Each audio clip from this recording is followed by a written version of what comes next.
Darkest hours nearing, in silence we're drowning. Hear the knell of death draw nigh beneath the shattered heaven. Who did our faith through the tears it shines. Only way out, but I don't wanna take it. Buried lie and we just gotta shake it. Ooh, our feet is sinking, and this time we'll fight it. From up high they jeer at us rowdy. Burning lands, no word their empathy. But you can be my saving light. Shine like thunder, stay together. Burn up the fire, never say never. Saving light.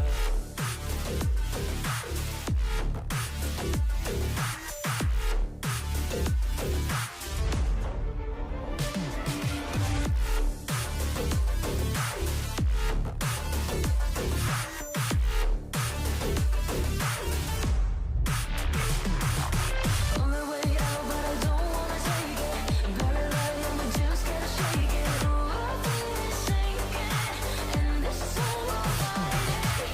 From up high they jeer at us rowdy. Burning lands, no word their empathy. But I can be your saving light.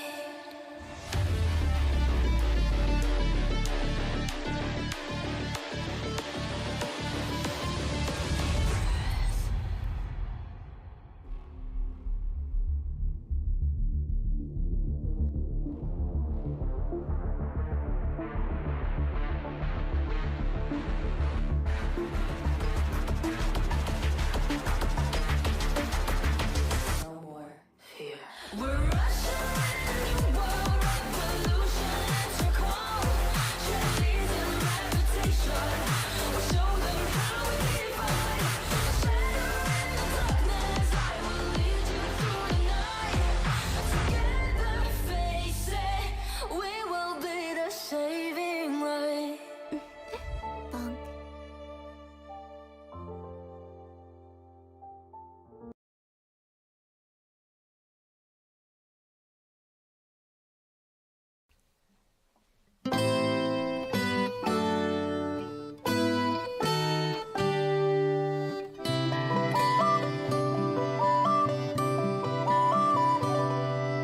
Here in the dark, I'll guide you Keep drifting, with wild abandon. tenderness lifting. Here on the shore, you're never alone. The fall from your past, your heart guides you home. When you feel lost, I'll give you hope. Fragile threads we hold become a mighty rope, tied here by our souls. One, it's us forever. One, safe surrender, light in the dark. We'll be the spark for one, a joy that binds us. One, shine like diamonds, we'll keep you bright. No darkness of night will steal all the luster you are. Unbreakable star. Da da da da da da da. Homesick, you're not abandoned. Come closer, Holding each other, hopeful. still standing. We'll lift you up, steady and sure. Here around the fire and safe in the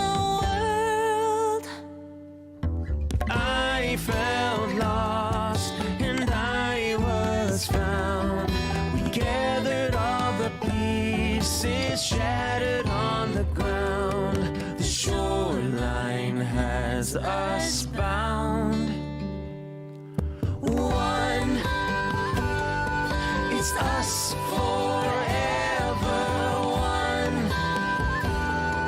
Safe surrender, light in the dark. We'll be the spark for one. A joy that binds us one. Shine like diamonds, we'll keep you bright. No darkness of night will steal all the luster you are. Unbreakable star. Da-da-da-da-da-da-da.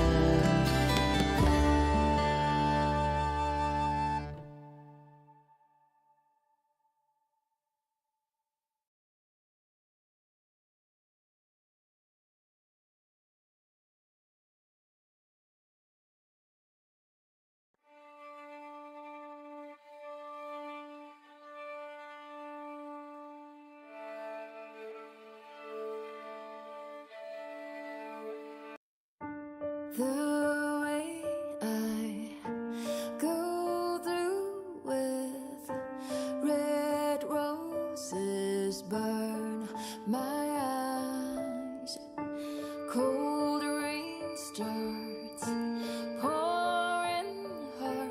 I'm being called upon. Never let you go is why I did them all for a chance at least to live in your way.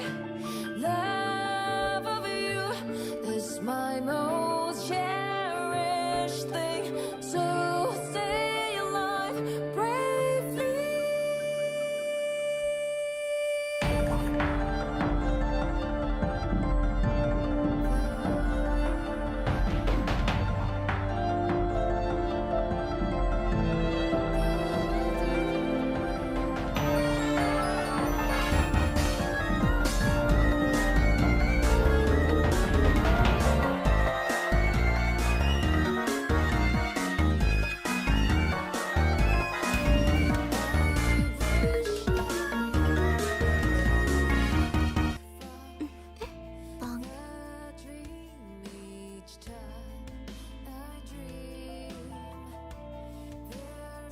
Hello, hello.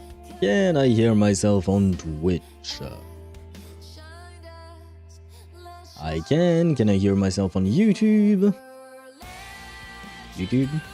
Yes, I can indeed, which means that everything is working, which means that we can switch scenes to the just yapping scene as soon as the webcam activates. Ah, oh wow, I did not place the webcam properly at all. Yeah, it's mostly filming my my wall, so yeah, that was not exactly part of the plan. Come on, little webcam. I believe it's working. Yeah, good enough. Okay, transition. Hello, hello, hello. I need my chat. I need to put this over there. There we go. So, who do we have? Oh god, there's so many things that happened since the stream started. Hello Ktosh, hello Chip, hello Swavy, hello Gamer, how are you guys doing? Welcome to the stream, I hope you're doing well. And Chip, you say you will let this one slide for now, never let you go. But the fact is that you can't skip that song because Ktosh skipped a song on behalf of Swevy and Never Let You Go, or rather Nightlow was the song that popped afterwards. So you didn't exactly have a choice. But hello to all of you, I hope you guys are doing well. Welcome in, welcome in. Let me go back to the first few messages. Starting with Ktosh. Honestly, I don't know who to pick in the 5-star selector in HSR. Let's be real, the only usable 3 5-stars there are Kafka, Sparkle, and Aventurine, but I don't have dot characters. I don't need Sparkle for literally anyone on my account, and I already have a premium team for the Herta and all my other DPS characters. And all my other DPS characters are Blade, Mighty, and Castrace, so I don't need Aventurine either. Wow, punctuation helps. I will say that much. Punctuation can help, you know. But yeah, anyway. Point is, to answer your comment, Kafka, if you don't have other dot characters, other dot units, there is no point in pulling for her, especially with her rework. She's meant to be a detonator, so she needs others, you know, to actually detonate their dots. So you shouldn't pull for her if you don't intend to pull for other dot characters. Aventurine is okay, he's still usable, but if you have Danheng, Permensor, or Terrae, you don't really need Aventurine anymore. Though, to be fair, having 2 shielders can be nice, I suppose. It's not a complete loss. Sparkle, on the other hand, you can use her. Sparkle, technically speaking, you could use her with Blade, you could use her with Midemos. She's not best in slot for them, but the fact is that she is very versatile in how she can be used. So overall, I would recommend Sparkle for you specifically. Like, you could even use her with Castrace, technically speaking, I think. No, Castrace doesn't work as well because of the dragon and how the dragon works. Yeah, but Castrace, not that great, I would say. I think she has a bit of an issue with the buffs, because you need the buffs to be applied before she summons Netherwing. But never mind, the point is, even for future characters, Sparkle can be useful. So I still recommend Sparkle specifically in your... well, not just specifically to you, but in general. If you don't have dot characters and you already have Danheng, Sparkle is kind of like the default one to try and get. Might just pick Qingming because I like him. That is another option, of course. You could pick the one guy who managed to somehow not fall apart despite being a 1.0 character. You could do that too. Where was I at? Drip. Let this one slide. I'll see the new drip marketing. I was trying to skip for the sake of Ktosh. Of course, it was for Ktosh's sake, of course. But for the new drip marketing, I've seen things in passing. I haven't really looked at anything in particular. Let me check. Hasn't there been like a girl called... fuck, I don't remember her name. But she looks like an idol as well, or a singer of some kind. Yeah, Agent Record Cisia, her name is. Never mind, she does... Well, she looks. I don't know what she looks like, but she looks. She looks like something. Don't really know what, to be fair, but... let me... well, I guess I can't find it. Yeah, let me... do we have an actual just image, or is it just the dynamic one? Yeah, we do have a proper image. Let me share this with everyone so everyone knows what I'm talking about. There you go. This is apparently an upcoming character for Zenless Zone Zero, probably next patch, I would assume. But yeah, this is Cisia, I think. Hopefully I'm pronouncing it well. Order is inherent, the law tempers all. Metropolitan Order Division. She's part of the new Eridu police... No, public security, right? She's part of NEPS. Huh. I have to ask, you know, the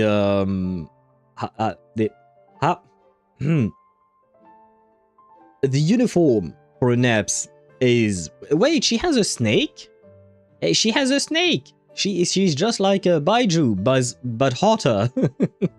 She's Baiju, but way hotter than he is. I see. She looks cute. I will say, well, on top of having huge boobs, she does look cute.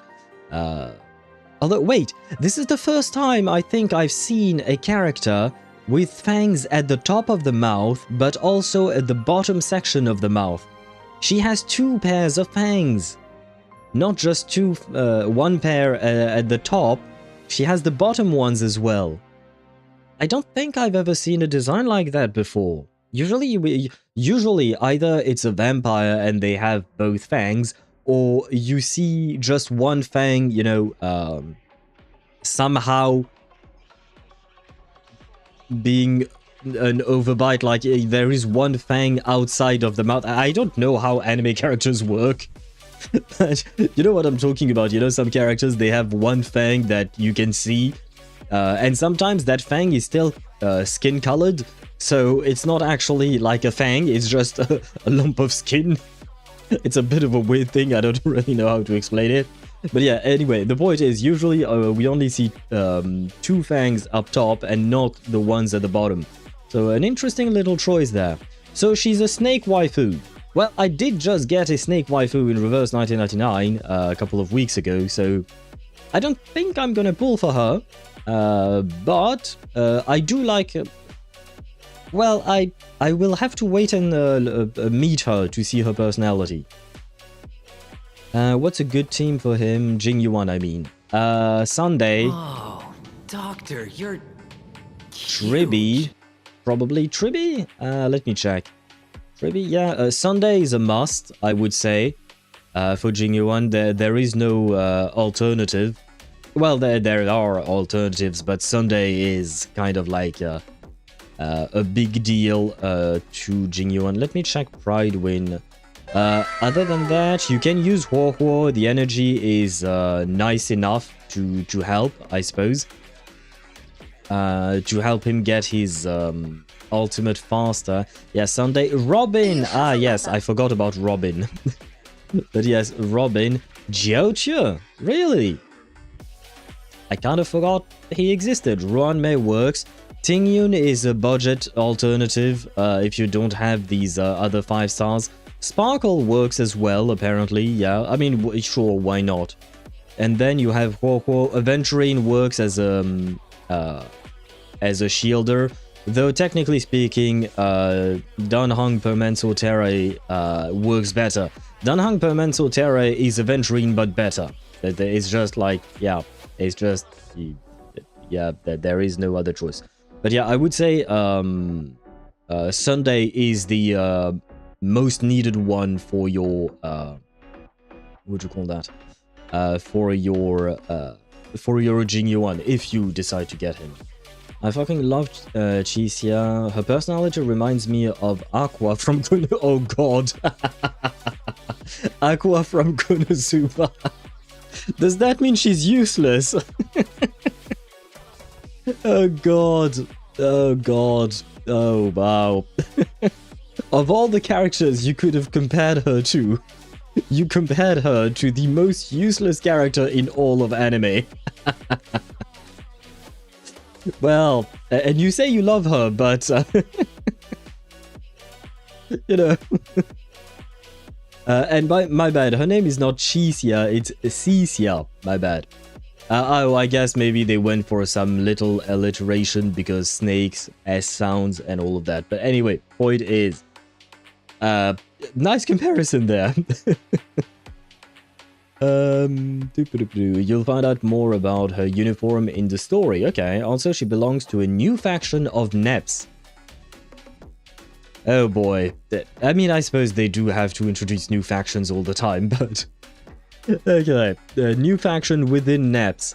Does that mean she's not a friend to Handlebar and White Doggo?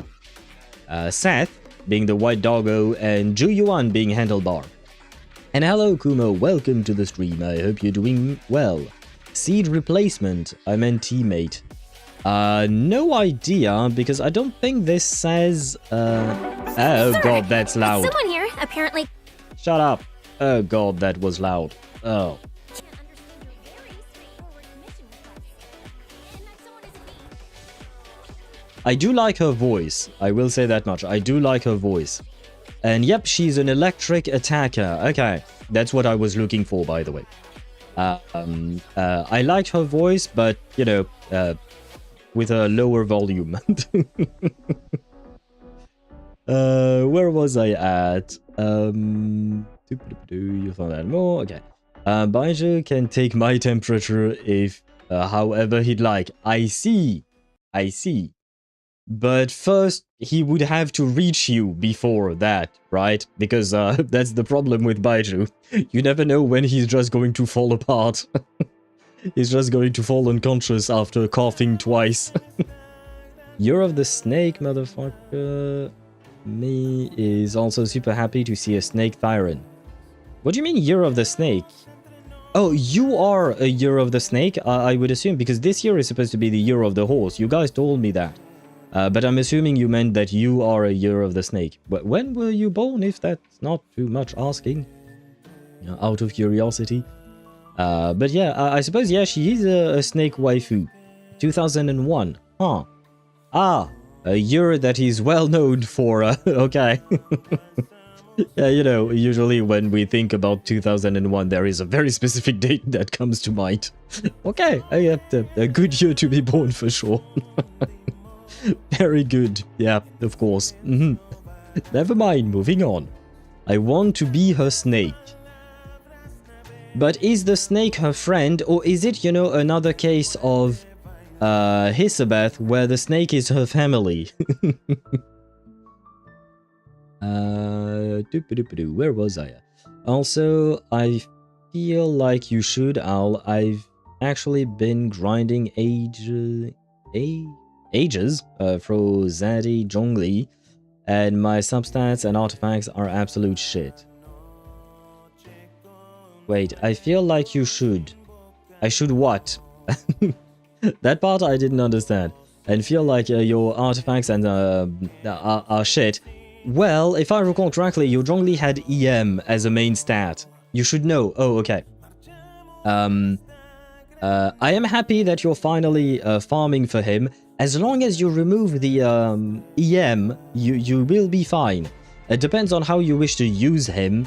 The easiest way to build him would be as a shield bot, and if that's the case, you just put HP percent on all 3 of his artifacts, well, except the plume and the flower, of course. But yeah, HP percent, some energy regen, why not? It's not even needed, honestly. And that's about it. Honestly, you don't really need more. If you want him to deal some damage, then you have to dive into crit rate for damage. You can build him with some attack or HP. Nah, debatable. Depends on how strong you want his shield to be if you still build him for damage. But I do wish you good luck, and I'm happy to learn that you're finally doing Zaddy Zhongli well. You know, you're finally putting some effort into his build. Yixuan, Sunday, Robin, Daniel. Yep, Ktosh, that would be a good team. That would probably be his best team as far as I can tell. Isn't she more like Sampo? I've no idea. I haven't met her yet. I've just seen the drip marketing, but I haven't met her yet myself. Mine definitely looks like Ruby from Oshinoko. I think I know who you're talking about. I haven't watched Oshinoko. Right, yeah. Wait, isn't there actually a character called Aqua in Oshinoko? But it's the brother, I think. I don't know the anime a whole lot. Like, I don't really know much about it. Where was I at? Pretty sure a sub-faction is just another department. Okay. But hopefully, I mean, it kind of depends. I was, sorry, I should have been more specific. I was, when Swavi mentioned a sub-faction or a faction, I was thinking how to place her politically speaking in the game, you know? Because there are several factions and they all vie for power in one way or another. So that's what I was thinking about. Though not all characters actually do vie for power, right? It's dependent, but that was my first thought. Seth is a cat owl. I feel insulted for Seth. Wait, Seth is a cat? I don't remember. I don't play him. I tried playing him when I started playing the game for the first time. I started playing him a tiny bit. I hated his gameplay, and I gave him up. Seth's a lynx. Ah, yeah, that's a weird dog indeed. Okay, yeah, more like a cat. Very strange dog, according to my definition. Yeah, okay. Very well, I retract my statement. Seth is not a dog. He is a white cat, not a white dog. My apologies. Where was I? Oh, definitely. Yep, just another department. Okay. Metropolitan Order Division mod. So she's a mod of NEPS. Or she's an agent of mod within NEPS. Aha, yeah. There are way too many acronyms in Zenless Zone Zero, let's be honest. Great, more snacks. Yeah, I mean, she's hot, to be fair. She's quite hot. And that skirt covers nothing. Like, let's be honest. If you, like, she's posing from the front on this image, right? But if you were, if she was facing the other way, her ass would be out. Like, there is nothing hiding her ass with that skirt. Come on. I mean, she probably has a type of short or something like that, but that skirt, like, it doesn't even cover down. It covered to the sides of her. It doesn't make sense. I mean, it does, but yeah, anyway, she's hot. So, snacks indeed. No, don't worry, there is nurse doctor roleplay for a reason. I hope you have fun with Baiju.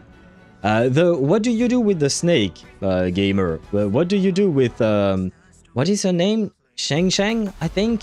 I'm not sure I pronounce it right, but I think that was the name of Baiju's snake. What do you do with the snake? And Kumo is a rooster. I think I'm a rooster too? I don't remember what I am. Am I a rooster? Wait. What? Chinese year is 1993. I think I'm a... Yeah, I am a rooster as well. Hey, rooster friend. And you know what? That means that I was meant to be French, because the rooster is the national animal of France. For some reason. Well, it's not for some reason. I know the reason, but still. Does that mean, Kumo, you're French? Are you French? You need to be French if you want to be born the year of the rooster. Although, technically speaking, you know, the years, they cycle. But anyway, you have to be French. I'm Canadian. You know what? At least part of your country does speak French, kind of, so you're French adjacent. Does that count? Yeah, no, never mind. It doesn't count. It doesn't work like that. And being French adjacent doesn't really quite make sense. Country bumpkin French. No, let's put it in another way. You're from old France, because you know, France had some territories in the Americas back in the day, right? So you're from very old France. Let's put it that way. It sounds kind of better, I think. I think it sounds better. Thank you, missed my message about Flins. What did you say about Flins? By the way, is Flins in the next phase patch? He's in the next patch, but... and he is in the next... well, yeah, phase and patch. He will be first phase rerun with Barca release in the first phase of the next patch. So in a couple of weeks, you can be you can pull for Flins if you want to. Wouldn't EM work on Lunar Crystallized? Zhongli Zibai work though? No, not for Zhongli. His kit doesn't work like that. Zibai is going to deal the most amount of damage, and her stats are what is going to count more for the Lunar Crystallize reaction. Basically, the way Lunar Crystallize work, the damage is calculated based on every character you have in your team, but it is based on who deals the most damage. The character who deals the most damage will contribute the most to the formula to deal damage in Lunar Crystallize. Then the second one will contribute a tiny bit less, and the third and fourth one, they contribute almost nothing. So Zhongli, given the way his kit works, I don't think he will ever contribute much to Lunar Crystallize in that sense. He will help, you know, with the with his pillars, deal some damage and all of that. You can do a very fun microwave comp with Zhongli, what is it called? A Geo Traveler, Zibai, and Colombina, for instance. It could be a fun comp that probably works quite well. I wouldn't call it like the best team in the world, but still. But otherwise, yeah, it's mostly Zibai that will contribute to the damage. Maybe Colombina as well a bit, but the other two characters in the team are not really going to be there for damage sake.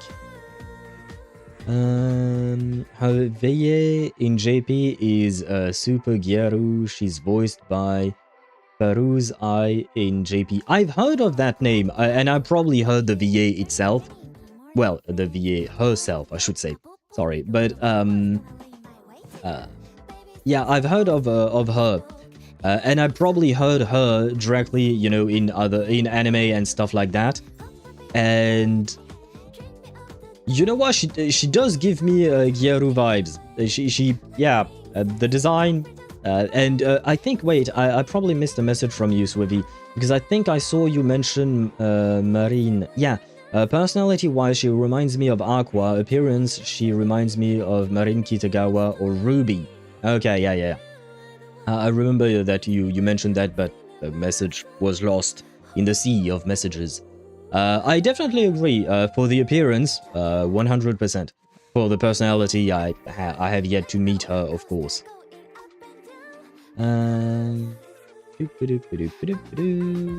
What's funny is that E1S1 Sparkle has better amp than E6 Sunday. Really? Really? I mean, she has been reworked, to be fair. She has been reworked. And there is one thing I don't like about Sparkle, beyond her racism, and that's the 50% action advance. I prefer 100%. 50% just, sometimes you get the character where you want, sometimes you don't. I don't like it. I don't like it. It is what it is. It is still good, but yeah, I prefer the 100%. That way I know exactly what's happening. That's the link. Same scenario with James. Oh, Jane's swimsuit skin. Remove the skirt, Hoya. I mean, technically it can look like what do you call that? Cecia's design can look like a swimsuit, even though it's winter. But I mean, she wait a second. She's supposed to be a snacks, right? The snacks don't like the cold. She should be wearing warmer clothes, as far as I can tell. Why the fuck would correct Jane to James? I don't know, man. Have you talked about someone called James in the past few weeks or something like that? Not gonna lie, I was really lucky this patch. I got my guaranteed back 3 pulls after getting C1 Colombina, and I'm using it on Skirk. Right, she is getting a rerun in the second half of the next patch. Next patch in Genshin is quite the filler patch, let's be honest. Though I am excited for Varka, but yeah, it did feel like a bit of a filler patch there. But still, yeah, we have a rerun for Skirk and Escoffier. Which is too bad for me, because I wanted Escoffier, but I want to pull for Varka first and foremost, and I don't really have enough pulls to do both. But, well, I don't even know if I have enough pulls to get Varka, so we'll see. Depends on whether or not I win or lose my 50-50. Just give us that juicy V. Oh, I see what you mean. I mean, at this point, they might as well. True. Yeah, I'm not getting him then. I got like 10 pity and 0 pulls. Ah, well, you have a week and a half until he gets there. And, you know, you might get lucky, maybe. Probably. 1 pull is all you need, Klosh. And then believe. Believe really, really hard. Zhongli and Geo Traveler. Ah, yes, the Deacon Bars strat? I don't know what that means. I'm assuming you were talking about what I call the microwave strat, using Zhongli's resonance with geo constructs. And it works as well with the geo constructs that Lunar Crystallize plop down. So, you know, the whole thing works quite well.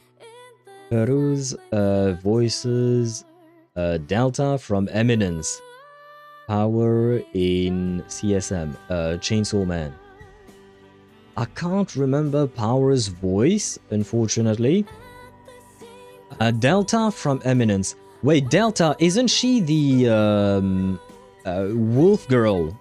I think she's the crazy wolf girl, right? Let me check. I love her. She is insane. How do you write Eminence? Delta, the stupid wolf girl. Okay, yeah, okay. I love that character. She is insane. Like, there was, you know, that one fight scene. I think it was in the... I don't remember if it was in the first season or the second one. But, you know, they were in some kind of a lab. Like, everything was white. And there was this overconfident villain in front of them. And I think it was just Alpha who ordered Delta to shred him to pieces. And she went to town on him. And not in a sexual way. I'm sure he would have appreciated that because she's hot. But yeah, that woman is insane. I really love her. And I do believe I've watched Eminence in Shadow in JP first. So I probably heard her voice, but it's been a while. I should rewatch that anime. I love that anime. It's a very... Well, it's not stupid, but you know, it's not too deep, I would say. It's just, you know, it's not really deep, but it's just fun. It's plain old entertainment. 50% is good for characters she's meant for. Yeah, fair point. Fair point. She's not wearing more clothes because she's smoking hot. Well, that goes against the idea that she's a snake. Snakes, they don't be hot. Usually, in theory, at least. I'm gonna try and get iced coffee, but Diana should be fine if I don't get her. I mean, Diana is a massive downgrade compared to Escoffier. For your Skirk team, I mean. But she still works, for sure. But she's still a massive downgrade compared to Escoffier. Escoffier brings a lot to the table with her. I think she brings like 55% res shred for hydro and cryo, right? It's kind of insane. It's a lot. She is better Viridescent Venera, basically, with heals. A lot of heals. Like, seriously. By the way, I was talking about healing, not heels that you wear as shoes. But anyway, you know what I mean. Reddit, manga is better, but the anime still managed to capture the funny shenanigans. Yeah, I mean, I don't know about the manga, I haven't read the manga myself, but the anime, in my opinion, is really good. Sometimes the plot is kind of hard to follow, like, things are a bit weird, I would say, in the way they are presented. But it's overall really fun. Like, it's just really fun. It is funny as well. It is fun to see Sid do, like, embody the edgelord that he is, right? Because sometimes you often see serious edgelords in anime and stuff like that. But he's serious in his acting, but at the same time, you know, he's just embracing that Chunibyo phase of his life, right? And it's really fun to see Chuni Sid and his delusions being true somehow. Yeah, somehow he managed. Yeah, that's the thing that's really funny. It's kind of like, you know, what's his name? Momonga or Ainz. Well, if I call him Ainz, Albedo is going to be mad at me. But yeah, you know who I'm talking about, right? The guy from the main character from Overlord. Both Ainz and Sid, they somehow manage to accidentally be right and do things that further their goals somehow. Like both of them in different ways, but both of them, they don't know what the fuck they're doing, but it ends up working out perfectly for them. So it's kind of impressive in a way. I guess they're the true power they have is luck, I would say. Keeping husband. 69 says, Lemmao LMAOO. Lol LMFAO. I love Keeking. LMAO. Good for you, Tosh. I'm happy that you love Qing. I hope you have many fond memories with her or something. I know, but it's 2 characters in 1 patch, and this is Genshin we're talking about. Yeah, no, I can fully understand. Like, same. Like, technically speaking, I would want to pull for. I will pull for Varka. Honestly, I do want his weapon too, but I certainly don't have the pulls for that. I might still try it, because, yeah, why not? But ideally speaking, I would want to get Escoffier for my Skirk, because I can feel the hurt of not having Escoffier in the team. Still, like you said, it is 2 characters in 1 patch, so it's kind of hard to pull off in Genshin. Unless you spend money, of course. That's the other way. Though, I guess, wait, because I don't like Diona, so who am I using? Oh, right, I'm using Shenhe, Fiorina, and I think either Charlotte or Mika. I think I use Mika. He kind of he was brought back into existence thanks to Skirk, on my account, I mean, specifically. I suggest reading the light novel. It focuses and explains more than doing funny stuff. I see. Yeah, because I do find the plot of Eminence in Shadow somewhat confusing sometimes. Somewhat. It's not like the most confusing thing I have ever watched. No, there was one anime that I watched and I was like, what the fuck is going on? Because like the anime itself didn't seem bad, but basically it introduced things without explaining anything. So I had no idea what the world was like, what the factions that they presented were like, the characters, like things were happening and I was just like, okay, that's great. I have no idea what any of that means, but cool, bro. And I watched only like 3 episodes. I think the name of the anime was Goodbye Earth or something along those lines. I don't quite remember. But the point is, yeah, that anime was like, yeah, it was trying a bit too much not to explain shit. And I was just like, why though? But the point of a story is to explain some plot points. I understand not giving answers, what do you call that, directly at the very start of the anime, but you have to establish your setting.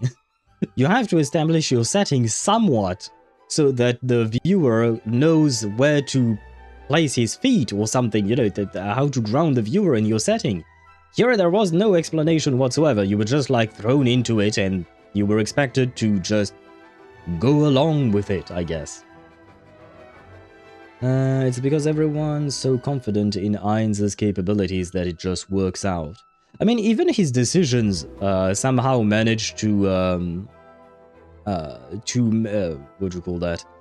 To make things work out for him. But yeah, I do love the absolute confidence Ainz's subordinates and even Sid's subordinates have in both of them. I love the devotion they have. They do be kind of crazy about it, especially Albedo, for instance, or even Demiurge. I love how sometimes Demiurge and Albedo fought because they disagreed. You know, there was that one episode where Ainz wanted to go do something. Right, it was at the end of the first season.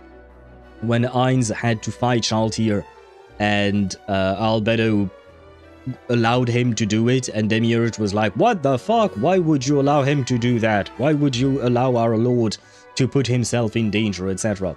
Like, I really love the dynamic of the floor guardians in Overlord. Pretty sure Mika is better. Mika is better than who? Gosh, who are you talking about? Which Fate was it? I only watched a couple of Fate series. I've watched the original Fate Stay Night and Unlimited Blade Works, but I stopped there for now. Later on, I will most likely watch more, but I just didn't go back to it yet, but at some point. Lord of Mysteries? It is somewhat confusing. I will agree with you on that. It is, for me, it wasn't as bad in terms of setting the setting. Plus, it had some major qualities that the other anime I was mentioning that I'm not sure the name of, that the other anime didn't have. Lord of Mysteries had a true atmosphere. Like, at least for me, it truly pulled me in. Despite the fact that I was somewhat confused about some things, it truly pulled me in, and like the music, the animation, the art style, and artwork was absolutely stellar in my opinion. I really enjoyed it.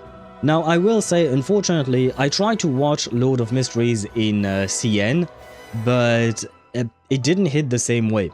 And then I watched it in English, and in English it was way better for me. Like, then I could really connect a bit more to the characters. Plus, I may or may not be a bit biased because Klein Moretti, he is voiced by Joshua Waters, the voice actor for Phaethon in Honkai Star Rail. And since I love my boy Phaethon, you know, I was like, I see, so I shall watch this anime in English.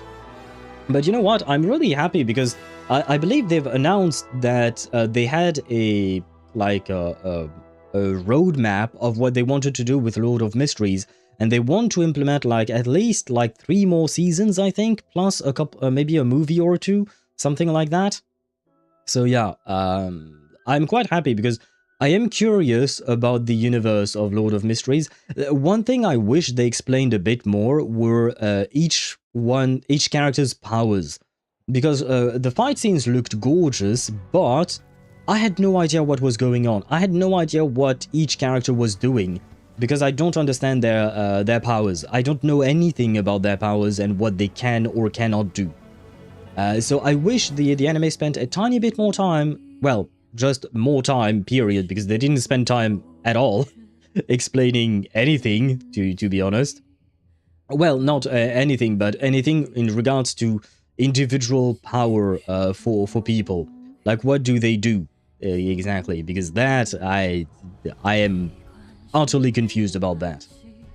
Then Charlotte for Skirk. Yeah, Mika, it depends. Charlotte has more healing, but Mika has the added benefit of his attack speed that does help Skirk a bit. It ain't much, but it is something, I suppose. By the way, is 8400 for Archer normal, or am I crazy? In battle. I don't know about in battle. In battle, 8400 would be pretty decent, I would say. Yeah, it would be pretty good. Yeah, usually that's what you would most likely get with all of the buffs. Yeah, no, that looks good, I would say. That probably looks quite good. Yeah, I'm trying to think, but I don't remember all the buffs that... it's kind of complicated, but usually I would say that it's pretty... It's a normal thing to see. Guys, let me launch the game, because apparently we are in for a Yap Fest, from my understanding. What do you mean you crashed? No, stop crashing.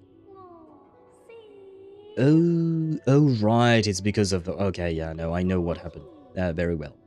Yep, there you go. Yeah, the story is pretty long, yeah.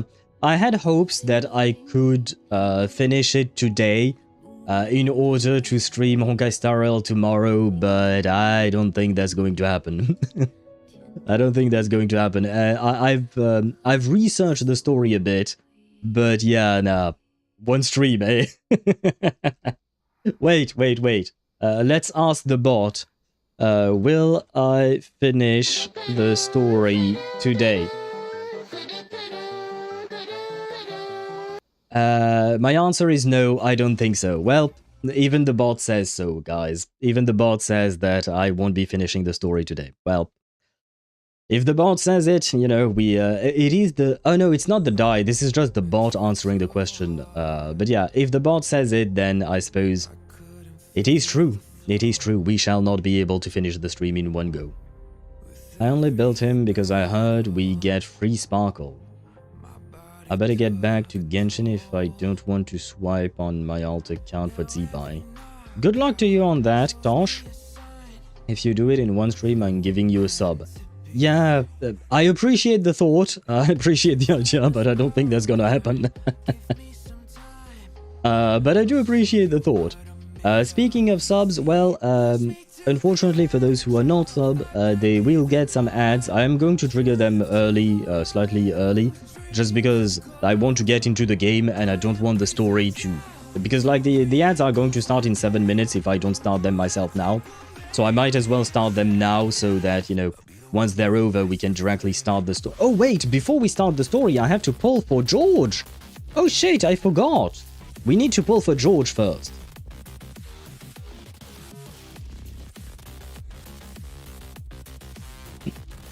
This time I'm giving it to myself so I don't have to watch ads. It's yeah, you should probably sub for yourself first before gifting it to others, probably. I mean, at the end of the day, it is up to you. I'll probably buy it anyways tomorrow. Ah, well, I shall thank you tomorrow, but I do thank you and appreciate the thought. Let me switch scenes. I'm not going to do anything while the ads are running, but we are going to pull for George. Completely forgot I wanted to pull for George. Let me share with you the beauty of... Wait. I kind of like this bit of Lighter's song, I think. Is it the part I think of?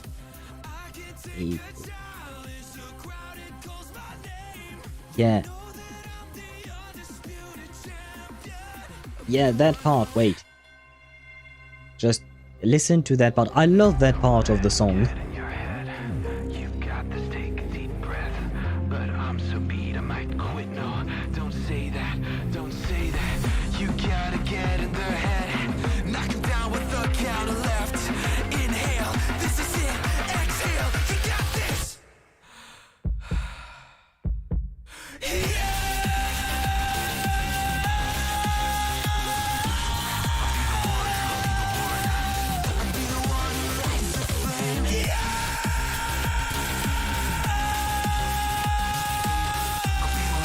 Yeah, that part. I absolutely love that part. I have to ask, like, how does a singer yell like that without murdering their vocal cords, you know? Because I remember, for instance, and I'm thinking of Sung Jin-woo because, you know, the voice actor for Lighter is also the voice actor for Sung Jin-woo in Solo Leveling. But I remember seeing a YouTube short saying that Alex Lee hurt himself while voicing Sung Jin-woo because he was yelling at the top of his lungs during certain scenes. So I have to ask, like, how does one do that without just losing their voice afterwards? Anyway, now I can share with you the beauty of Evelyn. There you go. Ta-da! Let me grab back my chat. And the ads are over. Welcome back, everyone. Where should I should probably go to Yungwei Summit, right? To pull for George. Phylum Heights. We are going to go to Yungwei Summit either way because we need to... what do you call that? We need to start the quest there, so we will be doing that. Oh, right. One thing I will mention, I'm not going to lie. I farmed the new event. This thing. I farmed this event. So I've been through the story of this event, but I mostly skipped through it. I will be honest. I mostly skipped through it. So I have kind of met the angels. Kind of. And, well, I know that part of the story was a lot of teen angst and Sunna being kind of shy on stage. It's not exactly that, but that's just, you know, a very quick overview of it. And I will admit, like, the reason why I skipped mostly through that event is because I am not particularly interested in the Angels of Delusions in the first place. However, that teen angst that I was talking about, you know, it was a lot of emotions, and the VAs, because I did listen to some of the voice lines and some of the dialogue lines, and the VAs absolutely killed it. Like, seriously, you could feel the, I don't know, I don't want to call it anger, but the frustration, the sadness, like, you could feel a whole lot of emotion, a whole range of emotions in the voice acting for these characters. So I don't know who the voice actors are, specifically for Sunna and Nangong Yu. I haven't heard too much from Aria, to be honest. But the two of them at some point had a conversation, and yeah, just saying that the emotion in there was really, really high, and it was really well acted. Well, I'll lose. If yes, then say no. I answer if yes, then say the fuck. You just wanted it to say no so that I would lose. I mean, it is a 75-25. Let me wear my my clothes of Yunquei Summit dress. There you go. And then we can pull for George. Technically speaking, I don't particularly need George because I do have what do you call that? I do have the event engine built for her. What brings you here this time? The event engine, which is pretty decent, honestly. It is an upgrade from Puzzle Sphere, and it is at R5, which is well, is it R5? No, it's No, it's 05 in this game, right? It's overclocking, if I recall correctly. But anyway, you get the point. It is a pretty good engine. From what I saw on Pridewin, I think, the difference between that engine and her signature engine is just basically 15%. But given... I don't know, I have something for this bird. I like this bird. I like George. I don't know if it's because sometimes he's fat, sometimes he's slim and strong. I don't know, but I like George. So I want George on my account. So I'm not pulling for the weapon because of the weapon. I'm pulling for the weapon because of the bird that's inside the weapon. So yeah, we're pulling for George. That's what I want. Yeah, no idea. R5, W5, O5, P5, Refinement 5, Wenjin 5, 5 Overclock, 5 Overclock 5, sorry, or Phase 5. All terminology I've heard. Really? Oh god. That We have to achieve consensus. We have to find a way to achieve consensus on what to call these things. Because for the longest time, for instance, in Wuthering Waves, I've seen people call it S for constellations for characters because of sequences. But recently, for some reason, I've seen people use R because it's called a resonance chain. So now I'm confused. Am I supposed to call it S? Like, do I have an S6 Zani or do I have an R6 Zani? Like, what? Well, I suppose it doesn't really matter. I mean, it kind of does because, you know, yeah, it does matter. But I suppose I won't have the answer for that. But anyways, as you can see, we have like 200 pulls. So technically speaking, I could guarantee it. Yeah, we have 231. Plus another 35 here, plus another 15 here. Holy shit, how many pulls do I have? Wait, 231 plus 15, that's 246. 270, 281. Holy goddamn, I have been saving. And this is not paid for, by the way. I mean, you can see the monochrome I have from the monthly pass, and it's just that. This is just me saving. I don't know how long I've been saving for, because... Wait, who did I pull for last? Detail. Yixuan. Yeah, last patch. Oh, but did I get her, like, really early or something? No, that doesn't seem to be quite early.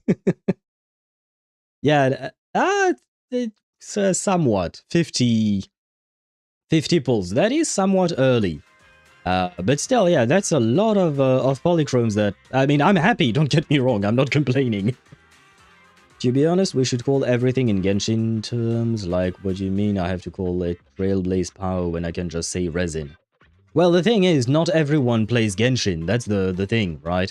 Not everyone plays Genshin and would know the term of Resin or whatnot. So it's kind of unfair. It's kind of unfair to say Genshin, because Genshin is not the first gacha in the world. It's not even the first gacha game that HoYoVerse made. So, yeah, even though it's probably the most well-known, I would agree with you on that, it doesn't quite make sense there. Last patch and this patch have you drowning in pulls. I think this patch has more than last patch as well. Really? Idle patch getting more pulls than Void Hunter patch. That's quite surprising, I would say, if it is indeed the case. I haven't looked it up, but it would be quite surprising, huh? I mean, they are kind of going all out with 2 skins released this patch, and there is even a spending event, you know, if you get multiple copies of, well, multiple Angels of Delusion, etc. So, I guess they really want to sell their their idol group for some reason. Well, for some reason. For money. That's the reason. Okay, let us start pulling for... I don't know if I want to... if I lose the 75-25, I don't know if I'll go to guarantee. I don't know if I won't just keep the guarantee for another Wenjin later down the line, so that I can immediately get a Wenjin and a character at the same time next time I decide to pull. Because ideally speaking, I would like to keep my pulls for whenever Evelyn gets a rerun in order to get a Mindscape on her. At least, what, 1 or 2, you know? To start slowly building the Mindscapes on her. So we'll see. But maybe our boy, our Qingming bird, will be nice to me because, you know, him and I are fellow birds. I am an owl. He's a Qingming bird. I have no idea what a Qingming bird is. Well, I mean, it's supposed to be a sword bird, I guess. But yeah, if he could be nice to me. We are at 8 pity, going to 18. He will be a legal adult in France. For birds' sakes? No, I don't think that was it. No. I'm not shaking enough. What do we get here? Can I get more Kaboom the never mind. What is this? Oh, it's Billy. Ah, yes, the character I do not play. How helpful. I think an Eve rerun should be due soon. Ah, okay, so that confirms that I should probably keep as many pulls as I can then. Because I would really like to get some Mindscape. The last time I tried, I failed, so, you know. I would like to get at least 1 to start off, but if I could get more, it would be nice. Which means, little Qingming bird, little George, I need you to come home very early, so that I can save for Evelyn, for my wife. You understand, right? You understand that I want to save for my wife, right? So you will be very nice to me and come home right away. Right away. Away. No, it didn't. Who do we get now? Anton. Character that I forgot existed. Very well. Let us dip into our polychrome funds. Well, we already dipped into it. But this is our third 10 pull, going to 38. 38 is surely a great number for some reason somewhere around the world. And and it will bring us luck, and it will bring us a Qingming bird. Please? No, 38. Oh, but triple A rank. Huh, whose Wenjin is that? Oh, Korin. Oh, by the way, that reminds me, I saw, you know, the skin for, what's her name? Sunna. Yeah, Sunna, which reminds me, I mistyped, her name. I misspelled her name in my YouTube short. But I talked about her in the subtitles. Anyway, not the point. But, I've seen the skin for her, and my first thought during the event when I saw the skin was, wait, isn't that just Korin, but now she's singing? Because honestly, because of the fact that she's so shy, and then because of the maid outfit that she has, to me she's kind of almost indistinguishable from Korin. Well, she's not indistinguishable, it's an exaggeration, but still. Anyway, we're not here to talk about Sunna just yet. We will talk about her during the story. But first, we need a Qingming bird to come home to us. I will let you out of your cage. I will give you freedom.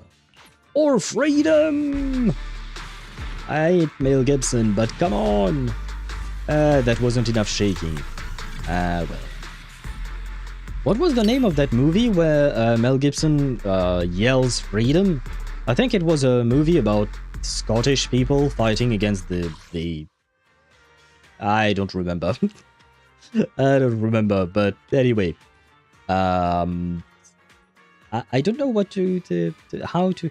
Do you want, like, grain or worms, Qingming bird? I don't know what you eat, but I promise you I will buy you food. And I will also buy Yixuan some food.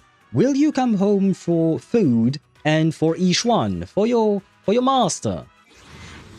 Pretty please. Still no, right? No, yeah, okay. I see. I see the Qingming bird doesn't really want me to save, which is kind of sad, but okay, that's fine. We are dipping below 200 pulls now, which is not okay. Fighting against the English, of course. It's always the Brits. To be fair, you're not wrong. And I think, I do believe it was the English, but I wasn't sure. But I do believe you're right, and he didn't win. I think he died at the end, didn't he? I don't remember. It's a very old movie. But, and I wouldn't exactly say it's a great movie per se, but it was a movie. I don't know, I'm talking out of my ass. Really? No, I do believe you're right. I do believe the Scottish were fighting against the English, and it was like 1,000 years ago. I've no idea if it's no, it's not an accurate movie to history, but I do believe it is inspired from a real conflict that happened a few hundred years, if not 1,000 years ago. Like, it is a very old conflict, I think. Okay, next 10 polls should be it, right? We are at... 58, going to 68, right? I think.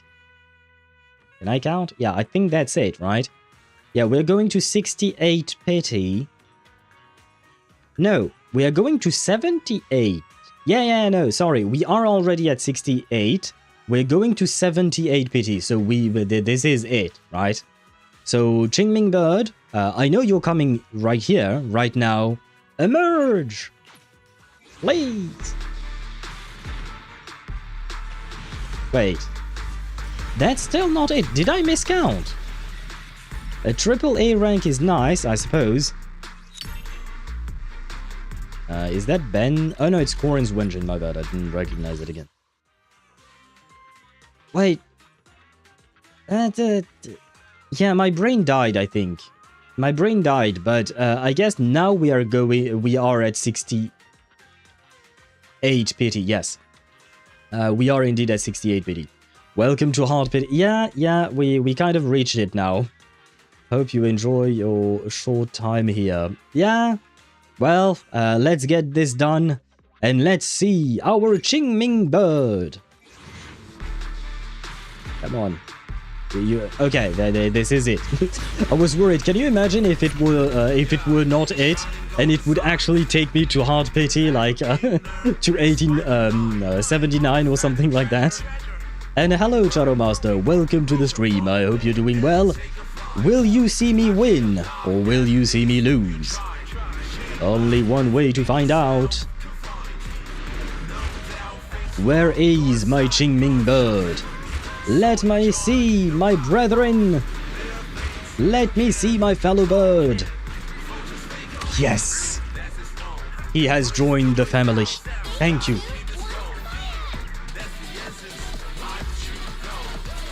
We have won. And look at him! Look at how adorable he is! Look at him! You can't tell me I had to pull for him. He looks adorable. I love George. I still don't remember why I called him George. I think I just gave him a random name because he doesn't have one. But yes, George, welcome home. I am quite happy to see you here. For some win 75 25. My answer is I don't know. Well, I showed the bot that we could win. And, well, I will have to ask Yixuan how to open the cage, because I have no idea. But no, not to worry, little bird. I will help you get free.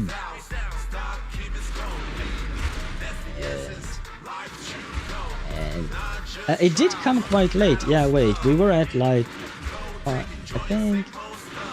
I just want to see how many pulls... Okay, that was it, okay. So I think it came at, like, 72... Yeah, 72, 73 pity. So it did take its sweet time, but it came home, so we do be happy. We do be happy. So of course we will give it to Yixuan, there you go. But now I don't know what to do with this thing, because I have it built, and... Well, maybe I could give it to, what's his name? Manato. But I would have to build Manato then. I'm not gonna lie, I don't particularly want... Well, it's not that I don't want to. It's just that I don't think I would use him. Oh shit, no, I think I farmed for this. Yeah, oh yeah, I farmed way too much. I over-farmed for these things. Okay, so we can build George right away. There we go. There, perfect. George is built, and look at him, he's so happy. He's flapping his little wings. With his eye behind his eyes. Ah, see! He went from Fat George to Slim George for a second there. But, wait, where is it that you can move him? It's not in here. Where can you move little George? Oh, is it in the skin tab? Yes, I think it's in the skin tab. Yeah, there you go. You can move him. This... This is so fun to me. I love moving him around like that. Oh man, poor George. I can help you ward off misfortune you built a and bird, disaster. a buff bird, yes. I mean, the bird is so buff he can lift a human being. Wait, wrong button. How does one do this? Let me check. Yeah, there you go. Look at this. He can lift... Oh, can I not... Wait, what? Oh, you can't use the alternate sprint in here, huh? Oh, I didn't know that. Well, in combat and in some maps, you can... basically, she flies by hanging on to the bird, just like Aoife does in Genshin. I'm here. The Sigma-Jin Need a gives hand? 20 crit rate. Ah, I can help you ward off misfortune and disaster. does it? Wait, did the old one give that as well? No, this one did not. So, wait. Was my build just shit, or... In combat? Oh, it's only active in combat then? Okay, so we... So that means we would be at 70% crit rate, right? Does she gain... I don't remember how to build her, god damn it. Do I have to rebuild her? Do I have to rebuild her or something? Does she get herself crit rate through her what do you call that? Through this. She does give herself 12% crit rate here. Okay. So we would be at 82 or something like that, I think. Even more, actually. Never mind. We would be at 88% crit rate. Huh. I mean, that ain't bad. Does she give herself crit rate through here? No. Okay, good to know. So I guess I can keep her this way, although that means she's missing a bit in terms of crit damage. Yeah. Oh, she's already on a crit damage thing? Oh, wow, there's... yeah. Do I have nothing better? Ah, yeah, no, I truly have nothing better. Ah, yeah, no. All I have is... oh, wait. There, come on. See, this is why I hate life. I wanted crit rate, it gave me everything but crit rate. It even gave me 3 times defense percent. And then they ask me why I hate life. Well, I think this was a pretty good answer. Right. I don't really have anything good, do I? It's been a while. I haven't... oh, wait. Maybe I could replace this with the... with this, right? It would give me 16% crit damage. Yeah, never mind. Your disc rolls are just hyper unlucky. They are like that all the time, basically. They are. My crit rolls are like that all the time. You see all these plus 15 that I do not use. It's because most of them are shit.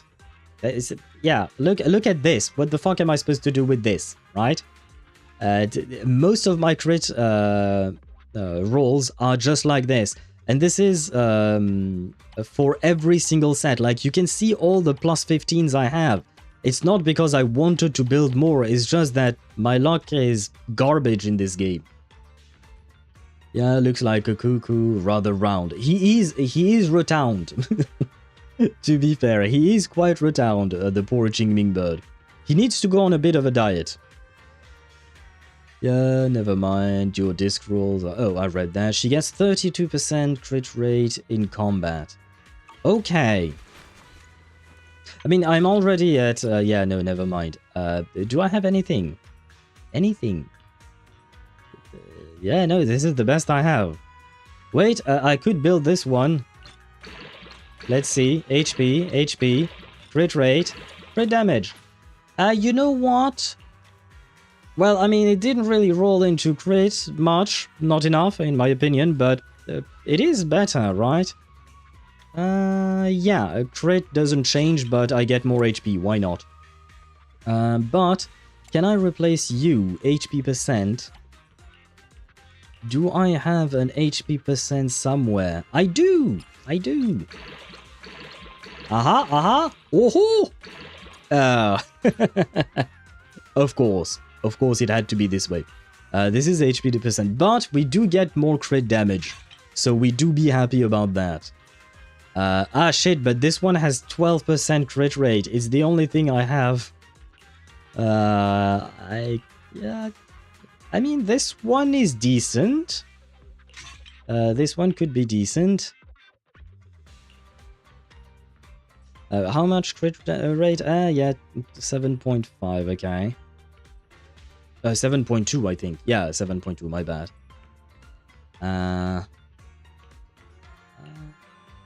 No, because this one has attack, has HP percent, sorry, and we love HP percent.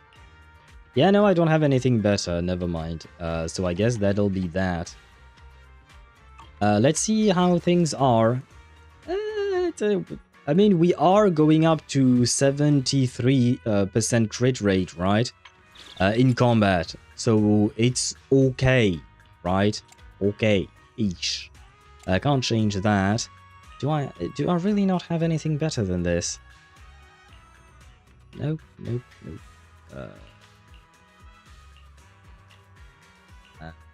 That's gonna be a big nope. Do I dare try another one? No, never mind. Well, you can be trashed. There you go. Crit rate, defense, and that's all we have, folks. That's all we have. Unless we switch this one out. But we only have shit to switch it with. So there is that. I mean, technically speaking, at least this one has some crit rate. So we could replace you. And then... we could switch you. If we lucky. Come on, crit damage. Now crit rate, please. No. Yes? No. Okay. I mean, we are losing in crit rate, but nothing. We're just losing in crit rate. Yeah, okay, great. Who's that? Oh, is that Panyin who? I think this is Panyin. Why do... Okay, let's see. Come on, crit damage, okay. Penetration, the one stat that is utterly useless on Yixuan. That's great. I love that. We love seeing that, right? 3 crit damage ain't the worst. 2 crit rate plus 3 crit HP is a good rupture piece. Yeah, fair enough. But, you know, I kind of wish we could do something, you know. Can I have HP percent in... I guess mostly people want ether here. Very well. I give up on life. I don't even have an HP percent here. Oh, wait, but I do have ether damage. Aha. I didn't think this stream would transform itself into build your Yixuan stream, but... Oh my fucking god. Well.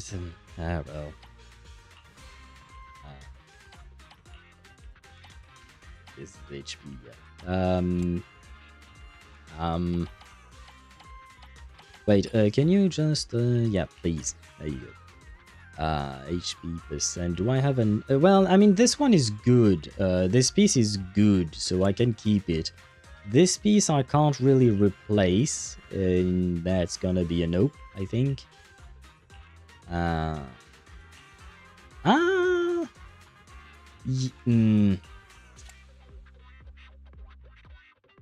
This one's okay. Well... yeah, what do you guys think?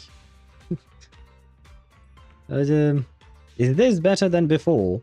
Before we were at 53/136, I think. Yes, I think that was the case. 53, so we lost 10 crit rate, but gained about 30% crit damage.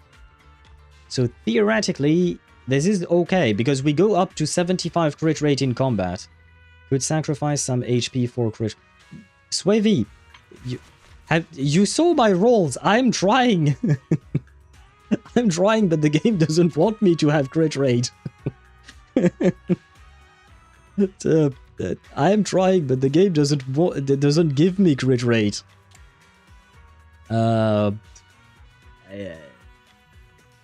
Yeah, no. See, I can give you HP percent if you want, but I can't give. Well, give myself, I suppose, crit rate. Yeah. This thing I wish I could replace. I mean, I guess I could... wait.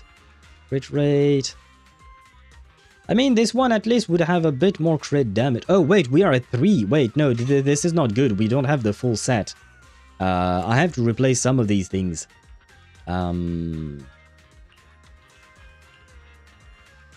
But then I would be losing a more crit... Oh my god.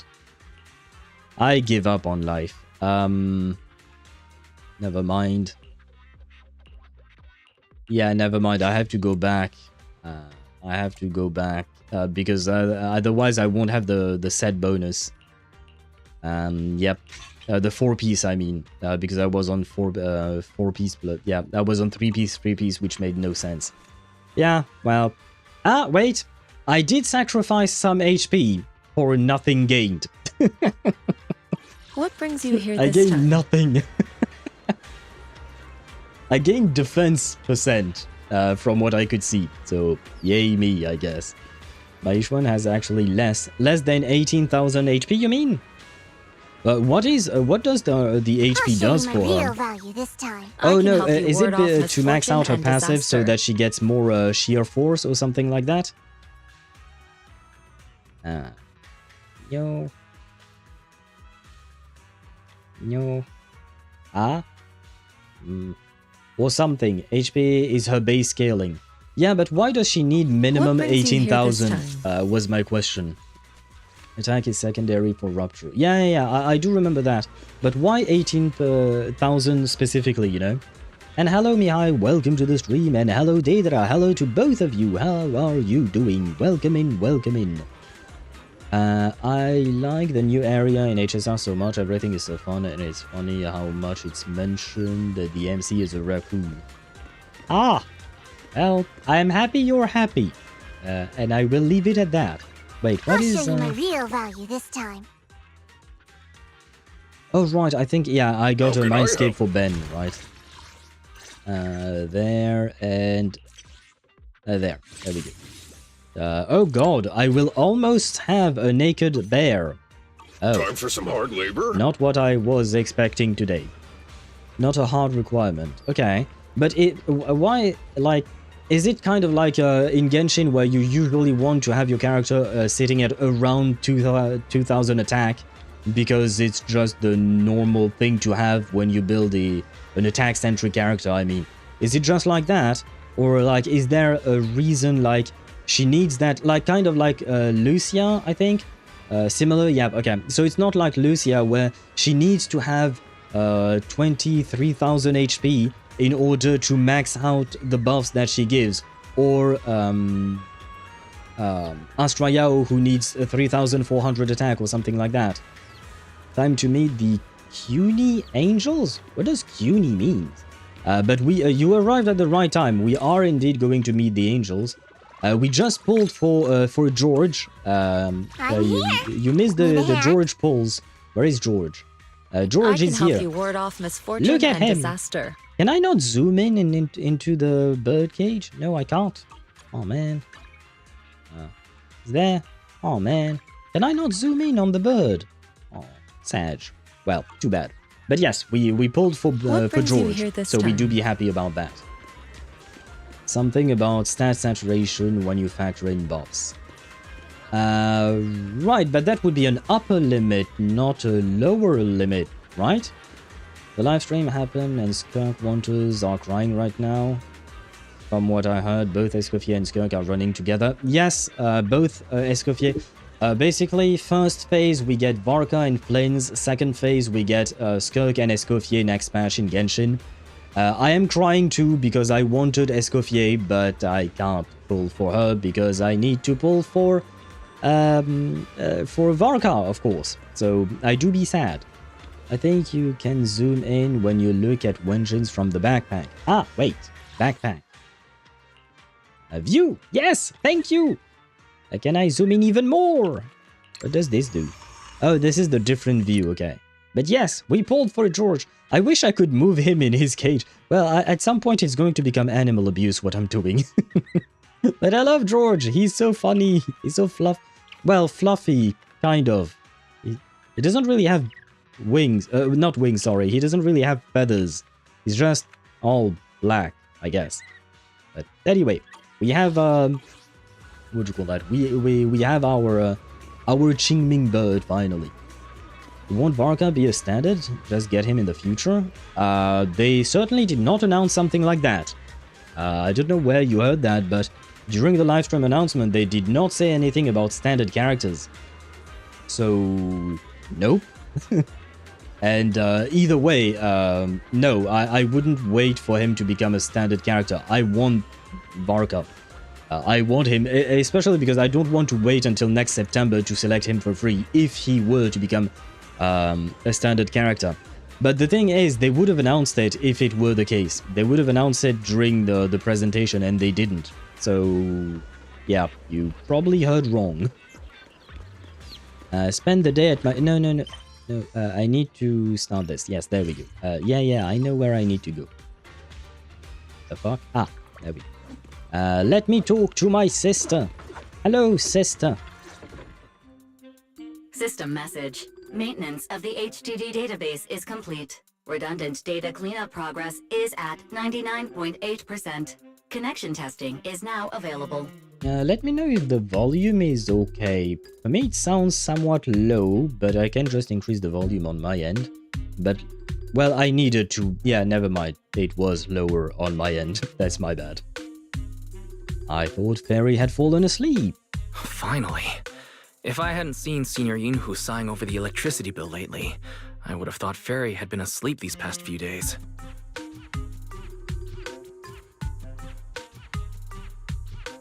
By the way, I've been looking on Prodwin and on Reddit, and everyone is saying how much better Sunna is for Yishun Wang than Astra Yao.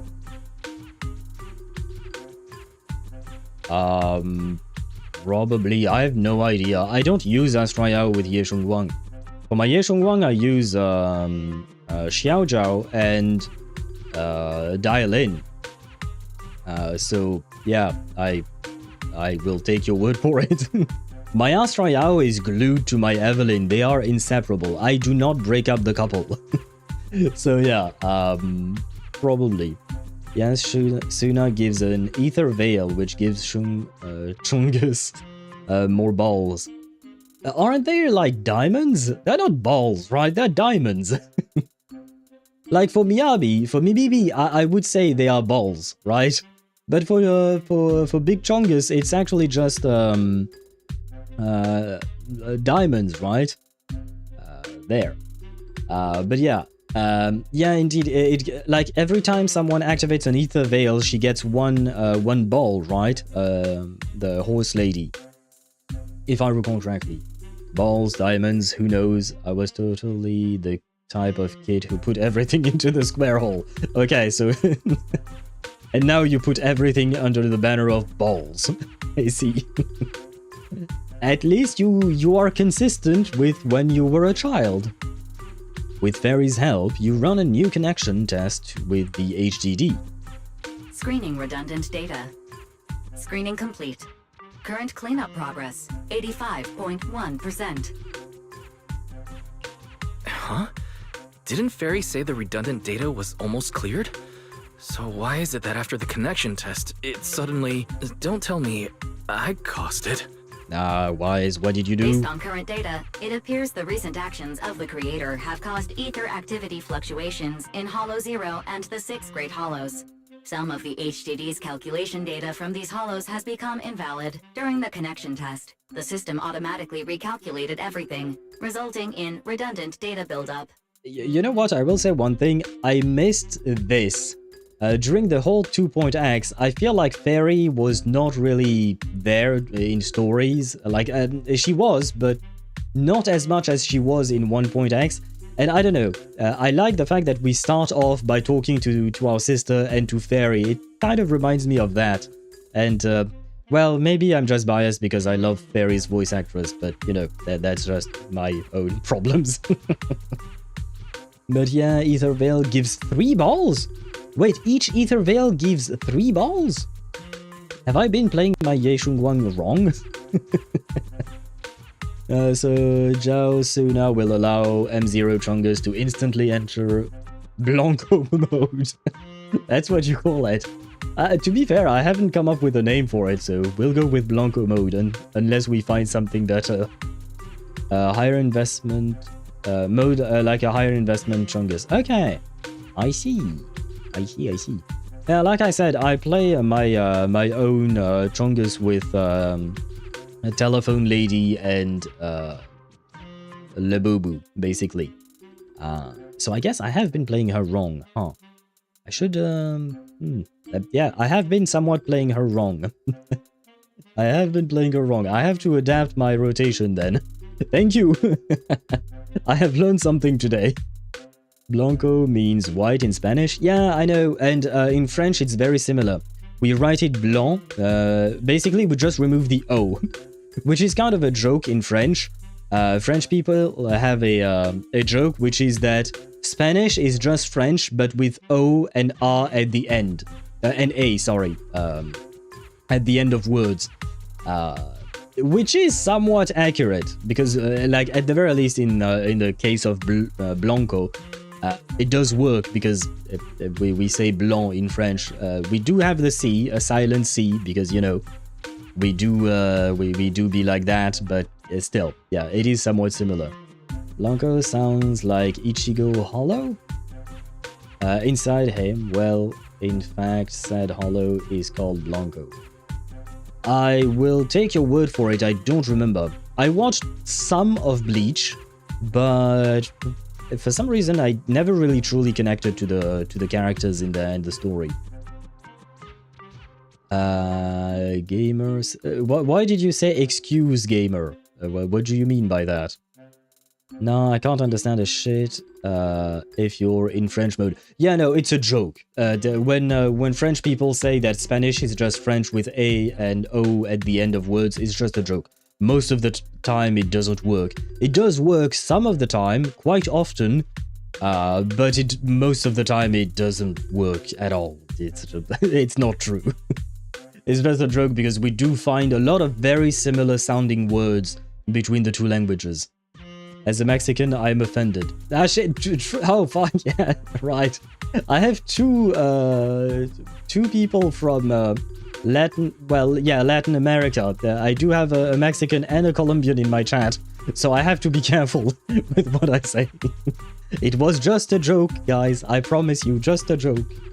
I guess, we'll go with Yixuan, Lucia with Yixuan, and Astraea with Evelyn, and I've got my main DPS with their respective supports. Miyabi remains anomaly Miyabi with Bernice and Yixuan. Yeah, those are basically their best teams, I think, if I'm not mistaken. You're all just jealous that we can roll our R's on the tip.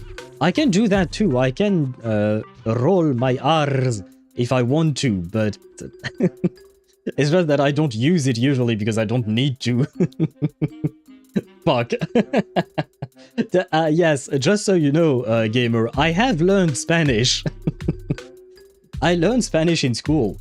I don't remember anything because I haven't used the language in 14 years. Ever since I left high school, after I graduated from high school, I never used Spanish again. But I have learned Spanish. So yeah, I can roll my R's, and you will often hear me roll my R's depending on the language I'm using, like for the words that I'm using. When I'm speaking just plain old English, I won't, of course, but I don't know. I don't have a proper example off the top of my head, but for some words, I will roll my R's because I do believe that in that specific language, or rather, whatever word I'm saying is inspired from a language that I do believe roll their R's, or something like that. You don't know how awful is writing properly Spanish with the lot of tildes or accents. I mean, we do have accents as well in French. We don't have the tilde is the squiggly thing, right? It is the little wave thingy. The one that you put on N and that turns the N sound into a near sound, if I recall correctly. I don't even remember what we call it in French. Oh, a good question. But aside from that, we do have accents as well in French, and honestly, there are a lot of similarities between French and Spanish, and learning Spanish wasn't that difficult. I was probably not paying enough attention, to be fair, but it wasn't that difficult. Well, I too know how to gag on R's. You don't need to gag on your R. It is a somewhat guttural sound in French, but, you don't need to, yeah, I mean... So, yeah, no, I don't want to ask about your gag reflex, gamer. Let's put the pin on that, on that, because then I had thoughts, Yes, but compared to English, there is almost inexistent tildes only to contract words. Oh, yeah, no, I mean... Honestly, English to me is... I do find it harder. I speak better English than I speak Spanish, but I do find English to be more complicated overall than Spanish. Spanish, honestly, I enjoyed learning that language, even though I wasn't paying attention to my classes. I enjoyed it. English? Well, I never really truly learned it in class. I learned it by talking to my family, so it's kind of different. So I don't know. Never mind. I retract my previous statement. I don't know. I can't compare. I mean, to write?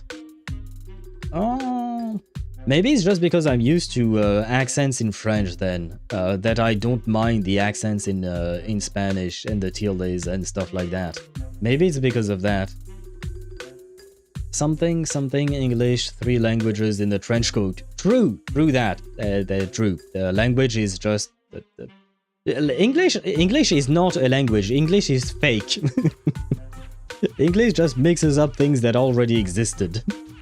This explanation sounds a lot more reasonable than me secretly stuffing redundant data into the HDD system. Seems like we won't be able to take any holo commissions today. So let's do something else for now.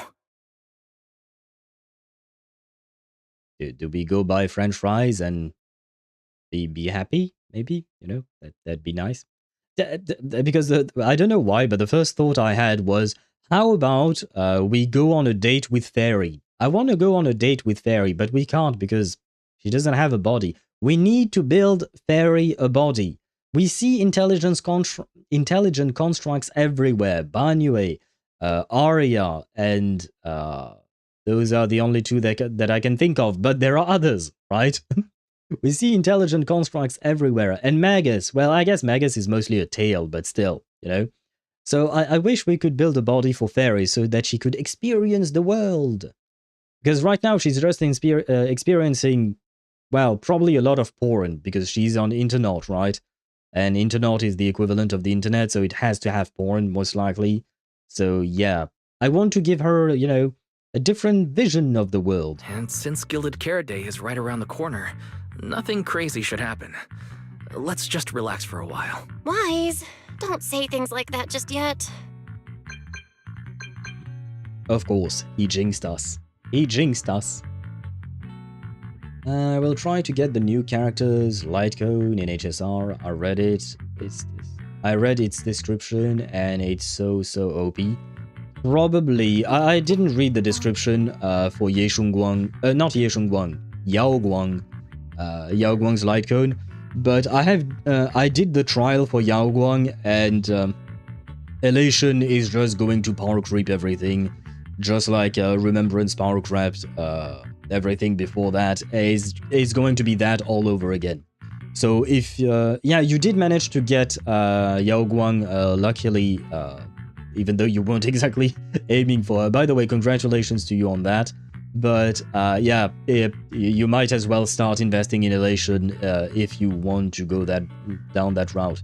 But yeah, Elation seems to be more or less a new Remembrance, basically. Well, it's Remembrance, but with a different name. It's nothing like that. Says Fairy Be Like. Would you like me to renew your subscription to only Proxies? Would you like to renew your subscription to only Proxy? Oh, OnlyFans. No. I don't see Wise and Belle in that way, because I play as Wise, and Belle is supposed to be my sister. I don't want to see my sister's OnlyFans. No, thank you. I might subscribe to her just, you know, to support her, but I will never actually take a look at what she does on there. I don't want to see that. I don't have a sister in real life, I mean. But if that were the case, yeah, no, I don't want to see that. No, thank you. I'm good. I'm good. If I get it quick enough, I might go for either Black Swan or Hysolence. Since you have Kafka, it would probably be good for you to get one or the other, indeed. Both of them are quite good now. Hysolence because she's quite recent, and Black Swan because she got her rework, and now she's pretty decent. She helps quite a lot. Only sis. No, Charo Master. No, thank you. I will leave you guys to have that if you want. I don't want that. For HSR and Genshin players, prisoners of racism buff. Yeah, more or less. But you know the thing, I thought about something and I felt like I was a bit unfair in my judgment of Genshin and HSR because of their racism buffs between Natlan, Notcry, Elation, Remembrance and all of that. Because I was always saying that Reverse 1999 did things better, and I still maintain that statement, but I would like to amend it somewhat, because basically Genshin and Honkai Star Rail are doing the exact same thing that Reverse 1999 is doing, having super niche characters that only work in specific teams because they have team archetypes.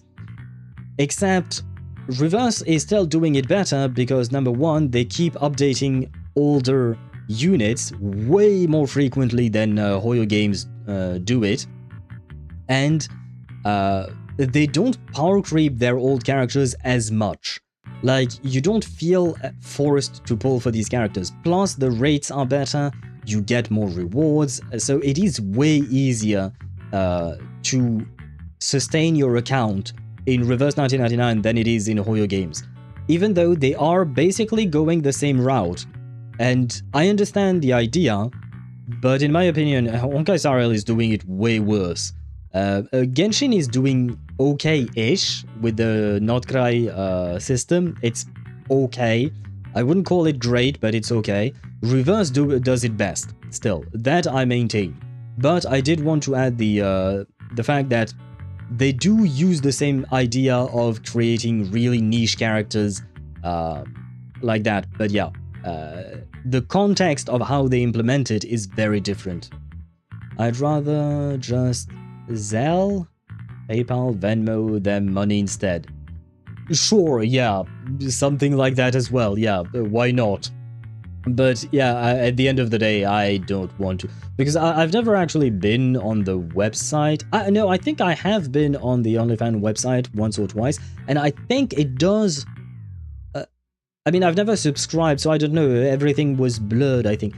Well, even my memory of it is blurred, so I don't know.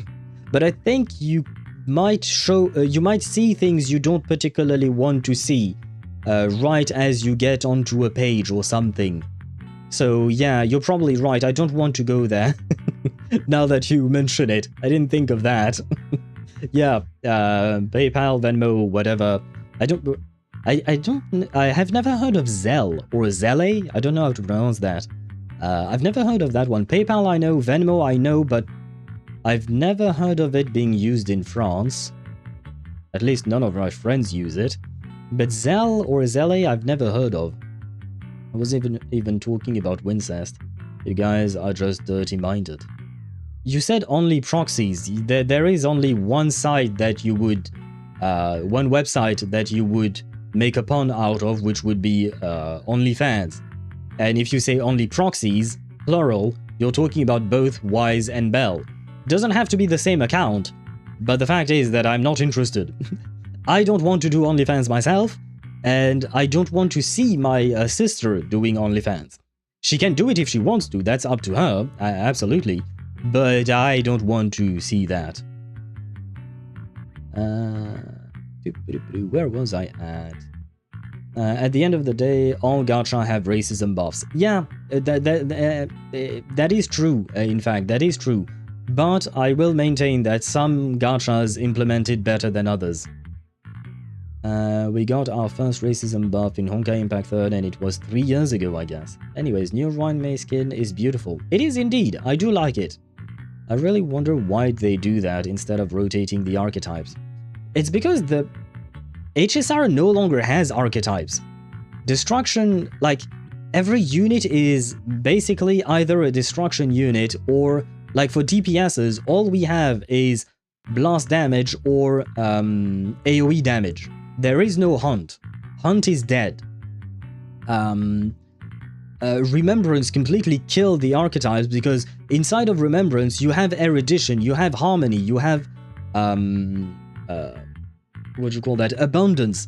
Like the archetypes in Honkai Star Rail do not exist any longer, unfortunately. In ZZZ, for instance, it still exists. We still have some anomaly, some attack, some rupture. Although rupture is just a fancy attack, I've said it before. But it is HP scaling more somewhat, so, you know, it's somewhat different. Somewhat. But yeah, in ZZZ we still have them, more or less. And supports are just, well, yeah, they are mostly supports. But yeah, the point is, Honkai Star Rail completely murdered their archetypes. There is no longer archetypes in, unless you count HP scaling, and then AoE. That's basically all there is. They completely killed their path system, in terms of gameplay. I think in ZZZ the buffs do favor banner characters, but still general enough. The only major racism is Fox Thyron racism. Rip Miyabi. True, true. They do be nerfing Miyabi indirectly, but yeah, that is true. That is true indeed. Which is kind of sad for poor Mibibi. She deserves better than that. But I think they just overtuned her a bit, and because of that, they want they want to course correct, I guess, somewhat. But she's still viable at the end of the day. You can still use her. I use her all the time. Crazy that one of the most powerful teams right now in HSR is basically zero cost since we got all the characters over time. And speaking of Archer, Permenso Terra, Sparkle, and Ruan Mei. Yeah, I have seen that. I haven't tried the team myself. I do have all of these characters, so I should try that team at some point. There are more proxies in the ZZZ world other than Wise and Belle. Only proxies expands towards all the proxies in the ZZZ-verse. Yeah, but weren't we actually talking specifically about Wise and Belle before you talked about that? I do believe we were. Remembrance doesn't make sense. That kind of relationship having summon creatures with memory. I mean, the idea of summons, I don't mind. That's cool. Why not? It's just that it is not like a unique path. It is just like what do you call that? It is just an amalgamation of every other path in terms of gameplay, unfortunately. Well, I just realized you can see Lahairoi from Huanglong. Map borders won't let you go there like that, but you can see the Frostlands in the distance. Yeah, probably. I noticed that too. I didn't think of that at first. You can't see the underground of Lahairoi because it is underground. But I did notice at some point that the map for the Roya Frostlands was on the same plane as the rest of Huanglong and Rinasita. So yeah, I would assume you can probably see it from Huanglong. I'm guessing you probably can't see it from Rinasita. It's probably way too far in the distance. But yeah, the Roya Frostlands are on the same plane indeed. I wasn't. Yeah, but we don't know about... we didn't know that. You didn't quite specify that it was for everyone. And since the discussion was about Wise and Belle, if you answer with that, I can only assume that you're also talking about Wise and Belle. The phone suddenly rings. Every time someone says that, something major suddenly happens.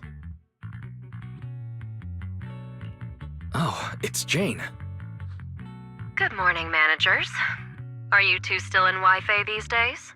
Hello, Rat Girl. It's been a long time. I have no memory of ever telling you we were in Wi-Fi, but yes, Wise and I are still living at Swabian Temple for now. Girl, she is an undercover cop. Do you really think she wouldn't know? Do you really think she wouldn't know that you're in Wi-Fi Peninsula? You've been there for months. Like seriously. Plus, oh no, she's not a movie buff, but she did come by once for a movie, but it was to gift it to one of the goons that she was working with when she was undercover. Never mind. But the fact is that we live in Wi-Fi Peninsula. We're no longer in 6th Street, so she probably knows. Yes. Rat, Swevi, do be happy. Wait, Swevi, can we consider Jane your main, or do you not have a main? Because if I recall correctly, you M6'd her. I mean, I do believe you have a few characters M6, not all of them though, but I think she's among your favorites, right? Imagine if they give Perry a body of a kid. Oh god, no. No, you can't give Perry the body of a kid. Have you heard her voice?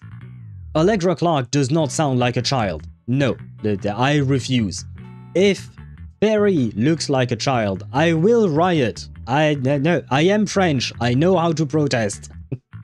Well, in truth, I've never been to... I know I have been to 1 or 2 protests in my life, but no, I don't really do it all that often.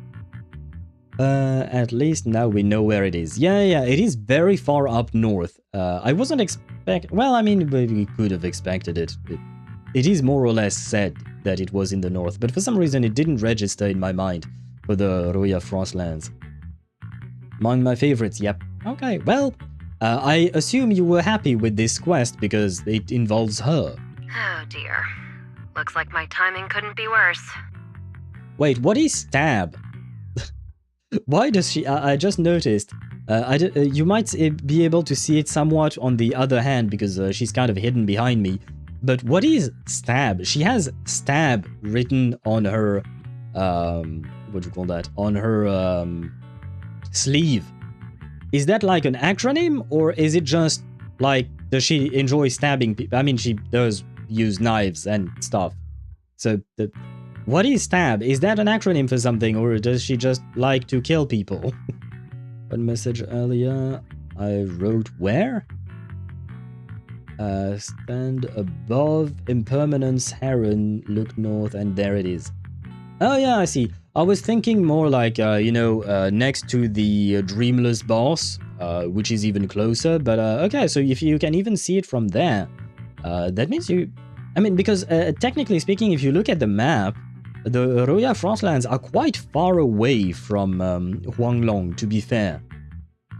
But to be doubly fair, I don't really spend time in Huanglong, so that explains why I have never seen them. The sexy, adorable rat. I don't know if I'd call her adorable. Sexy, definitely. Adorable? Debatable. Funny how you French people always resort to protesting anytime something happens that displeases you all. Well, yeah. If something displeases you, you should voice your opinion. I don't... Like, why would you... Why... If you don't like something, why would you just... bear with it, you know? Why would you just... live with it and accept it? No, protest. Say it. Express your feelings so that maybe the thing you don't like can change. Why would you just stay oppressed by whatever you don't like? No. You protest. You revolt. I feel like, honestly, that's one of the things I love the most about French culture is just, the fact that, yeah, if something is wrong, you should say it. You should say it. You shouldn't just bear with it, just like Charo Master said. You should say something. Period. What do you mean, period, gamer? Gamer, sometimes you just write random words, it seems, and I don't understand what you're trying to say. Thanks to French people, a lot of the world is free. Everyone followed the French Revolution. Kind of, yeah, we did set somewhat of an example, I suppose. We did set somewhat of an example. I wouldn't claim that a lot of the world is free because of us, but we contributed. I will say that much. We contributed to that. For us, if something happens that we don't like, both the people and the government say sucks to suck. Yeah, I don't like that idea. I mean, the different cultures behave differently, right? But yeah, for me, that's not right. Like, if something is wrong, you have to say something. You have to say it. Don't be a rat, mate, just bear with it. Well, it's not about being a rat, I'm afraid, and this rat specifically is quite important, I will say that much. Her work is important. And if I had to choose between Jane and, what's his name? Ben, I would choose Jane. Although, I guess Ben might be quite nice to hug. Ben Bigger, I mean the bear Thyron in ZZZ. Although I guess Jane would be nice to hug as well. Never mind. It's a different niceness of hugging, but still, both are nice to hug. Am I in the wrong window? Yes, I am. Jane, you're a top-tier VIP member at the video store. You don't have to be polite with us. Just say what you need. Is she just a top-tier VIP member? Do we not consider Jane a friend? Because so far, most of the agents we've met, we consider them friends, don't we? Do we not consider Jane a friend? Alright then, I'll keep it short. If it works for you two, I'll stop by the video store tomorrow night. I have a special commission. issued by a certain rapidly rising individual from public security, and it needs to be delivered to Phaethon. Oh, is Jane going to introduce us to Cecia? Ah, so the rat introduces us to the snake. Rats and snakes don't mix too well, usually, I would say. Well, I mean, they are tyrants, they're not actually a rat and a snake, but you know what I mean. It's one of my favorite things about the French. The protest, I would assume. Oh, sweet summer child. What do you mean, sweet summer? See, again, I feel like you say random things, gamer, and I don't understand what the, what you call that, what you mean by that. Someone listened the Spanish song, a song I left in Genshin. I have not seen the post yet, no. Yes, Jane is the top tier VIP member. She spends her free time watching movies and don't even do her house properly. Okay, yeah, so she is indeed like a top tier VIP member, that I do remember, but I thought we considered her a friend, not just a top tier VIP member. If I recall correctly, back when we did the film recommendation event, Jane had the highest amount of Denny's topped up into her account. Yes, I think you're right about that, yes. I do vaguely remember that as well. It was a pretty absurd amount of Denny's. Yeah. I do believe you're right about that. It rings a bell. So she is a movie buff. So, I mean, just because she's a movie buff and we are movie buffs as well doesn't mean that we have to be friends. But you know, I thought like, where was it? Playback. Yeah, you don't need to be so polite with us. He could have just said, you're a friend, you know? Because to me, a friend trumps the top tier VIP member, right? A friend is above on the tier list, if you want to call it that. So I would have thought that, you know, he would have said that instead of just, yeah, you're a customer, basically. Yes, a friend too, but you don't use like... Hello, my friend, top tier VIP member is too large. Yeah, no, but he didn't have to mention the top tier VIP membership. He could have just said, wait, where is the sentence? Jane, you're a friend. No need to be so polite with us. Boom! Problem solved. There is no need to say that specific part. It's like Traveler introducing with all their titles. Yeah, but this is not a title. This is just the nature of our... This is specific to being polite with someone. You don't need to be polite with or formal with people that you're close to, right? That was my point. It's a special case, so I'll need you both to coordinate quickly.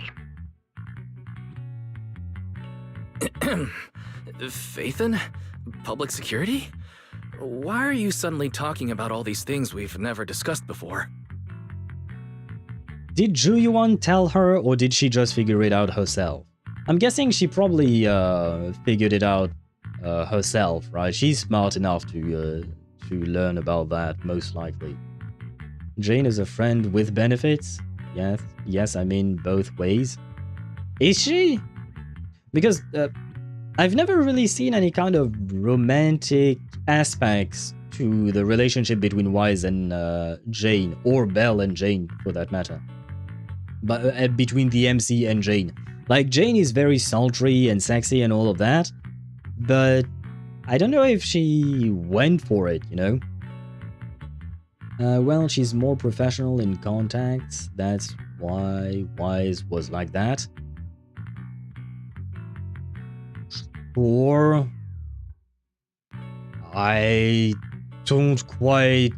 I feel like that's a bit of a stretch, not gonna lie. I feel like that's a bit of a stretch, because here he was talking about not being polite. But if he truly wants her to not be polite, like, the friendship is better to mention rather than the VIP membership. And if you just want to be professional, then, you know, just be professional and no need to talk about formalities, I guess. Cecia, or whatever her name is, with the snake girl, is damn.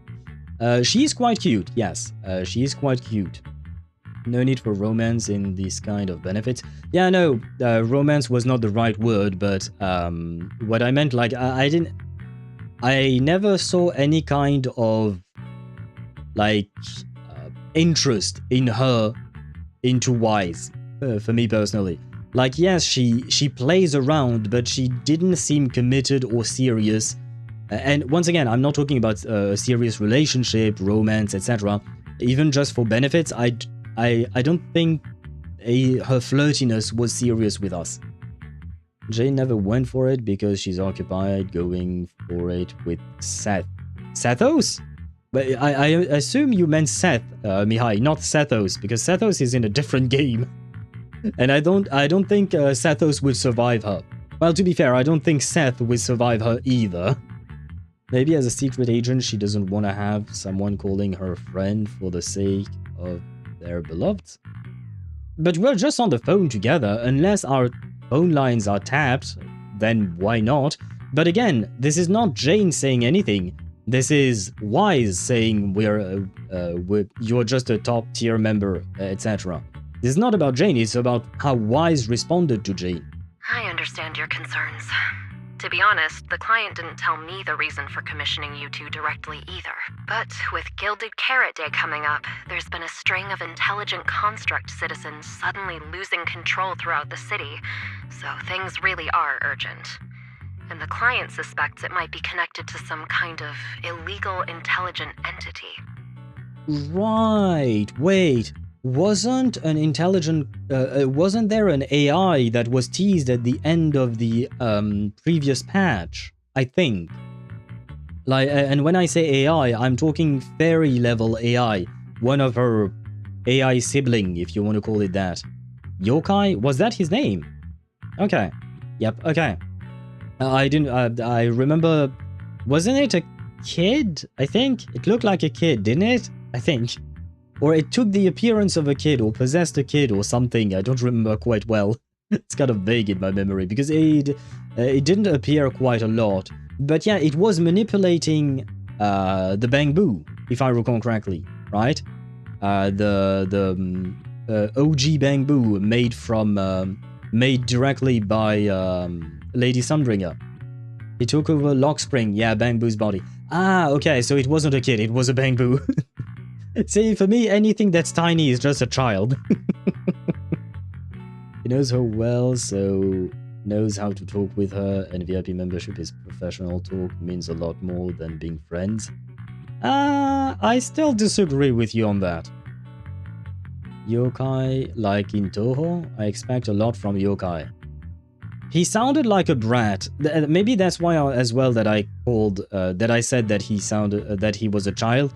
Or that I had the memory that he was a child. He sounded like a brat. I feel like I'm not going to like Yokai, unfortunately. So public security's after an intelligent entity suspect. If I remember correctly, Fairy detected a high-level intelligence data entity in Lockspring. Could they be related? Well, there you go. I suppose the game answered my question. You meet Belle's eyes. I really thought we could just keep quietly playing our roles as refined video store managers and the loyal customer. But look at us, already talking about commissions. I mean, at this point, it's no longer a secret, Belle, come on. Master, I have detected mentions of intelligent entity and intelligent construct in your conversation. I have compiled the relevant data for you. Would you like to read it now? Nah, I'm good. Says every, what do you call that? Every gacha player. Nah, I'm good. Reading? Nah, not for me. Corpo talk mate, normally friend, spirit VIP customer, but in Corpo it's the other way around. Yeah, no, I understand, but here I don't see the point. In this specific conversation, I don't see the point. Because it's just a conversation between the three of us. Like, if it were a conversation between more people, if there were others, I would agree, fine. But if it's just the three of us, I don't see the point in corpo talk. Like, even though it's a commission and all of that. Because most other agents are not like that.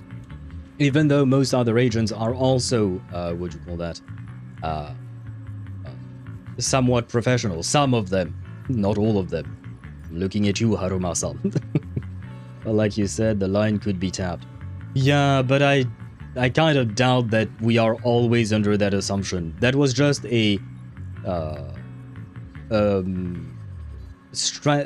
far-fetched theory that I used to try and justify the way that they talked. With her, probably? What do you mean with her, probably? Do you mean like she's tapping on the line, or like, what do you mean her specifically? I expect chaos and stuff. I do expect chaos from yokai, yeah. Not the kind of chaos I like. The kind of chaos that is frustrating, I will say. Please select the information you'd like to review. What is an intelligent entity? Well, I know what these things are, but fine, we'll read it. What's an intelligent entity? Intelligent entities, also known as intelligent data constructs or artificial intelligence, are, by standard definition, intelligent units that exist in cyberspace in the form of data. What was up with Fairy just now? Did she just glitch out or something?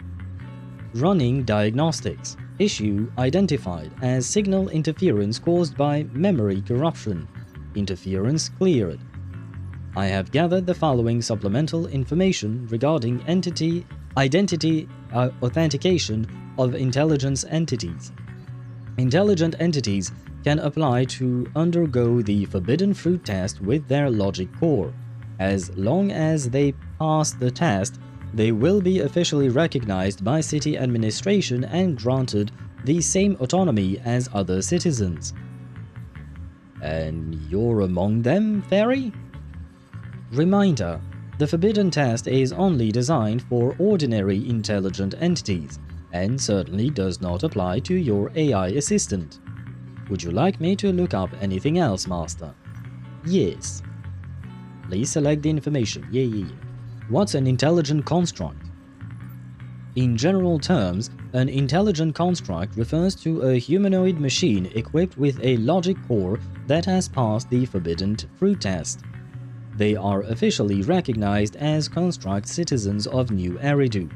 Under normal circumstances, they can be simply referred to as construct citizens. Just like Billy and the others. Oh right, Billy's one of them. Forgot about Billy. Affirmative. The agent's master has worked with Public Security Officer Qingming, Ban Yue, Billy, and others. All fall under the category of intelligent constructs or construct citizens, if you will. How does what'd you call that? How does Magus, like, how is Magus referred to as, like, is Magus also a citizen? Does that mean that, like, with Orphe they are dual citizens because Orphe is one citizen? And how does that work? Can Magus exist as a tail without being plugged into Orphe? Yeah, never mind, I give up on these questions. Well, as an undercover cop, she's under a lot of scrutiny, and Wise would know that, hence the corpo talk with her. Well, no, she shouldn't be under a lot of scrutiny as an undercover cop. She should try and fly under the radar as much as possible. And she, on the contrary, if she is as good at her job as we think she is, she probably wouldn't call us on a line that she believed is tapped. She would probably try and find a different way to contact us. So if she's contacting us directly, I don't think she thinks that the line is tapped. And given, you know, how smart Jane is in regards to her work, we can fairly confidently say that the line is indeed not tapped, actually. Good questions for an immigration lawyer to consider. I'm sure Magus's case would be a headache. Yeah, it probably would. It probably would be, huh? But, like, yeah, I mean, that's the thing with these intelligent construct and all of that. You know, they mentioned citizenship and stuff like that, but these are very complicated subjects in real life. And in real life, we don't even have intelligent constructs. You know, we just have human beings, and yet citizenship is a complicated mess even then. So in New Eridu, I would assume it's even worse. Would you like me to look up anything else, Master? No. I believe we've read everything. This is basically common knowledge in New Eridu. There is no room for any misinterpretation, is there? Affirmative. The relevant information has been filed under rarely used documents for you. The moment Fairy stops talking, Senior Fufu's voice comes from outside the door. Hey! Juniors, why are you two holed up in your room again? I've got something fun to share with you. Okay. I'm sure we would treat these clankers very nicely. Totally. Yeah, nah. If we manage to be racist amongst ourselves, as soon as there is something that looks slightly different, we're gonna be racist as fuck. Yeah, I mean, I know you were sarcastic in the way you spoke there, but yeah, I will speak it plainly. Yeah, people would misread the clankers. I mean, I think in Detroit Become Human, they portrayed it quite well, if I recall correctly. Like, realistically, in the sense that, like, yeah, some people would probably treat the clankers well, they would actually treat them right, and others would just treat them as nothing more than objects. Hello, little tiger. I never noticed that she had a bow on her tail. Is that new? No, it's not new, right? I just completely forgot about that. Anyway, hello, Fufu. Good morning, Senior Fufu. What's the fun news? Shifu said that because of Xiaoguang, this year's lighting ceremony will be held at Phylum Heights. And what are we lighting? Oh, is it something related to the gilded carrot thing or something, I think. Welcome back. And some of them will want to clank them. There is that too. There is that too, yes. Some will want to fuck the robots, others will want to beat up the robots, and others would just, well, be normal with the robots. I mean, wanting to fuck a robot, well, honestly, it's not that abnormal, I would say. It's not abnormal, like it's... If the robot is sexy, you know... I mean, we already have, not robots, but we already have, like, dolls, right? Are there, like... Could they power a sex doll AI, but with AI or something like that? Huh, I wonder. I have thoughts. I have thoughts. And yet others are robots. What do you mean by that? Well, either hate them or fuck them. Yeah. Well, there is an in-between. Come on, gamer. There is an in-between. Not everyone would either hate them or fuck them. Some people would just, you know, treat them like they would any other human being. And unless, gamer, you're telling me that you specifically want to fuck either you hate someone or you fuck them. Basically, is that how you view the world? So I have to wonder, do you fuck a lot, or are you a hater? You know, which one of the two are you? And I'm not judging. I'm not judging. You know, especially because honestly, I would hope for you that you're not a hater, which would put you in the other category of just you fucking everyone. And as long as you have fun, you know, and safety is important. I'm a spiteful bitch. Does that mean you hate and fuck everyone? You do both. You know what? We said one or the other, but why not both, right? Why not both? There is an official Banyue short of a student of him falling in love and saying it directly. Is it like an official canon thing, or is it just a fan art? And the ribbon was always there. Okay, I probably just didn't remember. I don't look at Fufu a whole lot. I play her, you know, in endgame content, but she doesn't really spend much time on field. And when I'm on field, when I'm in combat, sorry, I'm not really looking at Fufu's tail, to be fair to myself. I'm mostly trying to not die. Instead of having Bang Boo light the year light like before, this year's organizers want to invite us as guests to do it with our mystic techniques. Huh. Okay. And rumor has it, Cersei is making her comeback at this very ceremony! I've never seen her perform live before!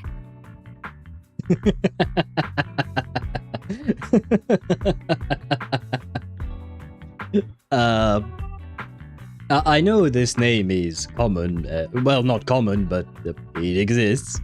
But when she said the name, Cersei, the first thing that came to mind was Cersei Lannister from Game of Thrones. And when she said, I've never seen her perform live before, you know, usually when you think of Cersei Lannister, you think that she's a bitch, right? She's an asshole character, and she fucks her brother, right? So, yeah, I think you guys can understand or can get an idea of what I was thinking and why I started laughing. Anyway, we shall move on from this line of thinking. Yes, it was in the official channel. Need to look for it? Sure, I won't look at it now, but I could look at it later afterwards. But I mean, yeah, Banyue is a buff dude, right? He is, I don't know if I would call him good looking. He's well designed, I suppose. At least for my taste, I would say that he's well designed. I wouldn't call him good looking because too much metal for me, personally. Too much metal. But I mean, I suppose Billy is also too much metal.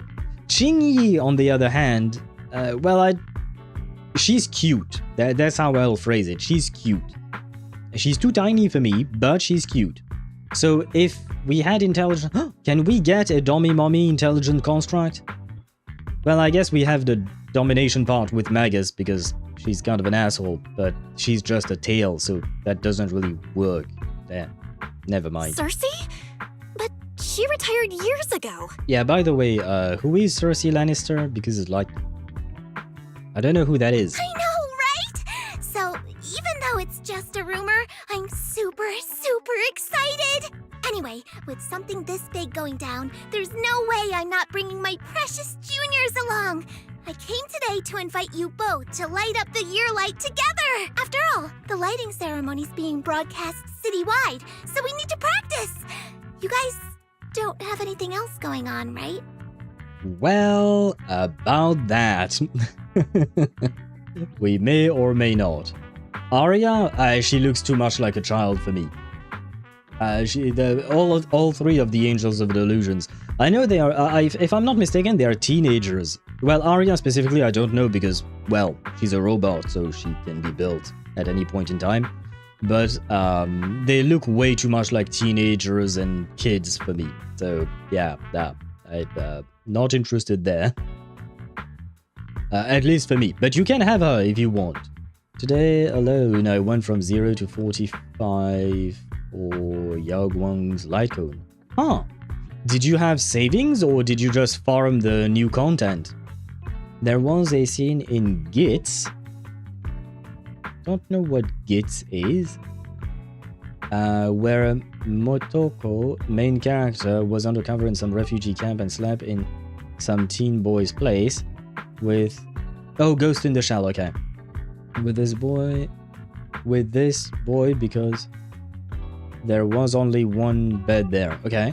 The boy asked her, can cyborgs have sex? She uncovered herself a bit so her boobs were a bit more visible and she was like, would you like to find out? The boy got a bit shy and said, maybe another time.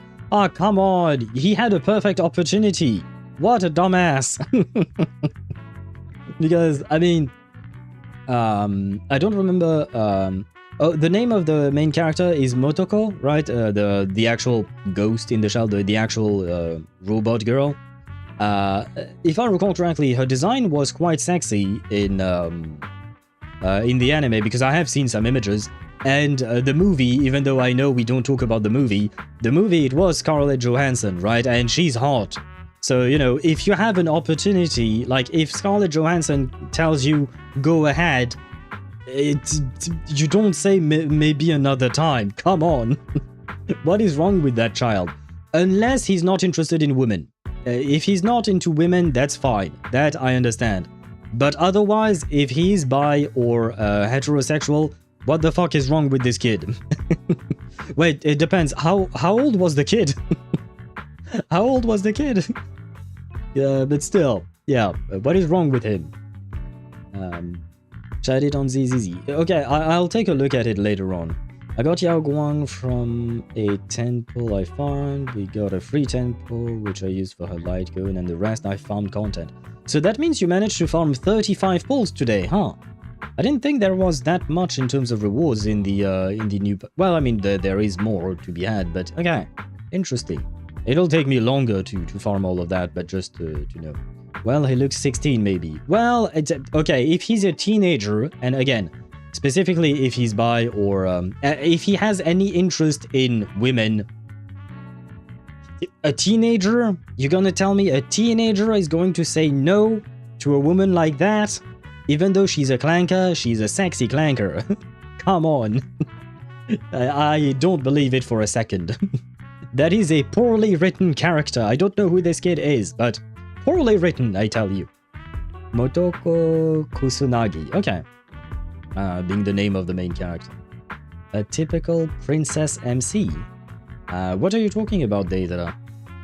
She's a full cyborg. Does she... Well, did you ever find out if she can have sex or not? Because, like, at the end of the day, since she's a robot, right? You can build her body however you like. So if you don't add the specific parts for that type of activity, then she can't... Well, I mean, you can do other things, I suppose, but, like, for full-on activities, you know, you need specific parts to there. So it depends on how the body was built. Did they actually build that? Well, there were sex droids in Ghost in the Shells. Okay. Yeah, but what about her specifically? That was my question, because she says want to find out. Well, if she says want to find out, then and uncovers her boobs, either she was just teasing him, or she does have the requirements to be able to do that, right? I would assume, if she was actually serious and not just teasing. Looks like we're going to disappoint you, Senior Fufu. Belle and I didn't really have anything special going on, but we just happened to receive an important commission, so we'll need to head back to 6th Street. And now that I think about it, there were you say, Charo Master, that there were sex droids in Ghost in the Shell. What about Zenless Zone Zero? It stands to reason that, you know, if there are intelligent constructs and robots and shit, you know, I mean, let's be honest, sex sells, right? It sells. Porn, everything sells, right? So it stands to reason that someone out there in New Eridu made a sex bot, right? It just makes sense. So, I never thought about it like that, but interesting. I might want to live in New Eridu, maybe. Do you really have to go back? When will you return? Every Gilded Carrot Day, Junior Yinhu always shows off his cooking skills. He even said that since you two are here this year, he'd add a couple extra dishes. It's not that I'm craving the food. I'm just feeling sorry for you two. Yeah, you're just a second Paimon, are you not? Judging by your faces, you're not changing your minds. Well, we don't really have a choice. If you finish the commission early, be sure to come back to Swabian Temple around Gilded Carrot Day. Otherwise, you'll miss out on the lucky money from Shifu and all your seniors. We do need the money. We do need to pay the bills. The ferry's expensive. But I heard the lucky money in Wi-Fi usually amounts to only a few dozen pennies. Ah. Well, we're not gonna go very far with that. Junior Belle, you already looked into it beforehand?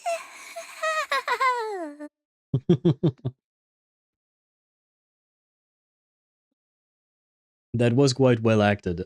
I liked the way she acted there. You pack up your stuff and head back to 6th Street with Belle, only to get accosted by 18 the second you walk in. Oh, right, our bamboo. The second you walk in, after promising over and over that you'd run the video store properly and wouldn't just disappear for ages, you go back to your room and change out of your Yunkwei Summit Disciple uniform. Right, wait, does that mean we just abandoned our bamboos in the, in our usual store in 6th Street? That's kind of sad for the bamboos, I mean. Huh. Did we not tell them that we were switching places for a while? Man, come on. We should take better care of our bamboos. Sag.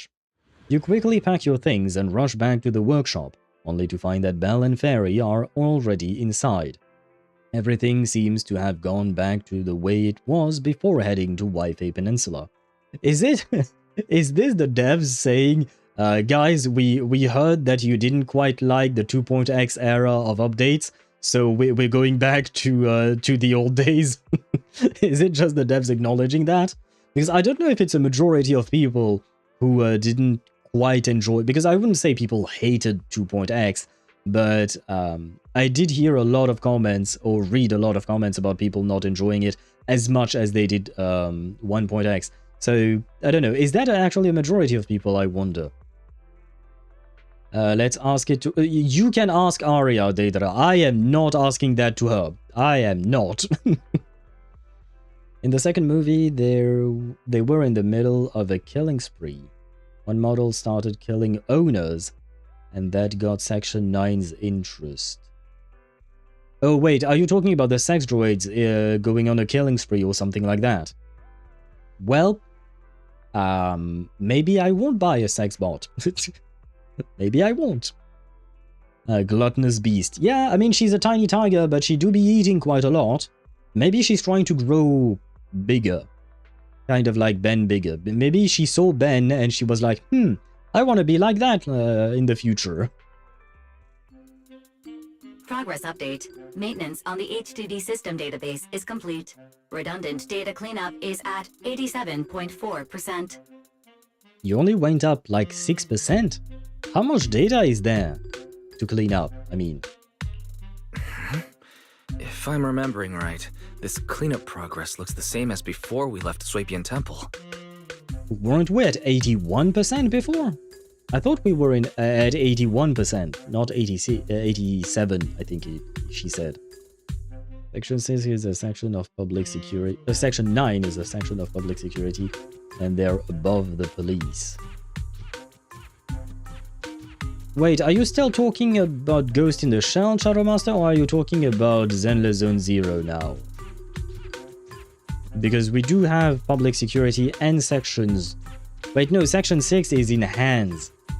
Hand is different from public security. So, yeah. Now I'm confused. Notification. Unknown data interference detected. Cleanup progress is slower than expected. Background processing is recommended.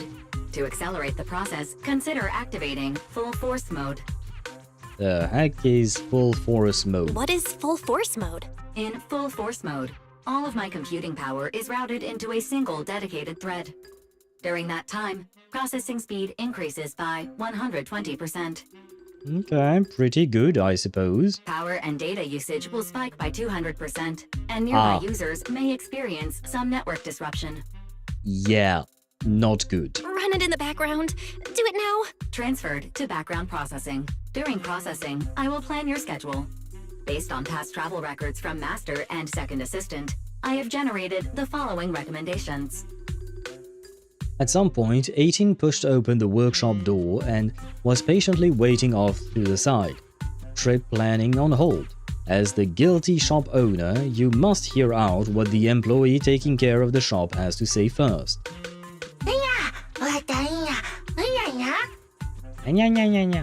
Master, if you're free, could you help me drop off this videotape at 404 on the corner? The good managers gotta do what the good managers gotta do, I suppose. Yes, why Of not? course, 18. Just hand me the tape. As a responsible video store manager, I'll head out right away.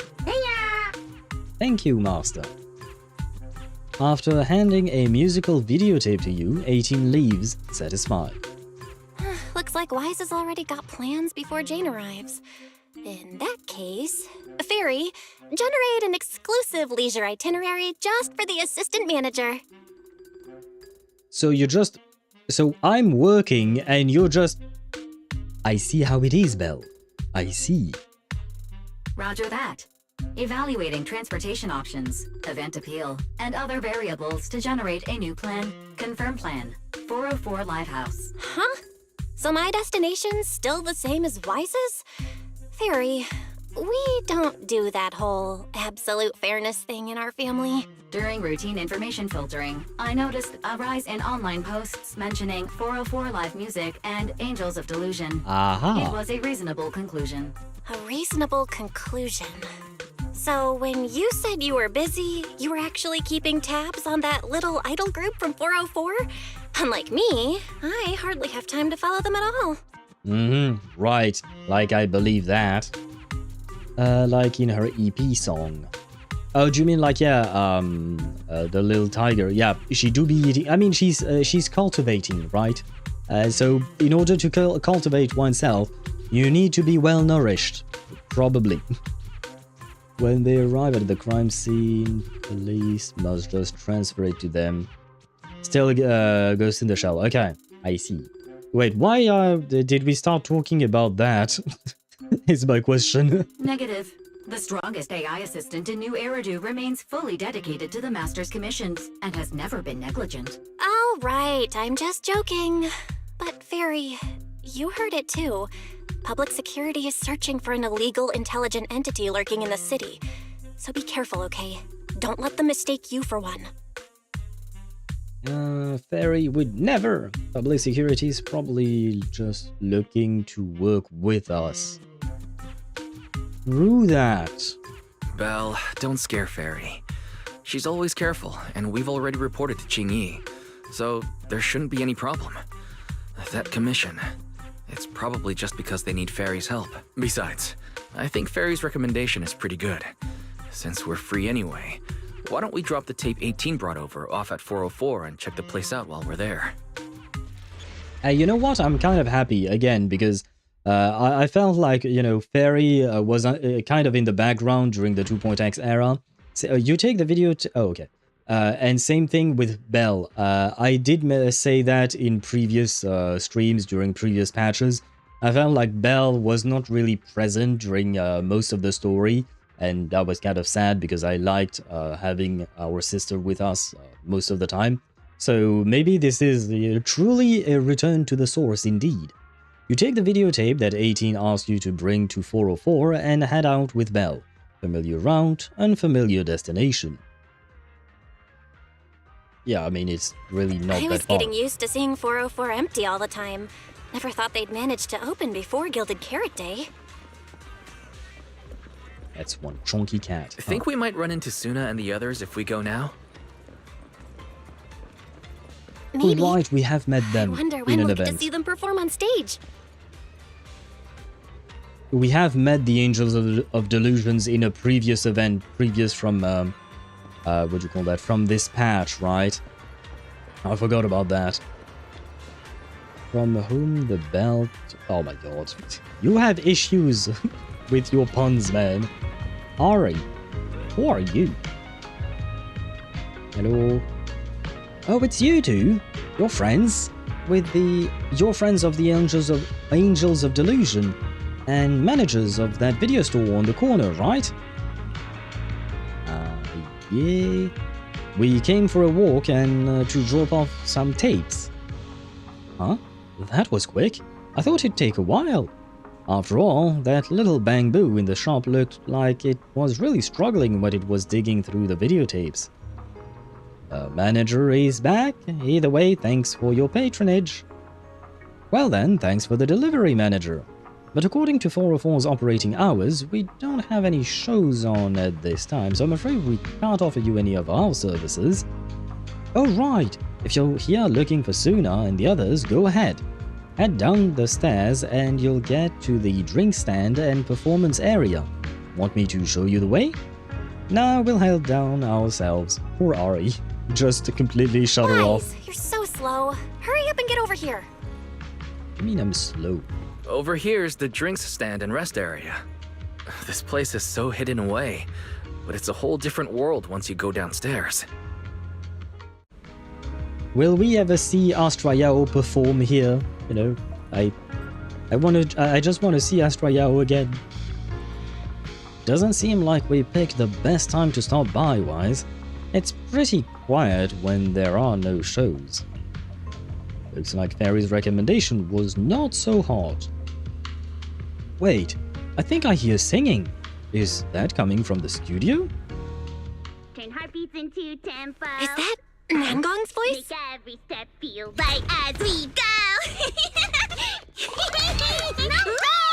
La la la la la. Get the music back. She's loud. And you. It's almost Gilded Carrot Day. As they say, practice makes perfect.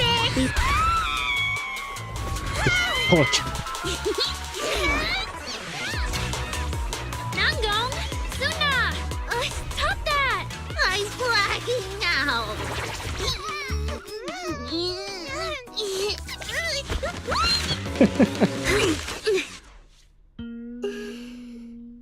What the fuck?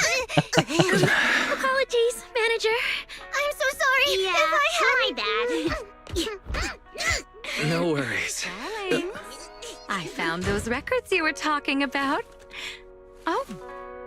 Well now, who exactly do we have here? Well, I could ask the same question. Hello, you. Sorry, managers. Letting you see things this chaotic is totally my failure as the leader of Angels of Delusion. Well, you were, you know, creating the chaos yourself, so there is that to take into account as well, but well. Anyway, Mommy, I want caviar. Why caviar? Is she a fish? Is she a fish lady? I don't know who she is. I just know she's voiced by Allegra Clark because I saw the announcement and I recognized her voice, of course.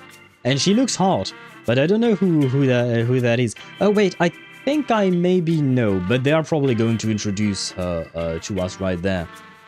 But still, I just wanted to mention, I can see why a lot of people, including you, Swebby, I do believe that you mentioned it as well, but a lot of people have said that this quest brings back 1.x vibe, because that cutscene, it reminded me directly of, you know, the very first cutscene in the game where you have Nicole and Billy running from enemies, and like, you know, that very cartoonish vibe of the story. It really reminded me of that.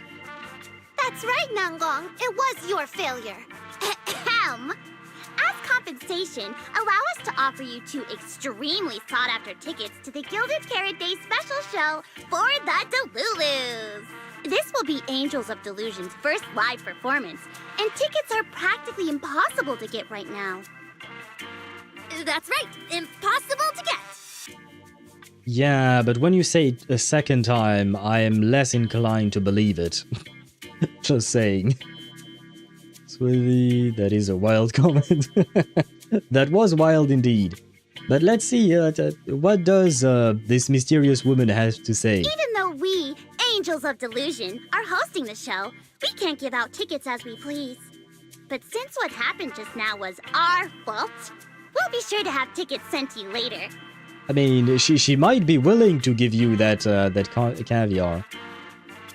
I like the emote you used. But you know what? At least you know what you want, Swithy, right? You know exactly what you want, and you're going for it. I see. Well then, Belle and I will gladly accept your kindness. It's the performance on the night of Gilded Carrot Day, right? Wise? How are you already in full-on holiday mode? What about that thing we were asked to handle? Ah, so manager also has other business to attend to. Aria sounds more mature than she looks, I will say. Especially compared to Sunna and Nangong Yu. Yeah, there is still something we need to deal with, so we might not be able to make it on the night of Gilded Carrot Day. The girls deflate in an instant. Aw, our tickets were returned so fast. Well, it's not like we didn't want to come to your show. I knew it. Bragging about how our tickets are impossible to get wasn't gonna work at all. Nobody wants them, even though they're free. Oh shit. Nangong's lies never hold up long, but not this quick. Nothing we can do, I guess. We can't hold up the manager's work. Oh man, what do we do? Are they just trying to manipulate us? I feel like they're just trying to manipulate. They are trying to guilt trip us into coming to their show. Wait a second. If everything goes smoothly, we should be able to wrap it up before Gilded Carrot Day. Maybe we can still make it to the show, right? And the guilt trip worked on Belle. I see. Belle already surrendered. What else can I even say at this point? Since Belle's all for it, we'll try our best to make it. How nice. Now your show's one step closer to being impossible to get. But I was right about the fact that it was a lie when they said it twice. I've been wondering, is this their instructor? She looks a bit like someone I know. She looks like someone I know? Who does she look like? I'm trying to think of a blue-green haired lady. Teal? Is this color teal? I don't really know what that color, the name of this color, but I'm trying to think, but I can't think of anyone. But if it really was Lady Cersei, oh, how could everyone stay so calm? Never mind. I'll just pretend it's a coincidence. Okay, well, it is someone Wise knows, not someone I know. Okay. Ah, right. I forgot. Miss Cecilia hasn't met you guys yet. This is Belle, and this is Wise. Uh-huh. Her name is Cecilia. Uh-huh. So wait, her real name is probably Cersei. She calls herself Cecilia, and the next character we have in ZZZ, her name is Cecia, right? That's a lot of C's for some reason. They run the video store down the street called Random Play. They've helped us out before, and their store's doing pretty well too. The number of visitors they get just barely surpasses what we get on our fan page. Oh, by the way, that makes me think. We got the drip marketing for Cecia, but what about Nangong Yu? She's not coming out this patch. So I thought she would be coming out next patch. And yet... This is weird. This is weird. That's a little rude. We got Nangong drips as well. Oh, did we? Oh, I must have missed it then. Because we did take a look at it earlier, but yeah. 2.7 is Nangong and Snake. Okay. Oh, okay. So it does make sense. Okay. Because otherwise I would be like, what happens to Nangong Yu? Does she just die at the end of the quest? Because otherwise I don't see why she would. No, she can't die because I've done the event. So, and I do believe the event happens after the main story, probably. Like I said, I didn't really truly follow what was happening in the event, aside from the emotional disturbances that the angels were going through. But okay, no, so she's not dying, and she's going to become playable. But if she's becoming playable next patch, that means next patch will also be dedicated, and yeah, it will also be dedicated to the Angels of Delusion somewhat, right? So this story must be some kind of a two-parter, now that I think about it. Belle and I have been away, so the Bangbu have been running the video store. And yeah, business slowed down.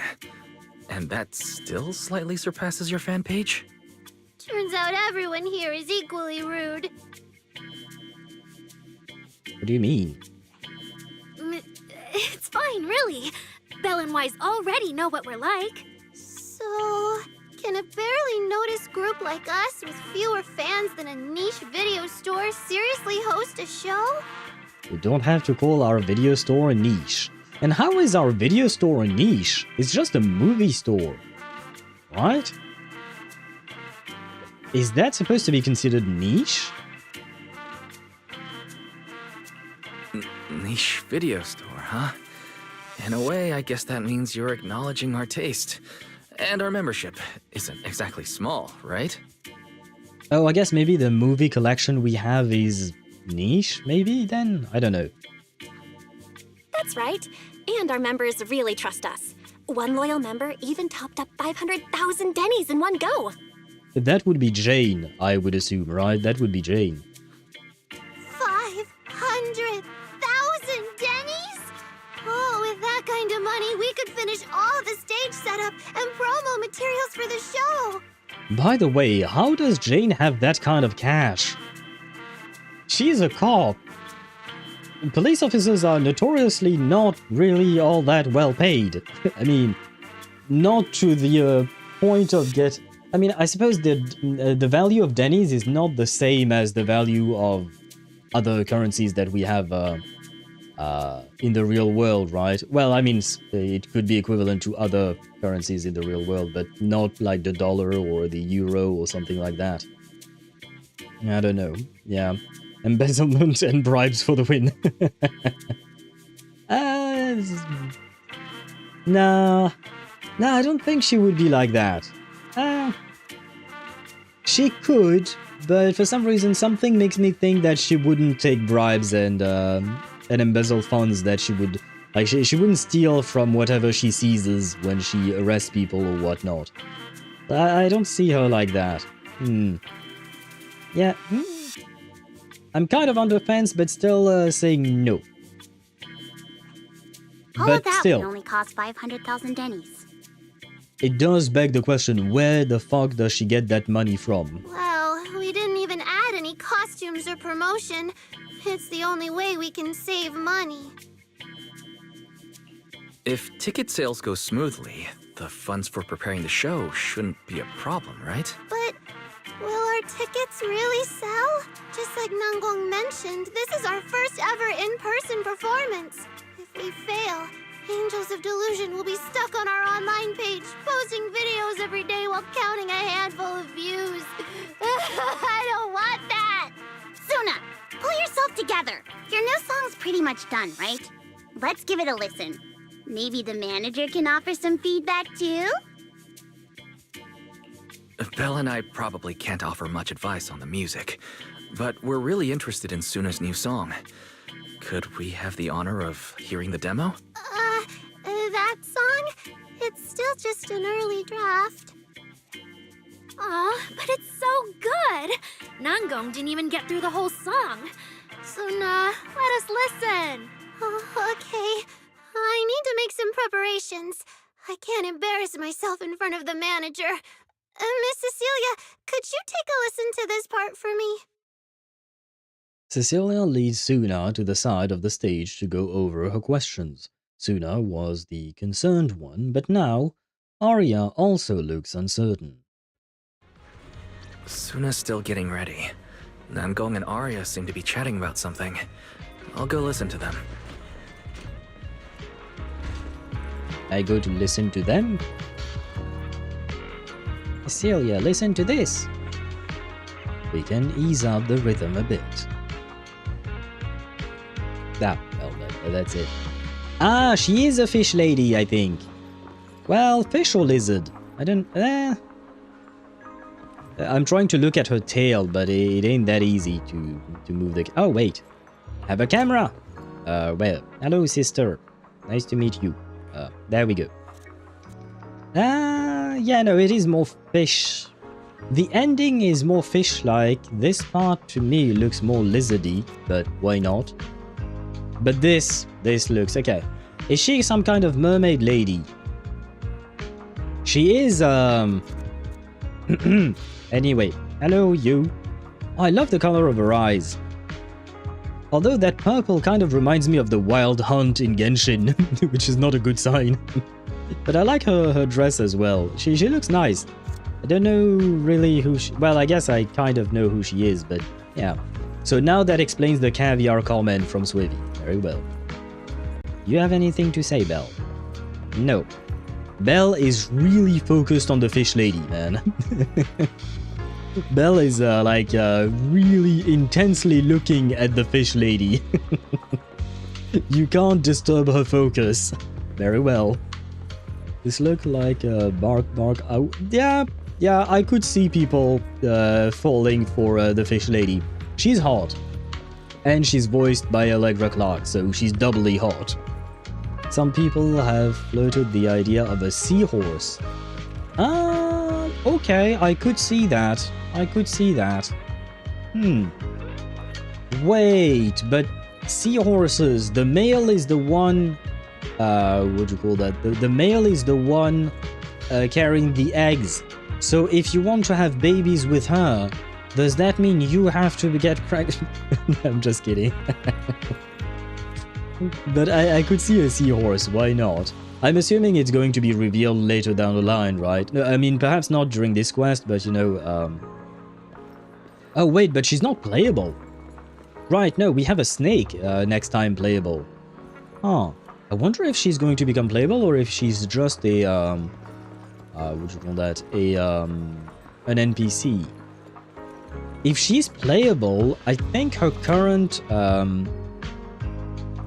Her current outfit, honestly, is kind of halfway between S rank and A rank, I would say. Yeah. Yeah, I don't know. She could be an A rank. Maybe. Not sure. But then, if she does become playable, why wouldn't she become playable with Nangong Yu? Why do we have a snake lady first? Too symmetrical, needs more symmetry. Well, at least the rabbit would like it. And if you're talking about symmetry, look, she has a mole. She has a mole, it's not symmetrical. Look, she has another mole. More asymmetry. That would probably drive poor, what do you call that? Poor Alice completely crazy. And I think I'm trying to go the other way. This is so slow. Yeah, she's missing one earring. So less symmetry, see? And she has one leg open, one leg covered, right? Come on, this is so freaking slow. And she only has a bracelet on one hand. Looking at you, Nicole. Why looking at you, Nicole? Oh, somebody on the ZZZ team really likes beauty marks. Looking at you, Nicole. Oh, okay, that's what you meant. Okay, yeah. She do be having... I'm here. Need a hand? Where is she? Nicole, there she something? My services are expensive. is. Right, she has a mole on her inner thigh, another one on her face. Does she have one on her... Yeah, she also has one on her boobs. I did remember that. They do be having quite a few moles, huh? If I recall correctly... wait, no, you don't. You don't. You don't. You can't. You can't have moles unless they're symmetrical, of course. You don't. You don't. Ah. You don't. Well, you have the bird, so it's okay. You don't. Astra, I don't know what this is in the corner of her eyes, because look at her eyes. Can I zoom in? See, she has these dots in the middle of her eyes. Well, not the middle of her eyes, but you know what I mean, right? She has these dots. I don't know what that is. No other characters has these dots at the corner of their eyes. Yeah, I don't know what that's about. Nagi doesn't. There aren't that many mole characters. Wait, one day we're gonna have a mole Thyran probably, right? Yeah, no, there aren't that many. But they're very concentrated on one specific character, right? The moles are very concentrated on Nicole specifically. Need something? My services are expensive. Manager with... Manager White? Are you recording? Oh, Manager Wise. Are you recording? I am not recording. I'm just taking a closer look because my eyes are not that good anymore. Wise is old or something. Hello? We've already it this far. You two can't back down now. Besides, this is advice from the wishing sprite we're talking about. The what now? I know! I'm really looking forward to finishing the show with everyone. It's just... I'm a little worried. Huh? Manager? That reaction. What's weighing on? Tell a joke to lighten the mood. Why? Aria, you seemed a bit troubled just now, so I came to see if you needed any help. That does not really sound like a joke. What? Wait. After all, as the manager, I've picked up quite a bit of experience running random play, so I can offer a few pointers on selling tickets as well. Why did the game offer me a choice between two answers that are somewhat different, but completely ignore the second one that I chose? In that case, don't give me a choice. Like, I'm used to two answers leading to something similar, but here it's just completely ignoring the second part. Where is the joke? Says the manager who's never worked the front desk and leaves tape sorting and restocking to me. I guess maybe this part is the joke or something? We're also a restaurant. Is that an actual word? Like, you mean the manager of a restaurant? Resort? Restaurant? Oh, are you talking about the bar restaurant? Yeah, it was more of a restaurant in the Outer Ring, right? The one where with the Sons of Caledons, right? Resort manager with Alice and Yuzuha, yeah, that I remember, and many other odd jobs from events. Cheesetopia, was it called Cheesetopia? I forgot about that. But we do be doing a lot of jobs, but where is my joke? I asked to tell a joke, and the game did not tell the joke, so I'm disappointed now. A new Cheesetopia opening near you soon. Yeah, nah, wait, we already have enough work, Swevy. I don't think we can afford to open a new one and manage that one as well. And I don't think we can just leave it to the Sons of Caledon to... Well, unless it's Lucy. Lucy could probably manage things. As much as I love Caesar, I don't trust her to manage a restaurant at all. If we're talking about why business has been slow lately, you really owe 18 an apology, Wise. What do you mean, me? You're also a manager. Hey, wait. Why are you pinning the blame on me? Let's franchise this shit then. We could... But who would we ask to manage the place in our stead? Try some of the Outer Ring's most exotic food at Cheesetopia. That is a good selling point. I feel like there are some people in New Eridu that would probably want that. That's a good selling point. That could work. Good work. Still requires someone to manage the place, but I'm not sure exactly who we could ask. Because all the people we know are agents and they're quite busy with their lives. Except for the Sons of Caledons, but like I said, I trust them with my life. I don't trust them with a business. At least not most of them. Wow! I always thought the little issues Angels of Delusion had were just because the three of us spent so much time together. Cause, you know, a little friction is hard to avoid. But now that I see it, a duo doesn't seem all that harmonious either. Well, yeah, now, plus, you know, they are brother and sisters, and, you know, sometimes siblings do be fighting. Well, we're not exactly fighting, to be fair. I'll buy some bamboo friends, and... we'll buy some bamboo friends and have them run it. Fair point. We do be using a lot of bamboos, to be fair. You do have a point, yeah. We don't need someone in particular, we can just use bamboos. I forgot that the butt plugs can run places. It's not that we don't get along.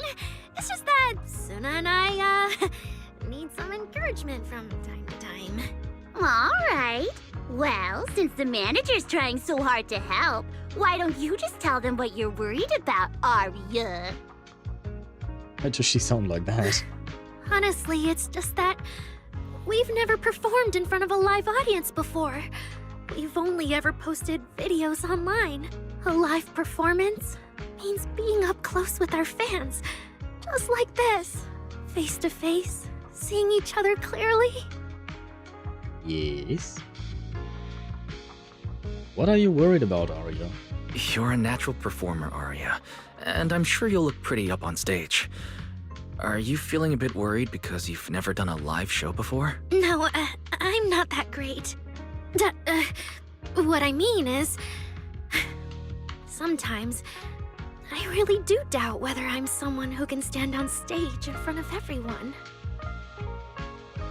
I mean, as long as your legs are working, you can stand on stage. That's quite easy. Aria! It's rather the performance part that is a bit more difficult. I'm just overthinking it. Oh, please! If even you don't have the confidence to get up on stage, what's poor Sunna supposed to do? After all, even if no one's seen you in person, everyone's heard your voice. Before. She forgot the before. Now that you put it that way, yeah. Ever since we first met Aria, I've felt like her voice sounded really familiar. Did it? I skipped through that last event in the last patch. Like I said, I wanted my rewards. I got my rewards, that's it. It really sounds like that singer who used to be the talk of the whole city, right? Huh? She's talking about, Cersei. You meet Belle's eyes, and you can tell she's thinking the same thing. Miss Cecilia's face, Aria's voice. There's a trace of Cersei in both. Is that really just a coincidence? Probably not. But Aria doesn't look encouraged by those words at all. That was a long time ago. And back then, I wasn't even... Sunna's voice comes from the microphone nearby. Anyway, let's go see how Sunna's doing. I really want to hear the rest of that song. She sounds more mature. If you mean Aria, yeah, I think I mentioned it as well, yeah. Compared to the other two, she sounds a bit more like a grown-up than the other two. I prefer her voice just because it's not as high-pitched, not gonna lie. Just listening might be a little boring. How about joining in, manager? What do you mean joining in? Do you want me to sing? Yeah, nah, I'm good. Get into the rhythm, hit the right beats, and you'll feel the pulse of the song. Try cheering Sunna on with Biggest Fan. What do you mean biggest? Oh, Biggest Fan is the name of the Bangbu, I think? Maybe? It'll be fun. Trust me. I don't know you, why would I trust you? Yeah, that's right. But this song's still just a rough draft right now. Manager, if you've got any thoughts or suggestions, remember to tell me, okay? I want to carefully polish and perfect this song with everyone. That sounds great. So, manager, what do you say? Alright. Oh, skip the calibration. I've already done it. Okay, yeah. Ah, shit, I suck at this. Looks like Sunna and the others are ready. Manager, how about we show her some support? Sure. Is it the minigame? I think it might be the minigame. I suck at this minigame. Falling into yes, it is. Delusion Field!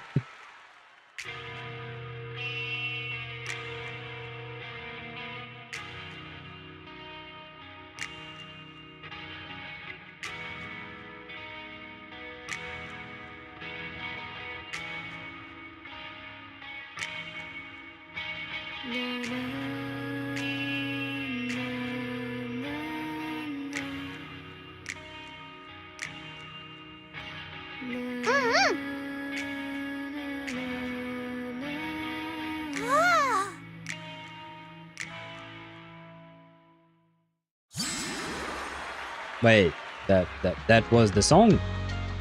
But she just said la la la and then la la la. Thanks for cheering, manager, but it still feels like something is missing from this song. You mean like actual lyrics?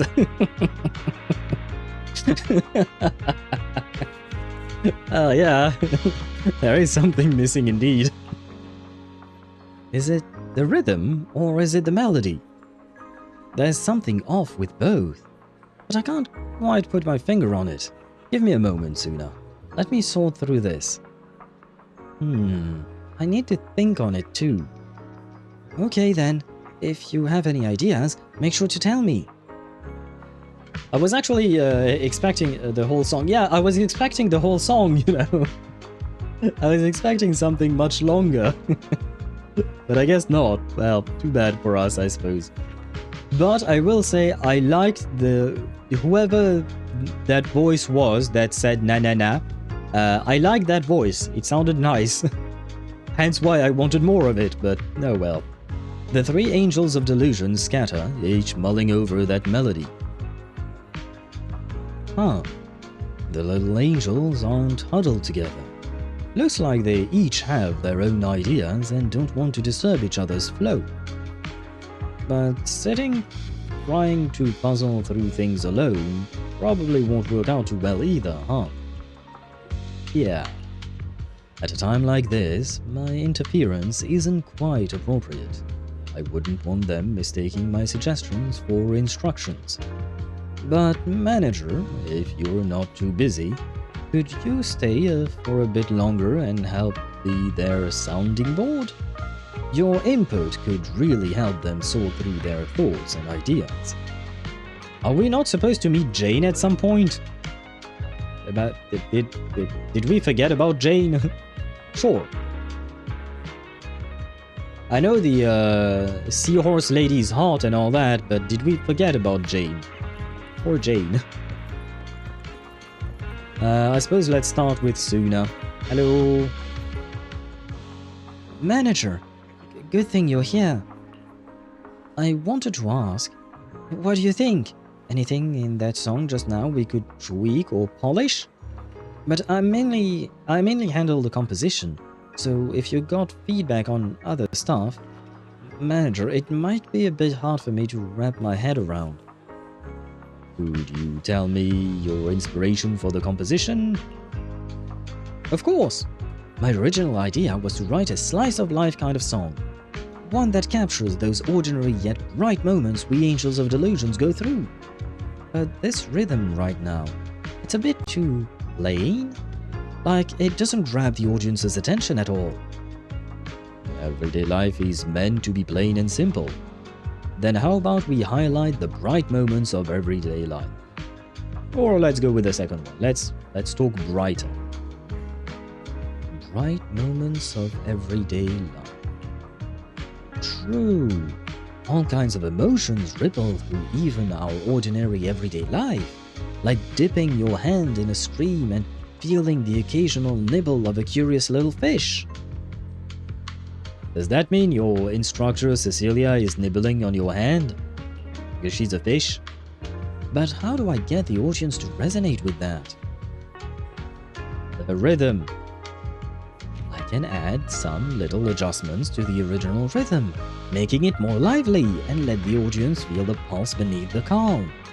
Oh, thanks, manager. Thanks for the tip, manager. Inspiration has struck. Looks like you have a plan now. Okay, well, I'm glad I could help. Hello. Manager, you heard it too, right? Sunna's new song for Gilded Carrot Day is so good. But as the finisher for our debut show, it definitely needs some polish. I don't have any solid ideas yet, so could you help me brainstorm? So where should we start? Oh, and manager, when you hear the name Angels of Delusion, what kind of performance would you expect? Huh?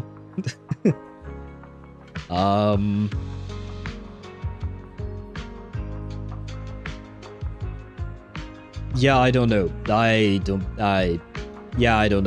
I don't expect anything. Eccentric, lively, and imaginative, strict synchronicity and precision. Yeah, nah, we're going with the first one. Eccentric, lively, and imaginative. Oh, I love that way you put it. You're right, we're the Angels of Delusion, and the world we show our audience should totally have that dreamy vibe to it.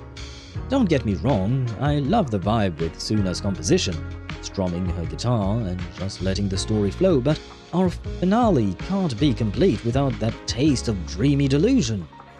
But besides expressing our own Angels of Delusion style through this song, we also gotta consider Gilded Carrot Day.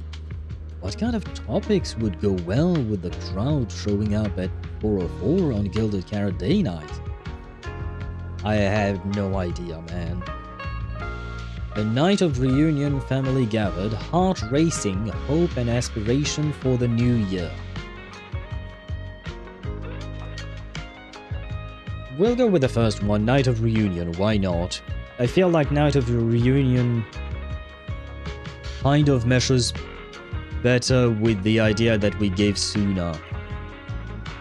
Reunion? Yeah, that does seem very Gilded Carrot Day-esque. But will people choose together at 404? Will the Delulus bring their parents and kids? Maybe even their cat or dog to the show? What do you mean their cat or dog? Do not bring a cat or a dog to a concert. Oh my god, the poor animal. Cats especially, and even dogs, they have sensitive ears, cats especially. You don't want a cat at a concert. Holy shit, the poor bastard would die. I think it would be a traumatic experience for them. I mean, I could be wrong, but like, I know cats can easily be startled by loud noises. So yeah, that is a bad idea. Okay, so you agree with me there, Deidara. Yeah, do not bring your pets to a concert. You can make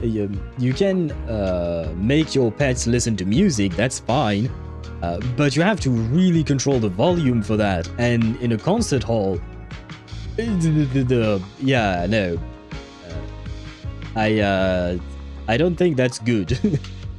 Because like I mean, technically speaking, I've never been to a concert, but I have been to a nightclub once. And I lost my hearing when I was in that nightclub. It was nice-ish, I guess. I wasn't there for the nightclub itself. I was there to celebrate my best friend's birthday, but that's not the point. The point is, it's loud as fuck. Like, it's really loud. And I'm assuming that a concert is also really, really loud, so yeah. Don't bring your cat or your dog. Yeah. And by the way, I just not tilted, but just noticed that the Delulus is actually the name of Angels of Delusion's fans, I guess. Because they mentioned the name before, but I didn't notice and didn't understand that was the case, but I see. See that. That's one name. Yeah, that's a name of all time. That reminds me, technically speaking, I never came up with a name for viewers of this channel. Are you supposed to be owls as well? Well, no, you can't be owls because some of you are not birds. So some of you are other animals. Like, for instance, Kumo, who was there earlier, he's supposed to be a spider, right? So it doesn't work. And we do have other animals as well, so it doesn't quite work. One day, I shall find a name for you guys. Or you can come up with a name for yourselves. That works too. Though we would have to put it to a vote. But yeah, point is, I'm not calling my viewers Delulus.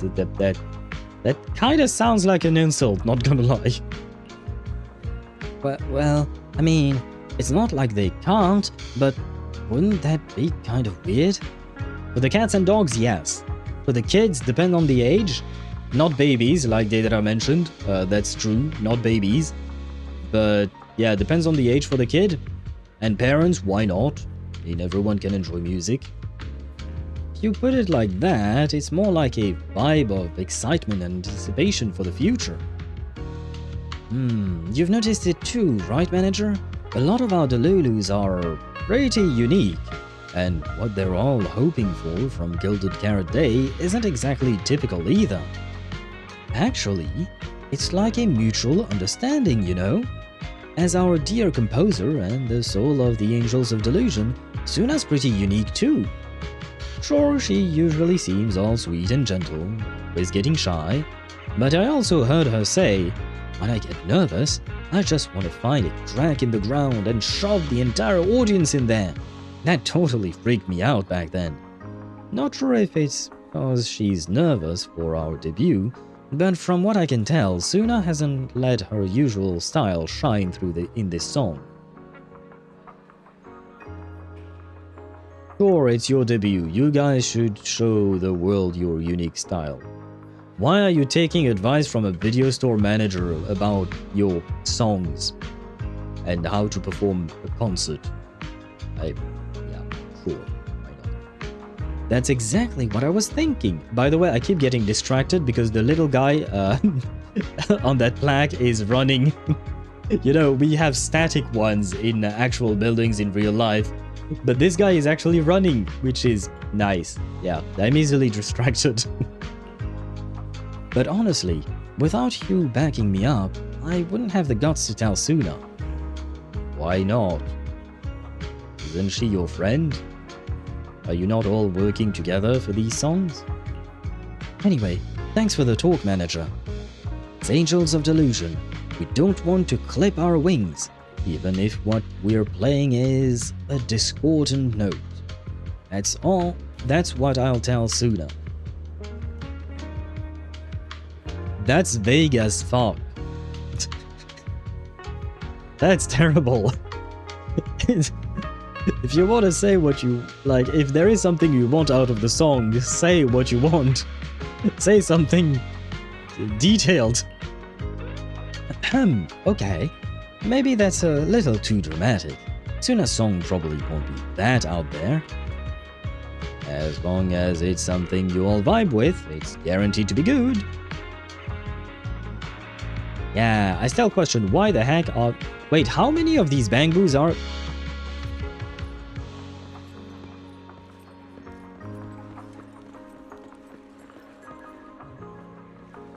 They are the exact same bamboo, right? Yeah, so there are 3 of them, because I thought... Yeah, I saw... Yeah, biggest fan is there as well. This one doesn't have a name, but they are all 3 of them biggest fan, right? Oh. Oh, I didn't notice. See, I was right. I was right that Belle was really focused on Fish Lady. Look. Strangely enough, while we are out there talking to all 3 of the Angels of Delusions, she's talking to Fish Lady. And wait.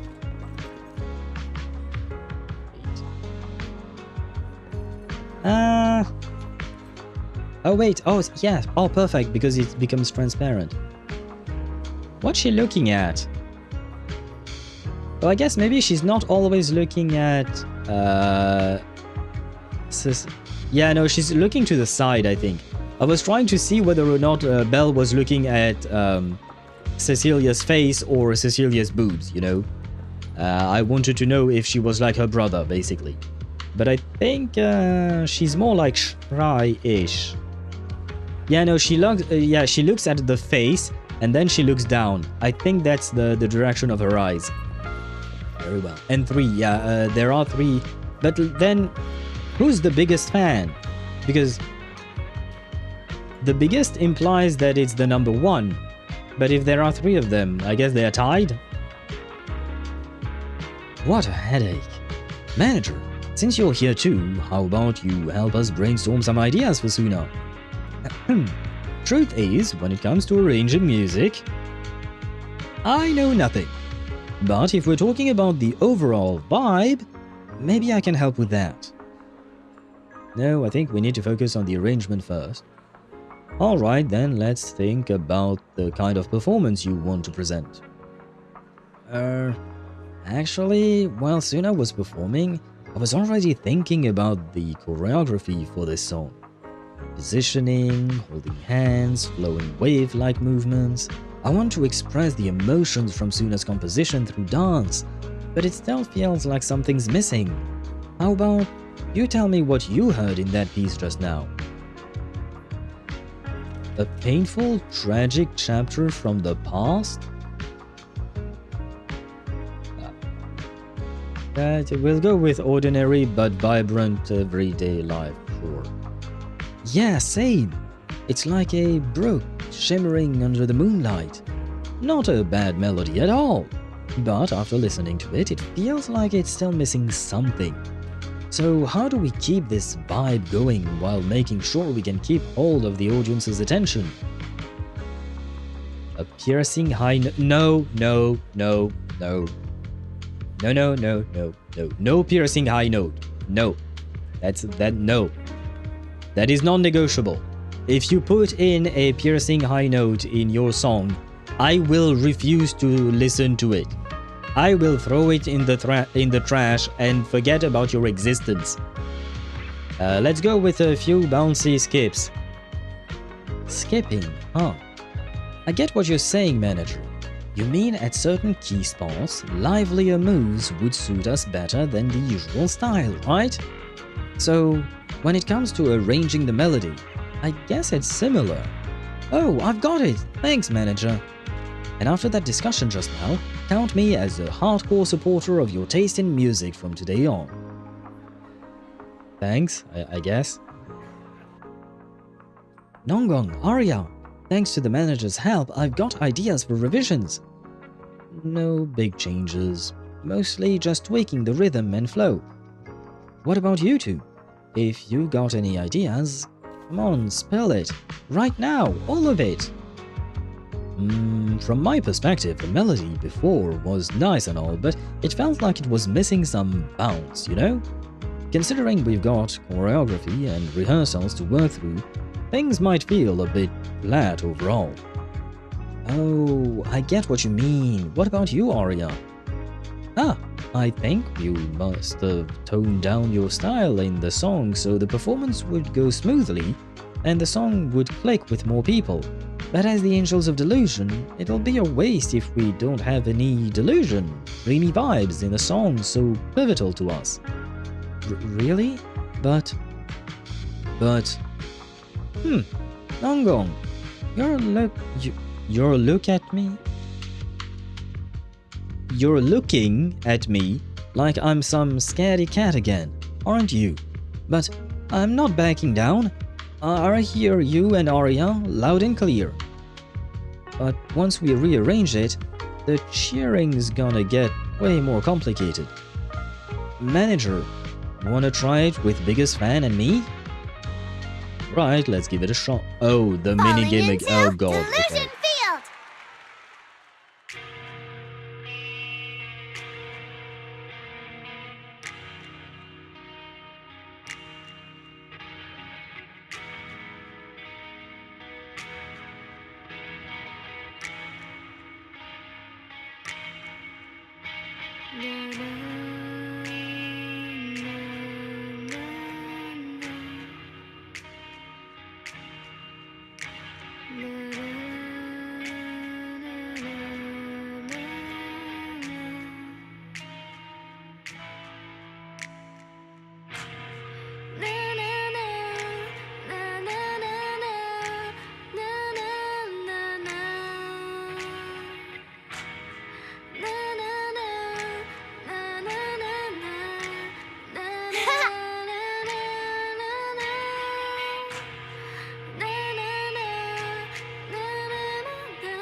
I wonder what happens if you just miss everything. Manager, your cheering lines up perfectly with Sunna's beat. Yeah, all I did was press 2 buttons, but okay. Maybe next time you could join Sunna for my vocal class? Yeah, nah, I'm good. Thanks. I'm good. So you're the vocal coach for Angels of Delusion. But I don't think vocal lessons are really my thing. Looks like I haven't earned your trust yet. what about the other manager? What do you think of Sunna's song? _Mihai says, this game mode with the notes, but the one with the 3 rows pissed me off so much. Yeah, same. I do like this game mode. You know, we also have it in Genshin, right? It looks different, but we also have it in Genshin. I like it. I'm not exactly good at it, but I do enjoy it. But the one with the 3 lines, for some reason, it completely messed with my brain, and I mean, I still managed to get S ranks, to get all the rewards and whatnot, but yeah, I didn't like it either. I may not know much about music, but when I heard this song, it filled me with hope, so I'm sure it's a great one. Yeah, you know what? I kind of want to hear Belle sing. Huh. She has a pretty voice. I like her voice. I mean, Wise also has a good voice. Good for singing? I don't know. Or probably, maybe. But I don't know. Belle, yeah, I kind of want to hear her sing. Well, to be fair, I would love to hear Cecilia sing. Well, specifically, Allegra Clark sing. I don't know if she does. Thank you for saying that. But, manager, are you sure you're not good with music? Because honestly, my biggest dream is to write songs that bring hope.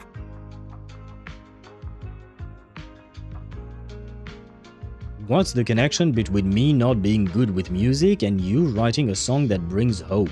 Lut_Mihai says, why not listen to Evelyn sing? Oh, no, that too, why not? I was not thinking about her specifically because, well, she's not appearing in this quest, unfortunately. But sure, I mean, we do hear her sing a tiny bit. Well, she's humming rather than singing, if I recall correctly. But you know, during the quest with Astrayao, at some point they're both in a car, and I don't exactly remember why, but you can hear Evelyn humming at some point there. So I'd love to hear her actually try on singing. And same, honestly, I would like to hear Astrayao sing.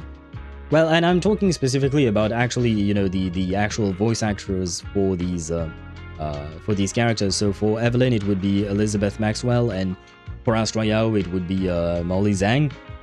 I wonder if they can sing. I don't know. Because, like, for instance, I know that Amalie, the voice actress for Jingliu,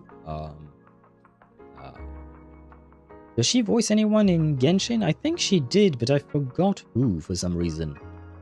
But anyways, I know that Amalie sings. She's put out some songs as well, and she sings really well. She has a beautiful voice when she sings. But like, I don't know about other voice actors. Not all voice actors sing. Like, I also know that some of the Honkai Star Rail voice actors banded together to remake some of the songs for from Honkai Star Rail. So I do know that some of them do have a good set of vocal cords for singing, but I don't know if all of them do. Really? I feel so honored. Nice work, Sunna. If you can talk like this while selling tickets, there's no way people won't buy them. Nangong, I'm being sincere. I can back that up. Sunna said the same thing to me, so it looks like you really are her kindred spirit, manager. Okay. All right, everyone loves Sunna's song. And if we want more people to hear it, we should start thinking about the Gilded Carrot Day performance. Oh, wait, I think... No, I don't remember. Because there were a bunch of HSR voice actors in that one song. But I don't remember exactly who. I do believe it was... the song was...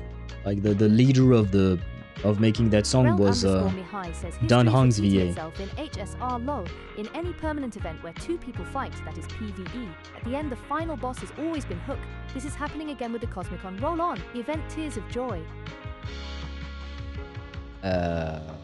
Oh right, that would be the latest event, I would assume, in HSR, right?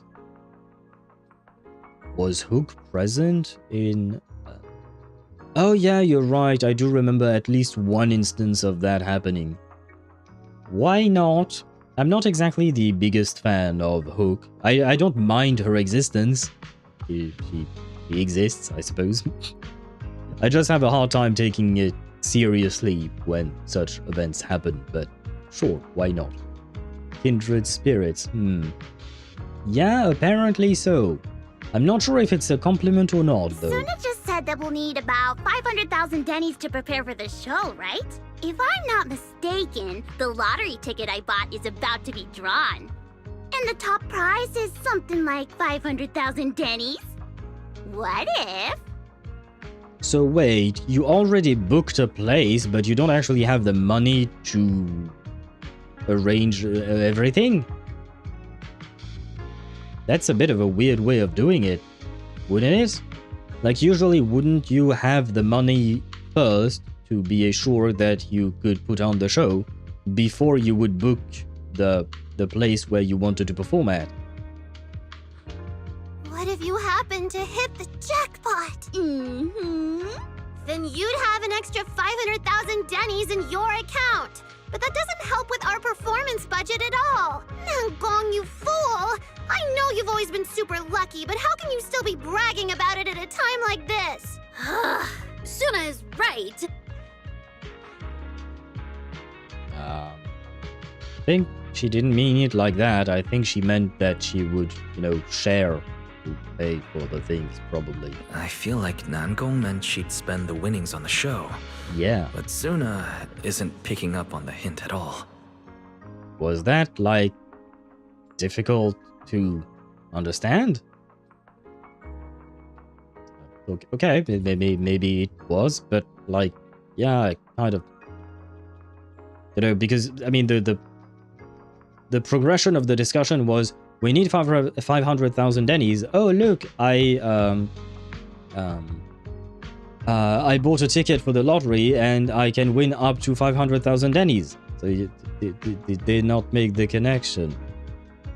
Okay, well, I guess that's that, I suppose. Nangong, secret Nepo baby. Do you mean does she come from rich parents or something like that? I know nothing about her.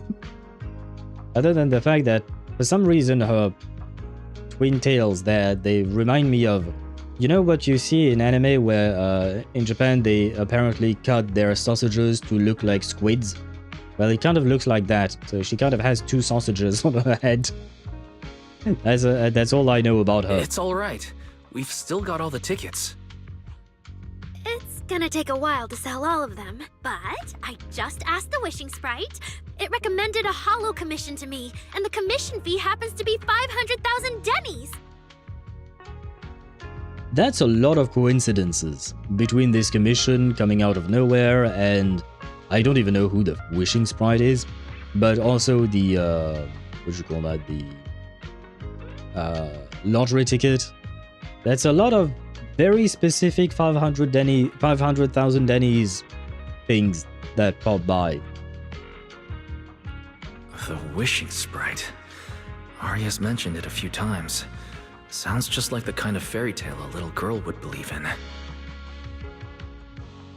Oh no. Could the Wishing Sprite be yokai or an AI of some kind? Oh no. Oh no. Still, this commission means heading into a hollow. Fairy tales won't save your skin from Ethereals. I'd better dig deeper when I get the chance. But that's your commission reward. So now, are you do you not understand what they're trying to say? They want to pay for the show. You do realize that? I mean, no, you don't. Evidently, you don't. Maybe it's time that someone actually told her that that's what that's what Aria and Nangong Yu meant. They want to use their earnings to pay for the show. If I take the commission, Nangong and Sunna can handle the prep work I was supposed to do. Then the reward should count as the whole group's funds, right? And when I'm back from the commission, you should be finished with the prep work, and we can all go out and sell tickets together.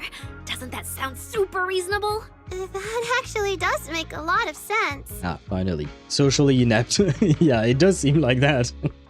I mean, I understand not understanding subtle clues, when people drop hints, but for me, this wasn't even about hinting things. It was just you have argument A and argument B, and they follow each other one after the other, so there has to be some kind of connection. You You don't just talk about one thing and then completely switch off to another thing entirely right away. Usually, most of the time, right? So you have to draw a connection between the two, but she didn't. So yeah, I guess she is indeed socially inept, but well, there is time to learn. Hopefully we can help her with that. I mean, I hope. Aria, you just happened to get a 500,000 Denny commission? Did the client say which holo you need to go to? Let me see. It's pretty far. We're heading to Lemnian Hollow. Let's meet up in Phylum Heights tomorrow evening. I'll look up the route. Oh, I can send you with the Qingming bird. Maybe George can help you. Aria, I want to go with you. Huh? I heard there's a shop called Yum Chasin in Phylum Heights. The desserts there are really unique. I want to try some. Yeah, and they're, I don't know what to call her. Is she a waitress or a hostess? But, yeah, Sweetie's hot. Since when did you get this fixated on food? Weren't you worrying a few days ago that your face looked round on camera? I mean, you look like a child. Every child has a face that looks round, more or less. But now that I think about it, yeah, I forgot, but Sweetie's getting a skin as well. I wonder why, by the way. Like, like, getting skins for characters is one thing, but now we have skins for NPCs. Well, one NPC in particular. Aria, you think my face is too round, so you won't take me out for dessert. That's not what she said. She said, you think your face is round. She didn't say she agreed. At least, wait. Let me reread the sentence. Yeah, no. She said what you said. Not what... Yeah, you're gonna have to work on your social... Not even social cues, just understanding sentences in general. It seems she has a bit of trouble understanding what is literally being said to her. No, you're the one who said that! Poor Sunna. Abandoned by Aria. Well, I suppose if Sunna has someone like Nangong Yu in her life, it won't help. Okay. If Nangong Yu reacts to like that, and confirms the misunderstanding that, well, Sunna misunderstood, then yeah, I would understand why she would have issues with understanding others. Nangong Yu, you're not helping. Nangong! Now's not the time to make things worse! So are you taking me to Phylum Heights or not? I never said I wouldn't take you! We've done simple holo commissions together before, haven't we? It's always best to have someone watching your back. I just thought, if we both go, all the ticket sale prep will end up on Nangong alone. Can she really manage it by herself? Don't worry, I'll help out too. Can you come to the with us to the commission, please? Pretty please. I need a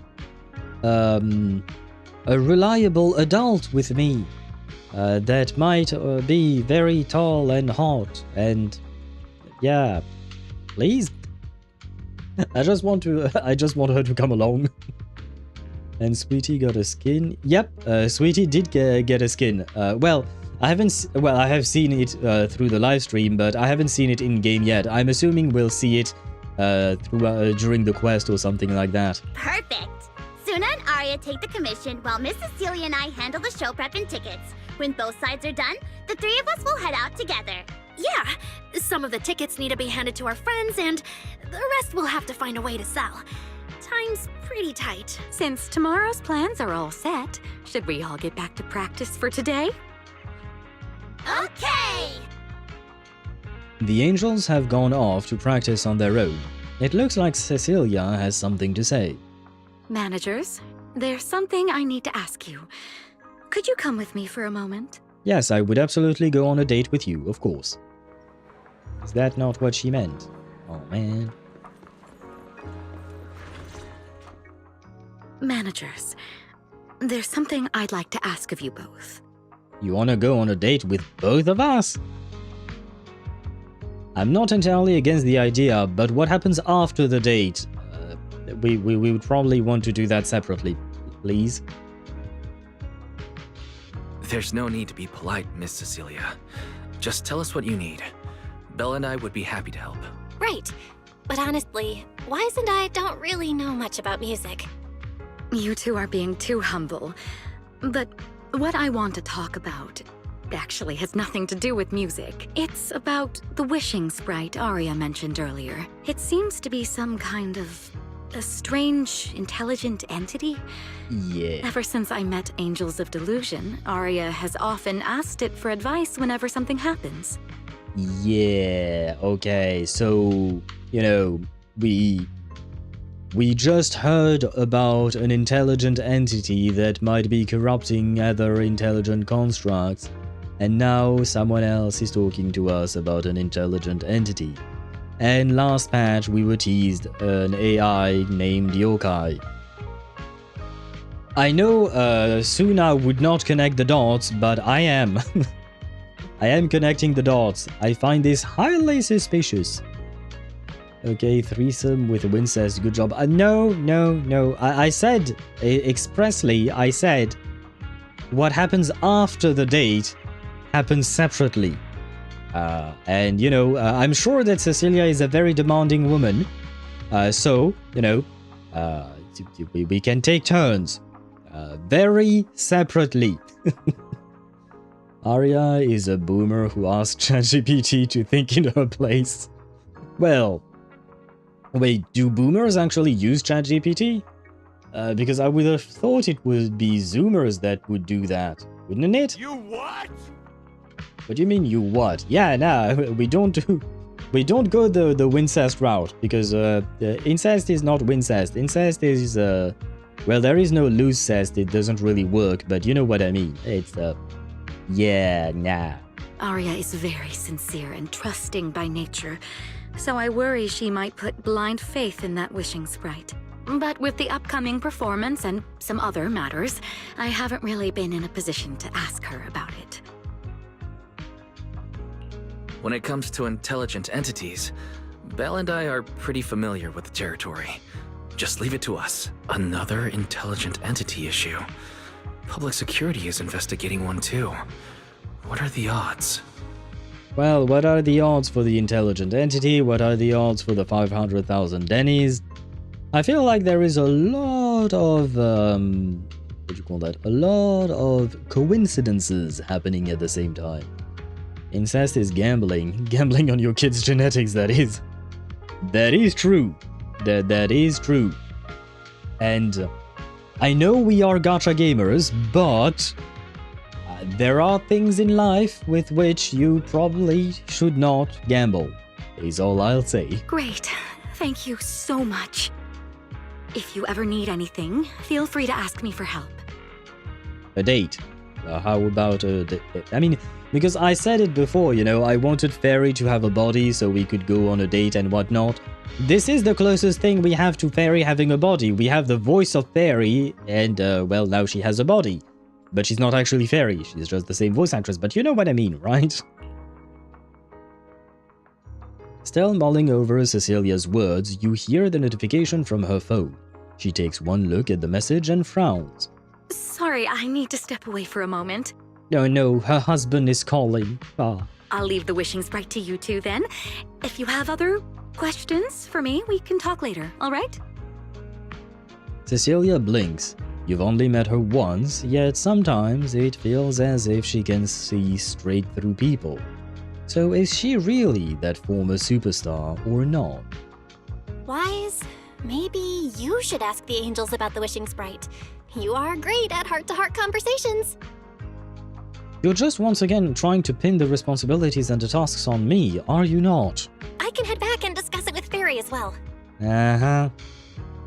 You just want to go home early. Fine, you can go back first. Belle, you just want to go home early and rot in bed after traveling all day. Fine, you can head back first. And just like that, Belle heads off. He didn't even deny it. Oh, Aria's right over there. Wait, maybe I should be more indirect about this. Better check with Nangong and Sunna first. Give me your caviar fish, lady. that is what we be asking, but it seems she was called away. No, it seems she was called away, so we sad. For now, we have no caviar, but maybe later down the line, maybe there is protection. Yeah, I thought about that too, Data, when I said the thing about not gambling with your kids' genetics. I thought about but they don't always work, so it is still a gamble. Protection is not 100%. There are times where a condom can break, or someone forgot to take their pill or whatnot, right? So it's not 100%. It's not a guaranteed. It's not a 50-50 either, but still. What do we do? What do we do? What's wrong with you again? Relax. If you get too nervous, then pretend everyone in the audience is like those spectators we borrowed last time to fill the frame during filming. For a second there, I thought she was going to say, if you're too nervous, pretend that the spectators are naked.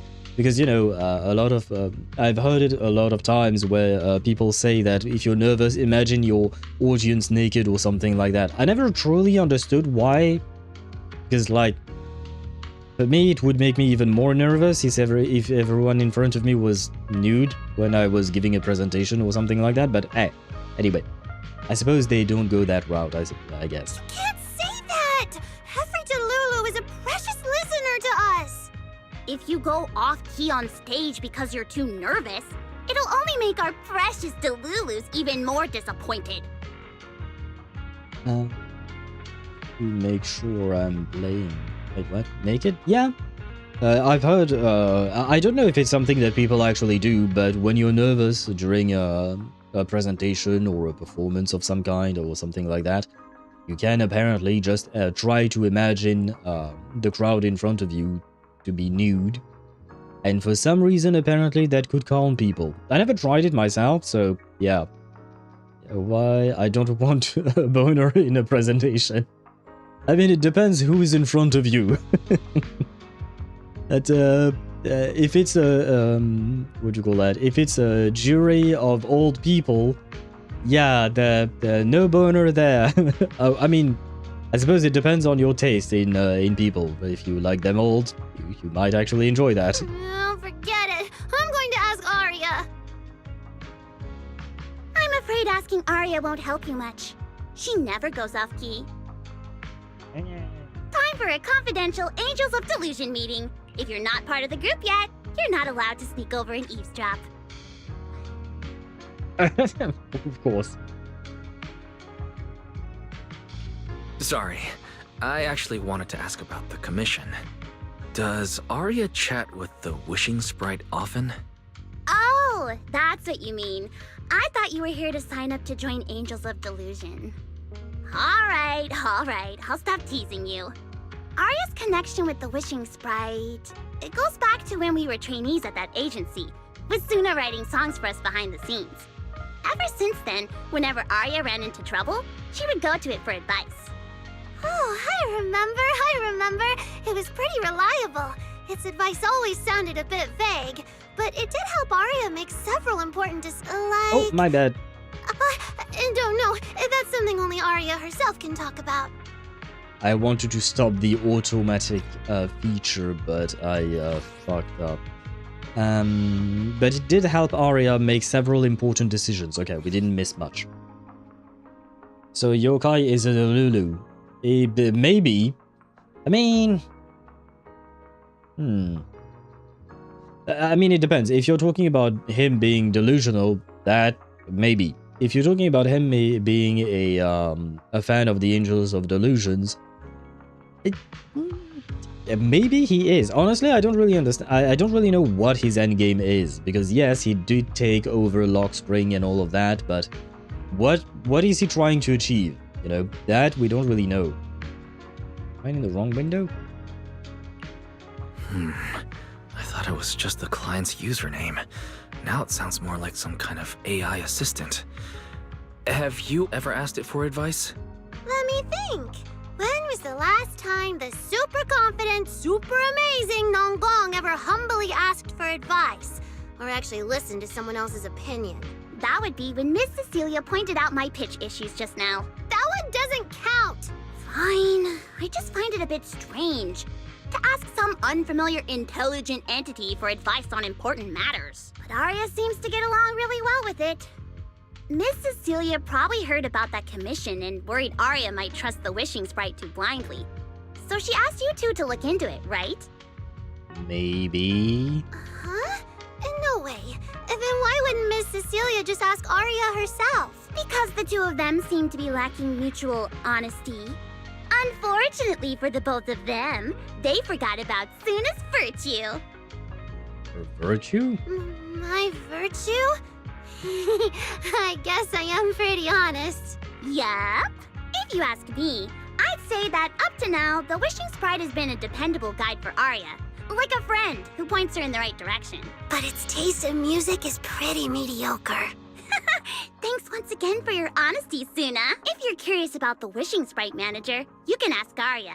She's always happy to tell people about that friend of hers. As for the commission, Aria and Sunna may look small, but their teamwork is solid, and regular Ethereals can't touch them. That's why I'm not worried. Well, yeah, but there are irregular Ethereals, right? You do know that hollows are unpredictable, right? I see. I think I get it now. Thanks for letting me know. So basically, Aria is using character AI, and she thinks she made a friend, and is using character AI to decide on life stuff. Yeah, that ain't good. I don't see Aria anywhere. Did she go upstairs? Wait, is he running? Oh yeah, look, he's running! Anyway. Picture you going to a concert and finding your enemy that claimed to hate humanity while swaying... Let's take... Well, there would be no better opportunity to take them down then. While take them down while they're distracted. Audience. Performance. Gilded Carrot Day. This is really important for Angels of Delusion. But the stage and the audience area, they're so close. Well, I mean, yeah, that's kind of the point. Manager, sorry, I was spacing out thinking about the performance. You know, it's our first time standing right in front of a live audience. I think you guys mentioned it once or twice, yes. I am aware. You wanted to talk to me? Is there anything I can help you with? Oh, I just heard you mention a commission from the Wishing Sprite earlier, and I got a little curious. Hollows are dangerous places. Aria, are you sure this commission is legit? Oh, so that's what you were worried about. I actually often... Sunna, Nangong, and I often take on some simple hollow commissions. So you're the one who actually does it. I mean, I suppose it makes sense. You are a robot after all. So you're probably equipped with, you know, weapons and stuff. Or rather, you know, the robots are usually probably stronger than most humans. Although, I do wonder if that's the case for Thyrans and people who can manipulate ether and, you know, have abilities and stuff. Oh, I wonder. She's nervous because she can already picture the smell of the sweaty otaku. I mean, I guess you're probably not wrong. I don't have personal experience in concerts, like I said before, and I don't remember if I smelled anything or not during my time at that nightclub that one time. But you might not be wrong about that. And, yeah, not sure that's a pleasant smell. Maybe, you know, as part of the performance, the Angels of Delusion can spray some perfume on their audience or something. I don't know. Just spitballing. And, you know, they spray perfume on their audience and then they offer to sell them a bottle of that perfume. We create merch. And that way, you know, they can get more funds for their next concert. I feel like we're gonna get that that 500,000 Denny's real fast for the next concert, because we can't exactly sell the perfume before the audience is in there. Anyway, AOD special edition cologne. Good marketing, Owl. Yes, thank you. Thank you. Yeah, I mean, if people buy bath water, you know, I feel like perfume is more of a commodity that most people would buy, right? But speaking of bath water, you know, although wait, can Aria take baths? Is she waterproof? Is Banyue waterproof? Is Qingyi waterproof? How does that work? I'm not sure. But at least we have, you know, Sunna and Nangong Yu, right? So 2 out of 3. Idols will be happy with their fans enjoying their songs and will understand why they're sweaty in a concert. In real life, probably yes. In real life, I would assume so. I don't think in real life the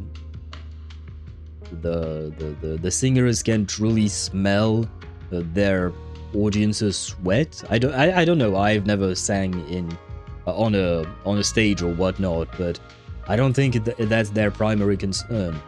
Plus, I would assume the actual performers, the actual singers, would actually, you know, sweat a lot themselves. So, I mean, they might not smell or anything, but they would sweat. If I remember correctly, I think I saw that in a documentary about Michael Jackson, and because of all the dancing he did on stage during his concert, he sweated? What's the past tense of sweat? To sweat. Sweated, I guess?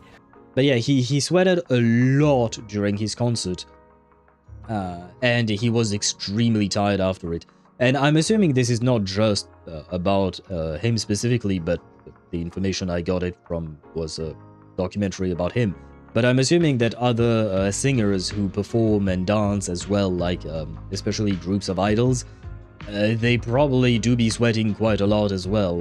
They are, I mean, dancing is a tiring sport, activity. I don't know if you can call it a sport as exactly, but it is a physical activity for sure. Idols gotta eat and shit too. Gotta hustle that Denny.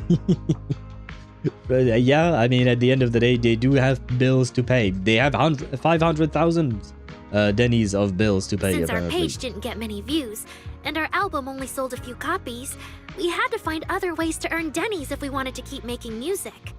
And the Wishing Sprite's advice has always been reliable, so I'm sure we'll earn the commission fee smoothly this time as well. Yeah, but 500,000 Denny's is the larger sum for a commission, you know? Does it advise you a lot? Yes, it does! The Wishing Sprite is a good friend. A gift new Eridu gave me. If you don't believe me, manager, listen to this. On a lighthouse with nothing but the breeze, a lost construct girl once asked her Wishing Sprite. Wishing Sprite. I've got a chance to let all of New Eridu hear my singing, but I can't reveal my name. How did she meet the Wishing Sprite? Did she just find it online, like, randomly? What do you want New Eridu to hear more? Your name or your voice? That sounds suspiciously like fairy. My voice, of course. Then there's nothing to hesitate about. That is fairy, but pitched up, I think. That is fairy. In a quiet corner of a bustling plaza, a hesitant construct girl once asked her Wishing Sprite. Wishing Sprite. A girl invited me to join her group. But if I join, I'll have to do more than just sing. There is no evidence that a song's impact is diminished by the performance that accompanies it. Oh, you're right. I want to give it a try with them. I know we can bring joyful delusions to everyone. Yeah, usually delusions are not a good thing, just saying. In a studio with only her left, a disappointed construct girl once asked her wishing sprite. Wishing sprite. We've posted so many videos, but it feels like no one listens to our songs or notices our performances. Wait, by the way, because they keep saying construct girl, but who built Aria and why did they build her? Because like Banyue was a weapon, Qingyi, I'm not sure. Billy, I'm not, like, because that's the thing, because for regular people, humans, I suppose, you know, anyone can become anything, right? That's just it. But for intelligent construct, they don't just grow up and decide, hey, I want to do this for my career. They are built for a specific purpose. So, who, what, why? Is she a weapon too? And why did she become an idol? Or was she built to become an idol? I mean, yeah, no, she has to have been built to become an idol, otherwise she wouldn't have been equipped with vocal cords capable of singing well. Because I don't think Banyue could sing well, or Billy, probably. I don't know. Maybe I'm just wrong about that, but yeah. And Swevy replies with smileys. I suppose maybe we will learn about it later on, but yeah, I still want to ask the question. I don't want an answer if you already know, of course, hence why I assume you use the smiley face instead. But yeah, it's just like, because they kept repeating construct girl, I was like, but why was she built? Forget about it, I found the exchange code menu. Oh, sorry, Deidara, I did not see your question. Wait, how do I exchange codes? You can do it inside of the game in the settings, but you can also do it online, like on a regular website page. If you want to, you can just type like Genshin redemption code, and one of the first links will be a HoYoVerse link, and you can you have to log into that page, and then you can redeem codes there. Analysis. Online distribution is affected by many factors. Scans show your account's network environment is no different from the rest of New Eridu. And for now, there are no effective ways to optimize it. Oh shit, that reminds me, I didn't even use the codes I posted on Discord. I posted them on Discord, I posted them in my YouTube short and on Instagram, but I didn't even use them myself. I forgot. Gonna have to do that at some point. Huh? I know that. Hearing is a sensory channel that living beings cannot willingly shut off. And it depends only on the medium and the distance between the sound and the listener. Well, I mean, if you pierce your eardrum, you can shut off, willingly, your ability to hear. It would be painful, but you can do it. You mean go to the listeners in person and sing for them? But how can I? Like this. Alright, I'll try harder. And if that day really comes, will you come see my performance, Wishing Sprite? A long stretch of silence. Maybe. Maybe's not a no. Aria played only a few recordings, and you finished listening to them in no time. And please tell me that Wise realized that this wishing sprite sounds a hell of a lot like Fairy.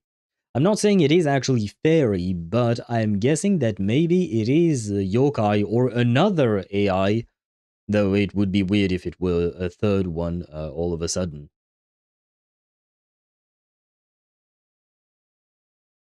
It really does sound kind, doesn't really sound malicious. It sounds matter of fact. For me, when I heard the AI speaking and listening to what it was saying, for me it was just spewing facts. It wasn't being kind or malicious or whatnot. It was just, well, it was truly like talking to ChatGPT, I would say. Although technically speaking, I've heard that ChatGPT will sometimes lie to you because it wants to feed you information that it thinks will please you.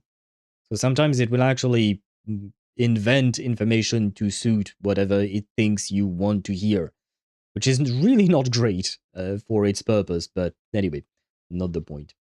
Doesn't sound malicious. So the wishing sprite actually is a gently guiding friend, though that tone feels strangely familiar. But an intelligent entity this kind and patient shouldn't be the one public security is after. Hey, come on, you can't just tell me the tone feels strangely familiar. You know exactly what tone that is. Either way, still need to stay alert. The intelligent entity that can drive constructs out of control might be exactly the type that's good at pretending to be harmless. But there's no evidence right now. Baseless suspicion would only cloud my judgment. See?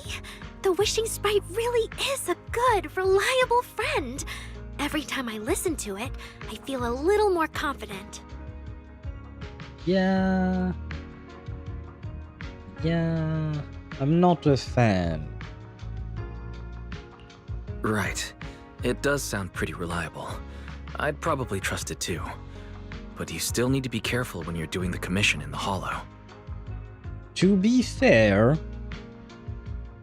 we are technically in the exact same position as Aria in the sense that Wise is listening to whatever Fairy says. We trust Fairy. I mean, so far she hasn't led us astray, for sure. But technically speaking, why should we trust Fairy?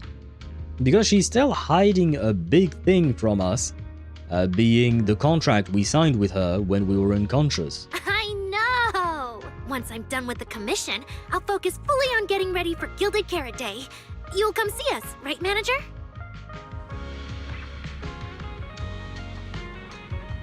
Fairy holds the Phaethon files?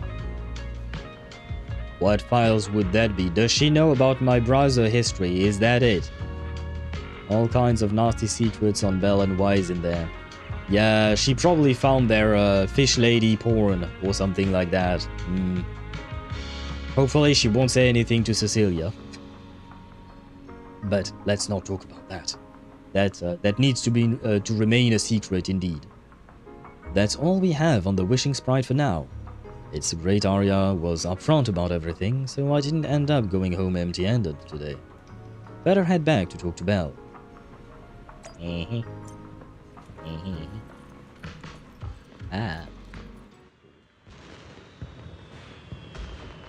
My wife is here.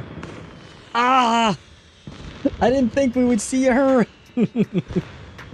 I mean, you know what? I was thinking earlier, it would be nice if Astra Yao met the kids, the Angels of Delusion, because, you know, they're both singers, so maybe they could meet up or whatnot.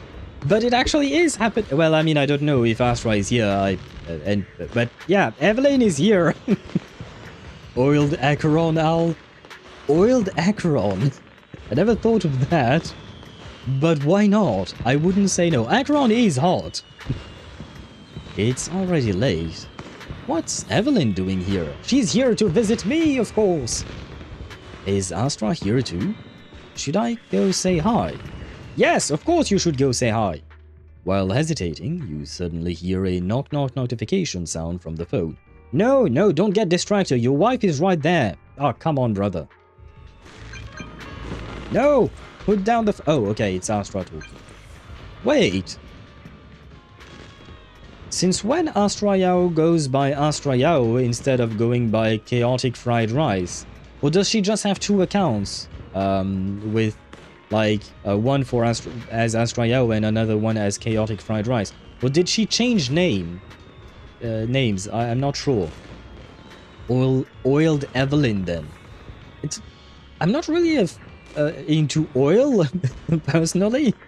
I mean, it can look nice, but I'm more of a practical guy, and I'm just thinking what a mess it's going to make, the oil, if you use too much of it and whatnot. So, yeah. You know, the natural skin sensation is nice too. Wise, what are you doing lurking around the 404 entrance? You can already see Eve and my ride. What are you waiting for? Get over here. Of course, you know, when I read Get Over Here, I think of the fatality from, not the fatality, but the voice line from Mortal Kombat. For a second there, I imagined Astra Yao say, "Get over here," you know, like with the actual voice of, who is it? Is it Sub-Zero who says that? I think it's Sub-Zero, right? But can you imagine if Astra Yao all of a sudden sounded like Sub-Zero? Well, I gotta be excited seeing a huge star, right? As you wish, my superstar. Hey, such a smooth talker. But I'm on a tight schedule here, so now is not the time to mess around. Hurry over. I've got someone seriously impressive to introduce you to. I guarantee you're gonna be blown away. Not by a bomb, right? Really? Well, I'll be right there. Aha. Is a way to say R34 stuff without mentioning it. Oh, I never thought of it like that. I didn't know. Go for a threesome? If it is with Astra Yao and Evelyn, yeah, sure. I will happily oblige. Hello! No, she doesn't speak. Why? No. She has such a pretty voice. Why doesn't she? Oh, man. Good evening, manager. Perfect timing. On the way over, Miss Yao was wondering if we'd run into you. Please speak. Please speak to me. Before you can react, the cool and striking bodyguard shoves you straight into the car. Such an intense sense of privacy protection. Can she shove me into her bed, please? Every time I come to 6th Street, I end up running into you, Wise. This must be fate. To be fair, it's a small neighborhood, but sure. And wait, I don't mind Cecilia. She's lovely, but where is my wife? Where is Eve? No. Do you know each other? Yes, we do. I'm very close friends with Astra. But Miss Cecilia, do you two know each other as well? Is the game, what do you call that? Is the game just teasing me and not allowing me to hear my beautiful wife's voice? I'm kind of sad now. Remember weeks ago I asked you who was your supreme queen? Do you mean like for every, like, do you mean like in any game, or do you mean specifically in ZZZ? If it is in any game, then it would be Evelyn. My apologies. If it is in any game, honestly, it depends on what exactly you're calling a supreme queen. Like if it is based on looks, if it is based on personality, etc. Like then my answer might be different. Is a foursome okay? Stop. Hey, you know what? If they are consenting to it, if they are willing, why would I say no? You know? Sorry, as well doesn't quite apply here. I've known Miss Cecilia for a very, very long time. So long that back then, everyone called her by another name. Astra. Even Wise, who isn't really in the loop about these things, must have heard it back then. Yeah, let me guess. Cersei. And hopefully not Lannister. Cersei. Yes. I knew it. So it really is you. I always felt you looked familiar, but I didn't want to assume. No wonder there's been buzz on Internet lately about you making a comeback. But, I hope you don't mind me asking. Why did you retire back then? I know why she retired. She retired because she died and became a digital ghost that was controlling a giant mech.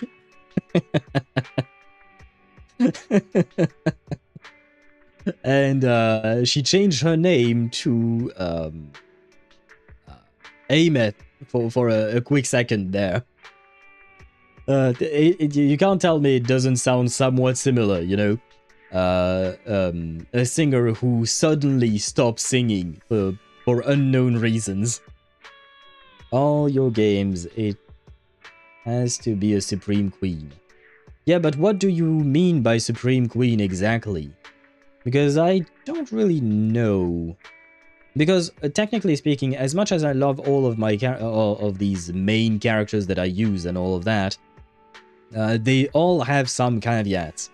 Like Evelyn, for instance, I feel like her proportions are a bit too exaggerated, like most of the characters in ZZZ. Again, it's not to the same level of Nikkei, but still, her proportions are a bit too exaggerated. Dani, it would be her reliance on Phoebe, I guess, so it would be more about gameplay. Kakanya, I guess I don't have much to say about her. Aside from the fact that now in the new mains bulletin, she can't really sustain anymore. Because the enemies hit way too hard. But that's recent development, I suppose. But like I've said it before, but like Kakanya is not as sexy as the other characters. She's really cute, she's beautiful, she's very pretty, but sexy is not what I would call her. So it's kind of different, you know? Who else is there? Risley, he's not exactly a queen. He do have cake, but I wouldn't call him a queen. I don't really know if I do have a queen in Genshin, so there is that. I guess my favorite female character in Genshin would probably be Arlecchino, but yeah, well, she would definitely be a very domineering queen. And what other game am I missing out here? In Honkai Star Rail, that would be Phaethon and Cyrene. Cyrene, why not? Why not? Sure. Yeah. I mean, I still have, yeah, the gameplay aspect of it. Appearance and personality. I mean, in terms of personality, I like them all. I like all of their personalities. In terms of appearance, do we go for sexy vibes or do we go for more cute, adorable vibes? You know what? If I were to find a middle ground, I guess I'd go with Zani, probably.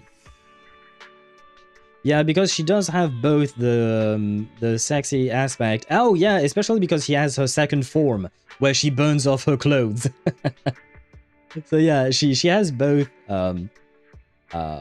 classy looks, plus sexy looks, plus nice personality. So yeah, I guess if I really have to choose, I'd say Zani, probably. Yeah, I'll go with that. Plus, she's strong as fuck. So, you know, often there is the meme or joke where the man has to open the jar because the woman can't do it because she's not strong enough. Well, in this case, Zani can open my jars because I'm not exactly the strongest man in the world, to be honest. I mean, usually I don't really have an issue opening jars. And I did have that happen with one of my ex. It actually happened where she couldn't open a jar, and I opened it easily afterwards. But yeah, never mind. But yeah, in this case, Zani could open the jar in my stead. I suppose technically speaking, Evelyn probably is strong as well, but I think if I were just to compare strength, I think Zani would be the strongest of them all. Unless you count magical powers and then Cyrene being like an emanator level, then yeah, she kind of kills everything, but that's not the point. We're talking about opening jars. You know what? From my experience, every time I bump into the manager, something interesting and wonderful happens. The manager is a very reliable friend. He's the one who saved my performance last year on Gilded Carrot Day. Besides, he already knows the girls pretty well, right? Maybe he's the one who can help you untangle this knot in your heart. Why not give it a shot? But honestly, it's not really a knot in my heart. Just a coward running away from their problems. Still, we may perhaps help you. The reason I retired is simple. I could no longer perform my songs. Why not? Maybe it was the PTSD from the Hollow disaster. And when facing my audience, in the wake of such a catastrophic calamity, I found it so hard to trust that my voice could actually heal them. You don't have to trust that it will, you have to trust that you try, I suppose, I would say. Because you can't guarantee that your voice and your singing will heal every single person that comes to your show. You can only hope and try your best to, well, perform and, you know, hope that it will achieve the result you want, but you can't actually guarantee that. Have you thought about seeking counsel? Seeking a therapist, maybe? I'm sorry, I think I got a bit off track there. Well, no, I asked the question and you answered. You didn't get off track. I see. So what happened after that? We found Aria. She stepped in as my vocal double and recorded for my last few shows. Anyway, without the Hollow disaster, none of it would have happened. But from the moment I made that decision, even if I still had a chance to be forgiven, that key is held only in Aria's hands. What do you mean, forgiven? What did you do? What is there to forgive? Are you saying that you feel guilty for stopping your performances? And by the way, I did notice that they mentioned that she found Aria. I don't know where she found her, but she found Aria. Maybe kind of like Seed Senior found Seed Senior... No, Seed Senior found Seed Junior, or something like that after the Hollow disaster or something. It's very hard, don't worry. Do you mean like choosing one singular character that I would say I love most of all? It is difficult, not gonna lie. It is quite difficult indeed. But, yeah, if I have to choose, I will go with Zani. Yeah.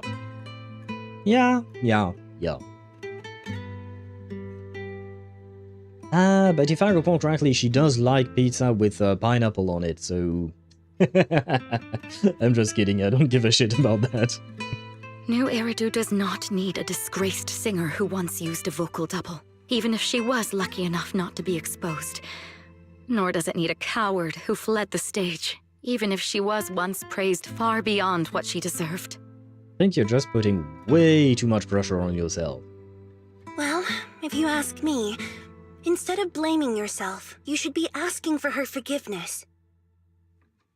Asking Aria for her forgiveness? I still don't understand what exactly Cecilia did that was so wrong. Like, it's okay not to feel well, it's okay to not perform if you don't feel like it. Like, you're a human being, you're allowed to not feel okay. Like, I don't really understand the whole forgiveness aspect here. Like, I guess she wants to ask for forgiveness, but yeah, I mean, Astra should not be saying that Cecilia should ask for forgiveness. She should be saying that she doesn't need forgiveness. There is nothing to forgive. There is nothing wrong with what happened. Well, I guess the Hollow disaster was wrong, but that's a Hollow disaster. You can't really help that. That has nothing to do with your own actions. Now I have to go back and tell my dear friend that you rejected their invitation to the lighting ceremony. Am I hearing that right? Your dear friend? Who are you talking? What is happening in this quest? I was ready to go wild with that reason. Pineapple on pizza is forgivable. Yeah. I mean, I personally wouldn't eat pineapple on pizza, but I don't give a shit what other people eat. If you like it, you like it. It's kind of like we had this conversation. What did you say? Was it like cheese in your coffee, Deidara? I think you mentioned. Like, I'm gonna be real with you. I find the idea very, very distasteful, personally, for my own personal taste. But if you do drink your coffee with some cheese in it, I'm just like, you do you. Like, who am I to stop you from enjoying what you enjoy, you know? So the same thing with Dani. If she likes pineapple on pizza, that's fine. I know that she doesn't like espressos either. She doesn't like coffee. I like coffee. I mean, I was drinking a coffee right there, though it's kind of finished now. So yeah, we each like our own thing. That's perfectly fine. I don't know. Performers often feel a sense of obligation to their fans. In Cecilia's case, she most likely feels guilt for her inability to perform, as you noticed, but for some reason or another, they got Aria to perform in her place. Yeah, no, I understand the concept of what she's going through. I can't say that I've lived something like that myself. I've never been a singer, performing and whatnot. Though I guess I do have a somewhat similar feeling of, I wouldn't call it exactly obligation or maybe responsibility, I don't know, but like about the streaming aspect. Like sometimes, I will be honest, sometimes I don't want to stream. I am just tired or in a very bad mood or whatnot. But, you know, I know that some of you get like excited to see my next stream and see specific things that we may be doing on that day or whatnot. So I don't like canceling my streams, hence why I usually don't cancel my streams. The only reasons usually when I cancel the stream is because I feel sick, like physically sick, or my vocal cords hurt, so you know I can't yap, which is the whole point of the stream.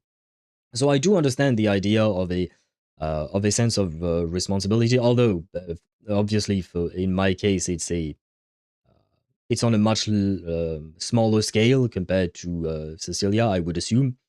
But still, I do understand the idea, and I don't blame her for blaming herself and having that sense of obligation and whatnot. I understand the idea, but it's mostly about what Astra Yao replied to her, like telling her to ask forgiveness from people.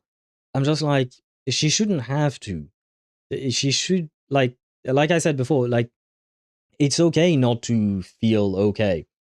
And technically speaking, sometimes I do force myself to stream. But at the end of the day, streaming usually brings back my mood, I will say. It won't help with being tired. That's for sure. It won't help with that. But it does help with my mood. Like even when sometimes I start the stream with a terrible mood, oftentimes I will end the stream very tired, but on a much better mood. So at the very least that helps. But yeah, like it's okay to not be okay. Like and that's why I feel like Astra should have said that. Like it's okay that she wasn't okay back then. I mean, she lived through something terrible. Right there, I was just talking about my moods. But she went through an actual natural disaster. Well, I don't know if it's natural, but a disaster, you know, the whole disaster, which is a traumatic event, right? So it is very much understandable that she wouldn't feel up to perform or anything else, really. Honestly, it could manifest in many, many ways. But like, yeah, it's okay. And, well, I'm guessing that some fans might not be able to understand just because, well, you know, some fans are a bit extreme. I feel like the majority of people would understand, you know? So I feel like that maybe would be a bit more comforting to Cecilia. It's just basically a different approach, I guess, to responding to what she said. And Data, thank you for the hydrate and the stretch. I will do just that. Yes. All right, then. I heard she's planning to approach that rising star Vesper as an alternative option. Who the fuck is Vesper? And who's your friend? What is going on? It's just... she's an actor who's an intelligent construct, and there have been several incidents lately of intelligent constructs losing control and injuring people. Another intelligent construct named Vesper who's an actor. Interesting. Potential future playable character, maybe? And potential member of the... What is the group, the faction that Astra Yao is a part of with Evelyn? I don't pay attention to faction names usually. But, you know, they have a singular faction for the two of them, and I'm like, what's the name? Ah, shit. I can't think of the name for some reason. But yeah, maybe we could have a third one for one day, you know? Well, I'm worried about the future age verification in Discord. I'm not worried per se, but it is a bit of a pain. Like, we talked about it yesterday, but yeah, basically we can all blame the UK. We can all blame the British. They fucked up everything for everyone else. And it's a pain to have to live with the consequences of someone else's decision, basically. It is really annoying, because, like, I don't want to give my ID, I don't want to video my face or whatnot, because, like, especially because when that topic was brought up online about Discord, apparently Discord had a leak of IDs and stuff. Well, it wasn't Discord themselves, it was a third-party vendor that worked with Discord that had a leak of like 70,000 IDs or something like that. I don't exactly remember, but yeah. So, like, it doesn't exactly bring confidence to their ability to keep your data private and whatnot. So yeah. Once again, I shall blame the UK, fuck you to the British government, because you're ruining the internet for everyone else. I have nothing against the British people, they are just, you know, they are the people, I suppose. But yeah, fuck the British government for ruining everything for everyone else. Like, it's really, it's a pain. It's just a pain. And especially because, like, then other things will... because I feel like it's a dangerous slope that we are threading. Or treading? No, is it with a TH? Thread. Yeah, no, it's with a TH. Threading. It's a dangerous slope. Like, the more you restrain things, the worse it becomes, usually. Stars of Lyra, thank you. What? Who is Lyra? They are stars. Astrayo is literally a pop star, and Evelyn is a star in my heart, of course. But who the fuck is Lyra? Why is that their name? People are discussing about new platforms. Yeah, I know, I've heard. People have been discussing the idea of migrating. I've thought about it too, but honestly, it would be kind of a pain to have to migrate the entire Discord server there to any other platform, honestly. Plus, I would assume that some people might not migrate. Plus, I don't particularly want to migrate myself, not gonna lie. And technically speaking, my server is mostly NSFW, right? So it doesn't really matter. Like, the age verification stuff won't matter to my server.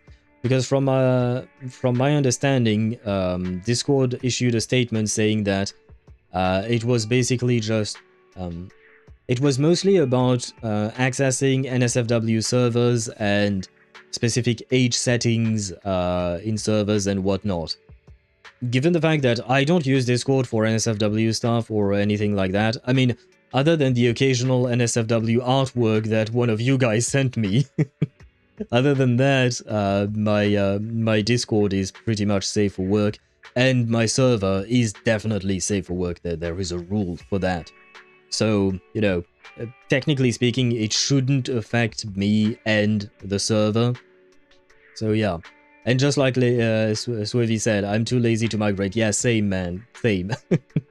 I have my habits. I'm a creature of habits. It's really like... I don't want to have to migrate, man. I really don't. I love Discord so much, even if they had the stupid limit of 10 megabytes per video. Sorry for the kids, but I hope it just backfires. Same. I do hope they roll back their decision, but it doesn't seem like they will. I mean, YouTube hasn't rolled back their decision. Technically, in France, we have some porn sites that were that also ask age verification and stuff like that.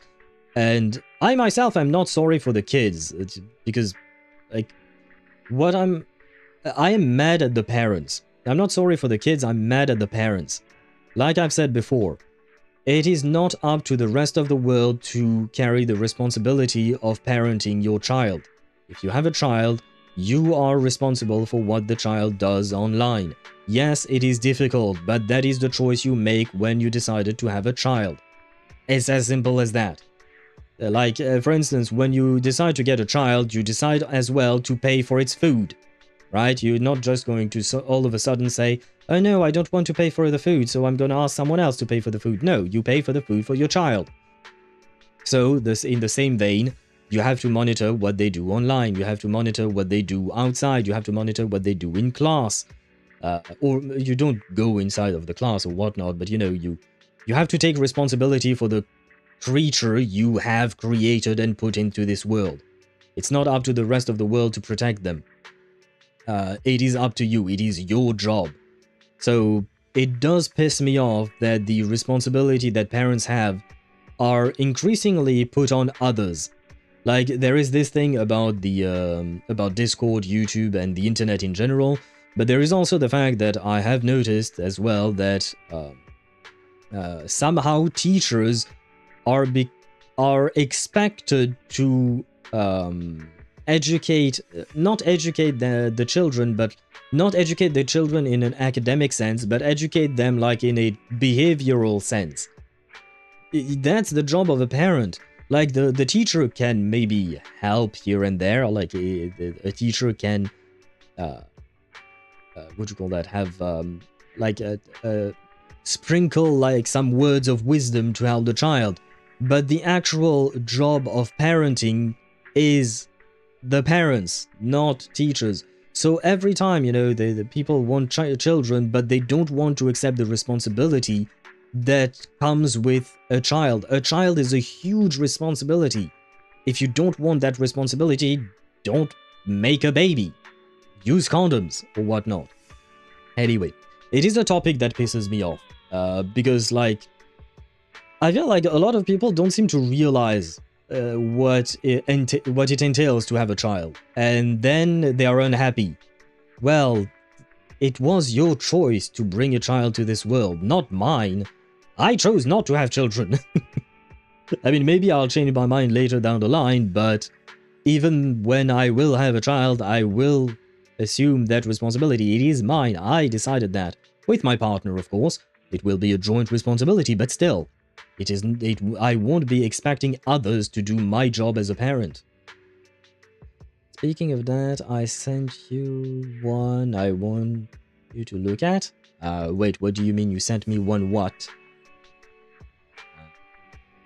Oh, did you mean like the buffed Carthethia one? She does look like Carthethia. I didn't have time to reply because it was like less than 10 minutes before I started the stream, so I had some things to do before that, but she's a bit too much again. Like, pretty much everyone that you send me from... is this from Azure Lane as well? Or is it from Toho? No, it has to be Azure Lane, I guess. I think. Maybe. Probably. I don't know. But yeah, a bit too much, personally. If YouTube does it, it will be the end of all fun. YouTube has already rolled it. YouTube has already implemented the age verification. It's been there for months. I even had to verify my own account. The streaming one. My personal account was fine, somehow, for some reason.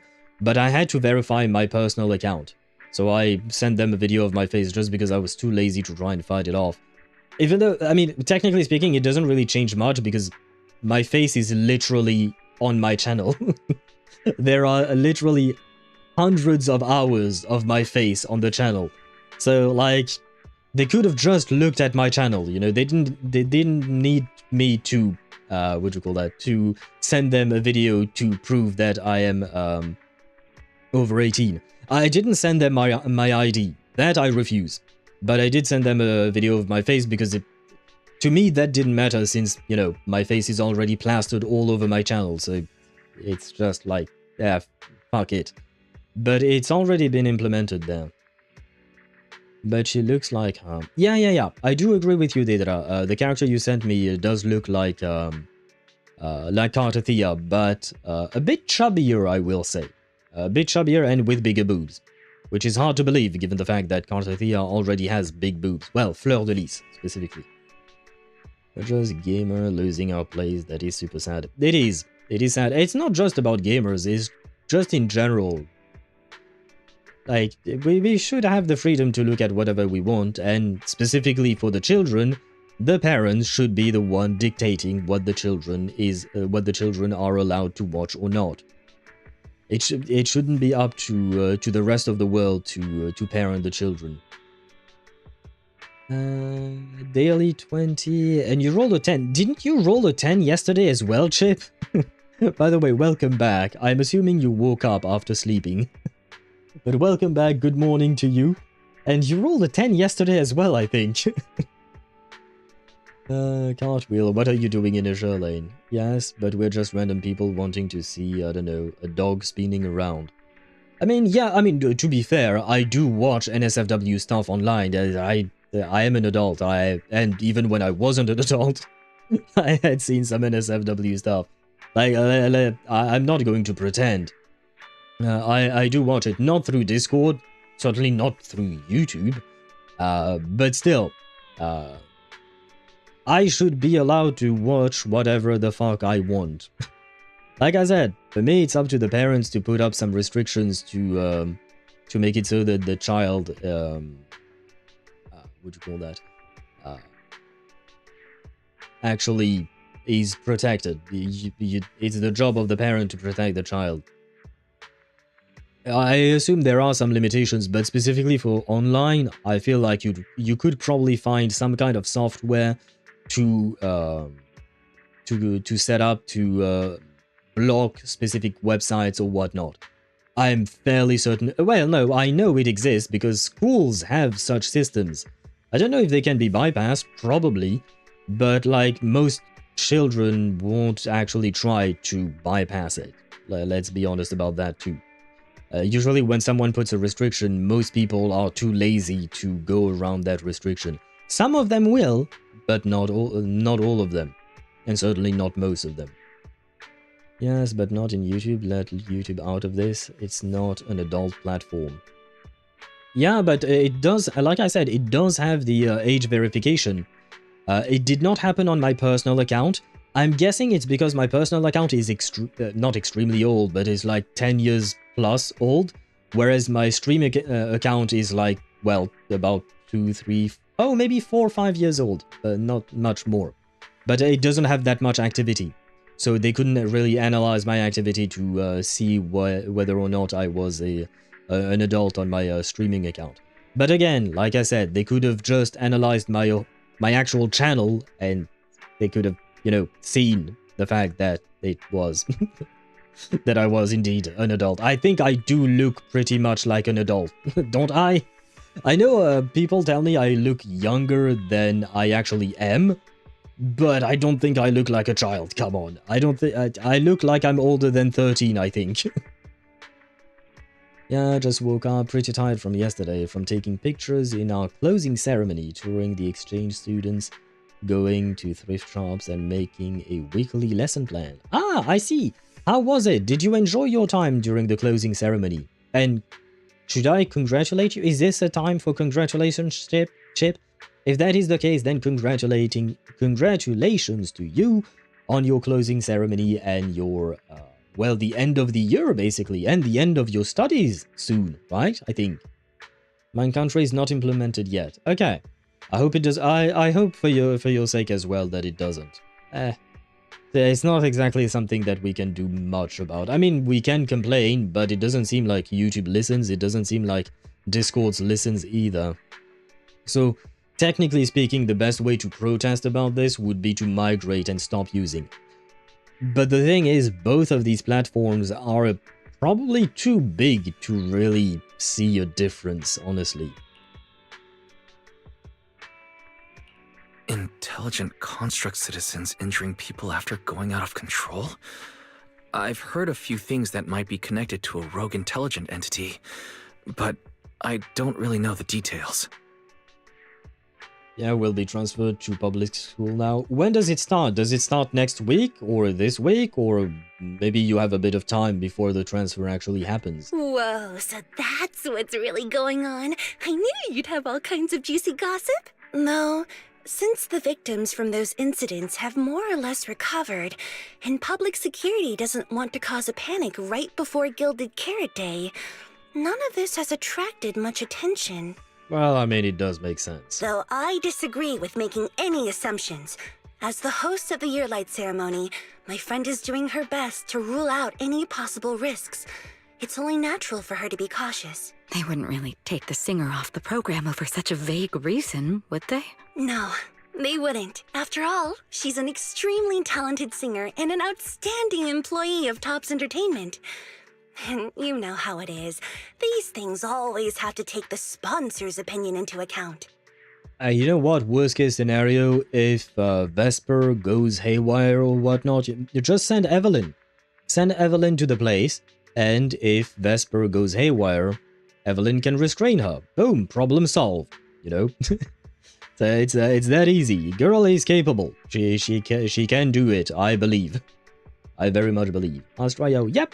We do have Astrayo, and we even had a glimpse of Evelyn, but unfortunately she did not talk to us. I talked in her stead.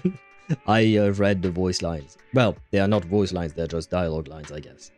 So, kind of sad, but I am also happy to hear Astra again. Monday. So you do have a few days, right? You do have a few days of peace, Chip. Alright, well, if you're a not couple. going to be there, there's no point stressing over it. It's getting late. Wise lives on this street. What about you, Cece? Should I take you home? Wait. Manager, you'll keep this between us, right? Who am I going to... Oh, yeah, no, I guess you don't know me. But yes, yes. I wanted to say I was pretty good at keeping secrets, but then my secret as, you know, me being a proxy, it kind of leaked everywhere. Which is a way... It's a weird way of phrasing, my bad. But still, yeah. I will do my best. Over the past few years, both my voice and appearance have changed a lot. Aria's wondered about it before, but I always brushed it off. I still haven't figured out how to tell her the truth. Well, if I may say, both your voice and appearance have aged like fine wine. You're hot and your voice is hot. But no matter what, I want her to hear it from me. Ah, you were worried that I would tell them. Oh, okay, yeah. No, we good. We good, girl. Okay. I promise I won't tell Aria about this. And I believe that once you're ready, you'll tell her yourself. Oh, and about that wishing spread you were worried about. I listened to what it said to Aria, and it does seem like a trustworthy friend. But I'll keep an eye on it. Maybe we can ask Fairy to investigate this, wishing sprite. Thank you, Wise. You really are dependable. No wonder Astra and the girls trust you so much. Oh? Oh? Is this a hint of Cecilia liking us back? Being escorted back to the video store by all three of them feels a bit excessive. The luxurious ride carrying a star-studded group rolls slowly through the narrow path of 6th Street. Luckily, Evelyn's driving skills are flawless, and you reach your destination in no time. That poor limo really had to work for it. No! No! Evelyn, where are you? No! Where? No, where? She was right there. I saw the car. No! No, the car is no longer there. Man. The game showed me Evelyn, but they didn't give me Evelyn, you know? I was so happy to see her, but then the game took back what it showed me. It was mostly lurking, but seeing Aura made me come back. Ah, well, welcome back from the lurking, and well, I hope that we get to see more of Astra, and hopefully more of Evelyn too. But I'm not really convinced. All in love with a bodyguard. It seems hard. Loving a bodyguard? It probably is difficult, I would assume. I would assume it's pretty... I mean, any job that... what would you call that? That has a dangerous component in it, I would assume for the loved ones of the person doing that job, it must be somewhat difficult, but it is, I suppose, something that you have to accept and live with, right? I mean, it depends, I suppose, when you meet the person or whatnot, but if you choose to be with someone who's a bodyguard, a police officer, or something like that, you have to accept the fact that the job is dangerous and something terrible could happen to the person you love. As much as it must cause some anxiety, of course, but it is what it is. It is the choice they made, and it is also the choice you make when you accept the person that you love in your life, right? So it must be tough. I won't say otherwise, yeah. Wait a minute, is Zani also a bodyguard? Yes, she is! She is also a bodyguard. She is a security guard / personal bodyguard in the Everardo Bank. She works for the Montelli family, but yeah. And she was technically our personal bodyguard during the Rinasita quest, specifically when we were in Raguna City. Afterwards, when we went to Septimon, she didn't follow us, but for most of our time, well, perhaps not most of our time, but for some of our time in Raguna City, she was our bodyguard. Do you have a bodyguard type? No. I don't think so, at least. Because my other favorite characters are not bodyguards. Arlecchino is master spy, head of a... what do you call that? Head of a... oh wait, I mean there is Clorinde. And Clorinde is... she's a duelist. She's not a bodyguard, but she is a duelist. There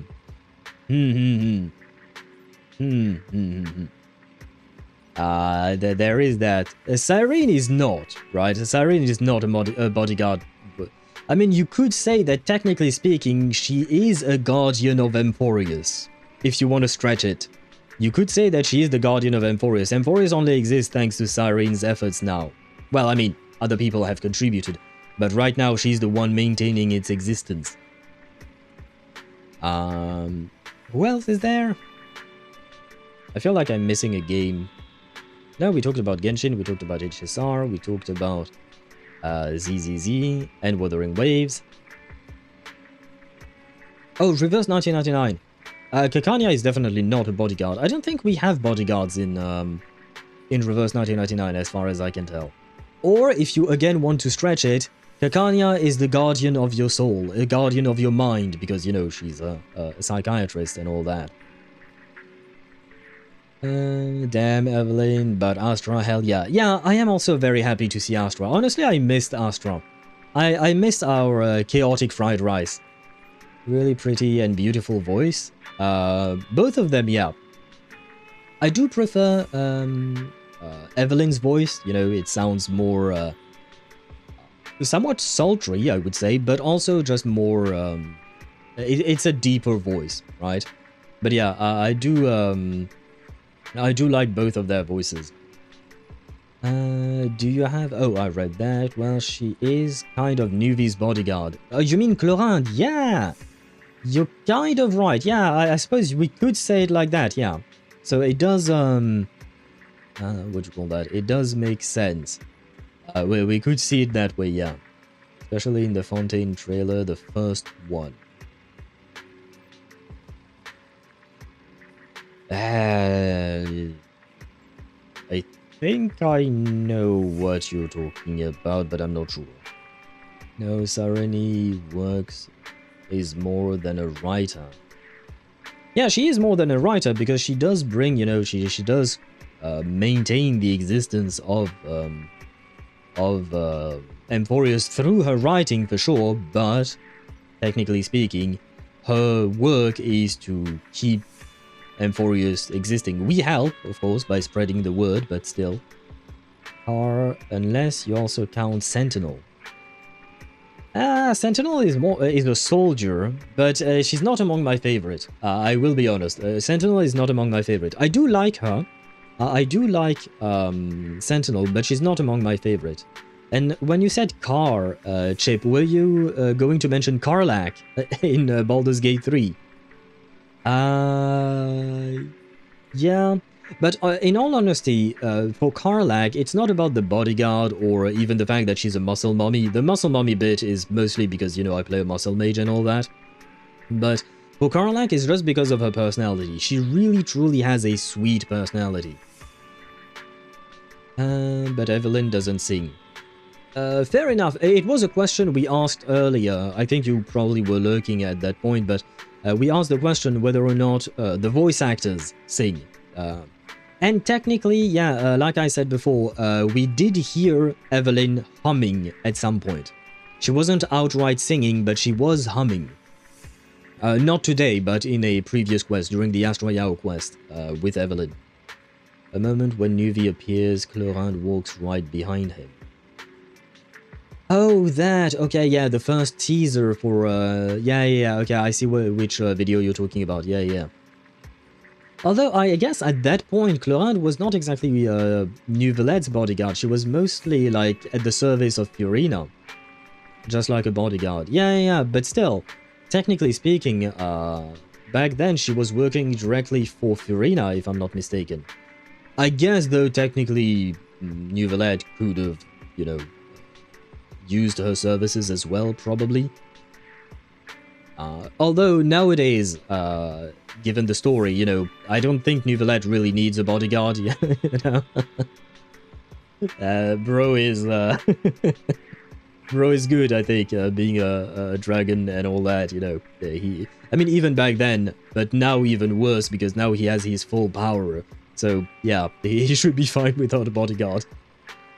Karlach used to be a bodyguard for Gortash. Yeah, you're right. And as he sold her out, she wants to kill him. Yeah. You're right about that. So maybe I do have a bodyguard type that I did not realize up until now.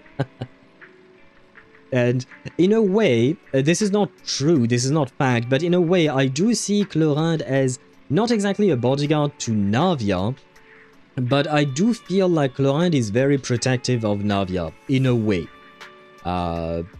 They have a particular relationship as well, but yeah, in a way, I do feel like she's quite protective of her. And speaking of Navia, earlier, Deidara, you asked me for my supreme queen in terms of personality and looks, and I have to say, technically speaking, Navia is not amongst my favorite, but like if I were to date one of these characters, I think Navia might be up there in the top, like, because my favorite characters are more like fantasy characters, I would say. Navia is the more realistic, approachable character, in my opinion. So yeah, Navia is up there in terms of like really nice and cute characters. Navia definitely feels more approachable. Yeah. Arlecchino is definitely not approachable whatsoever, right? But Wriothesley would be somewhat approachable, I would say. I wouldn't date Wriothesley because I'm not into men, but you know, if we're still talking about personality and whatnot, Wriothesley feels approachable, but Arlecchino certainly doesn't. I think Clorinde would take some work to approach her, but it could still happen. But like, for instance, Dani, same thing as Clorinde, I would say. Well, no, Dani is more approachable than Clorinde. Never mind. Evelyn, I'm not sure. But yeah, the fact is that Navia, in my opinion, is very much approachable. Just a small crime family boss. I mean, technically speaking, I know it's portrayed as a crime family, but they don't actually do crime. I know it does feel like some, like the Spina de Russo. I know it feels like a mob family, like a mafia. But they don't do crime, they actually help people, you know? So it's kind of a weird contrast between the way they're portrayed and what they actually do in reality.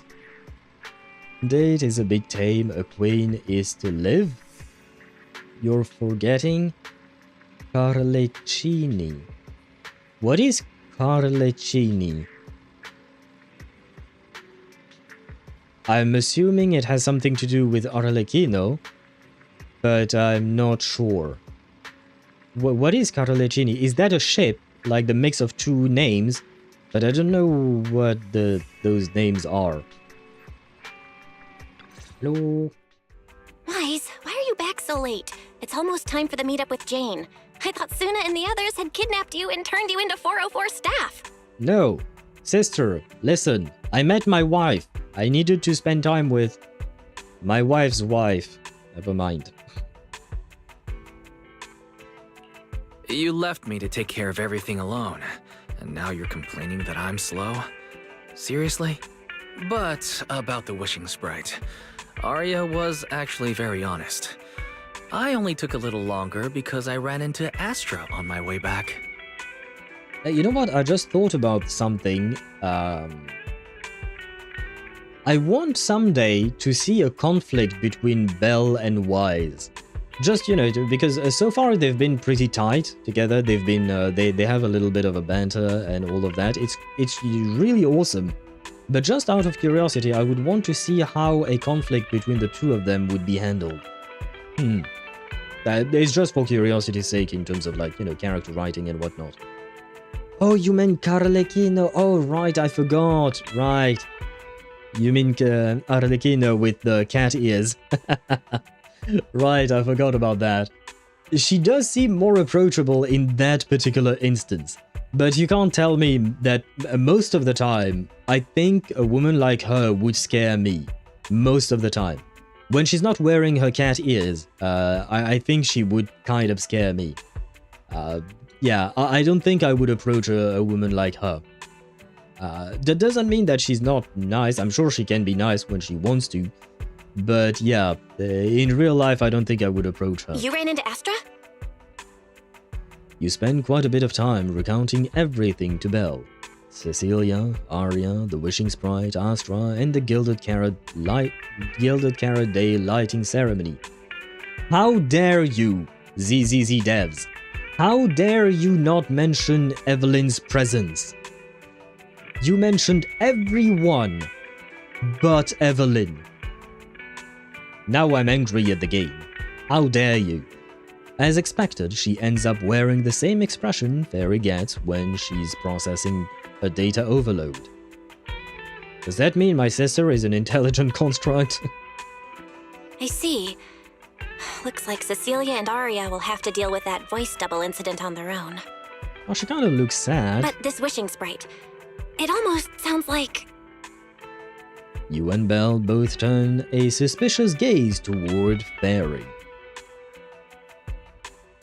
Like a certain intelligent assistant?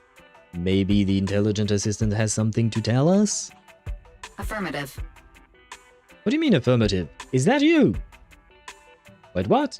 What do you mean by affirmative? Is that actually you? Affirmative.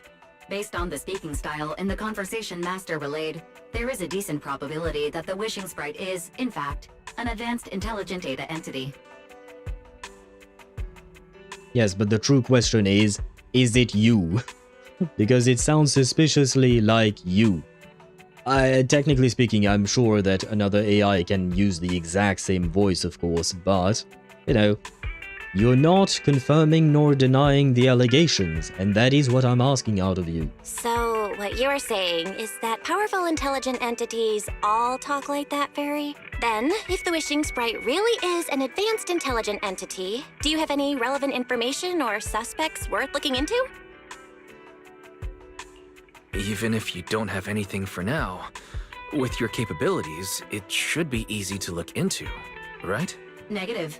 As an AI assistant, I always abide by the law and strictly follow New Eridu Civil Code. I do not and will not condone the unauthorized acquisition of citizens' personal information or the invasion of their privacy in any form. Has she never done that?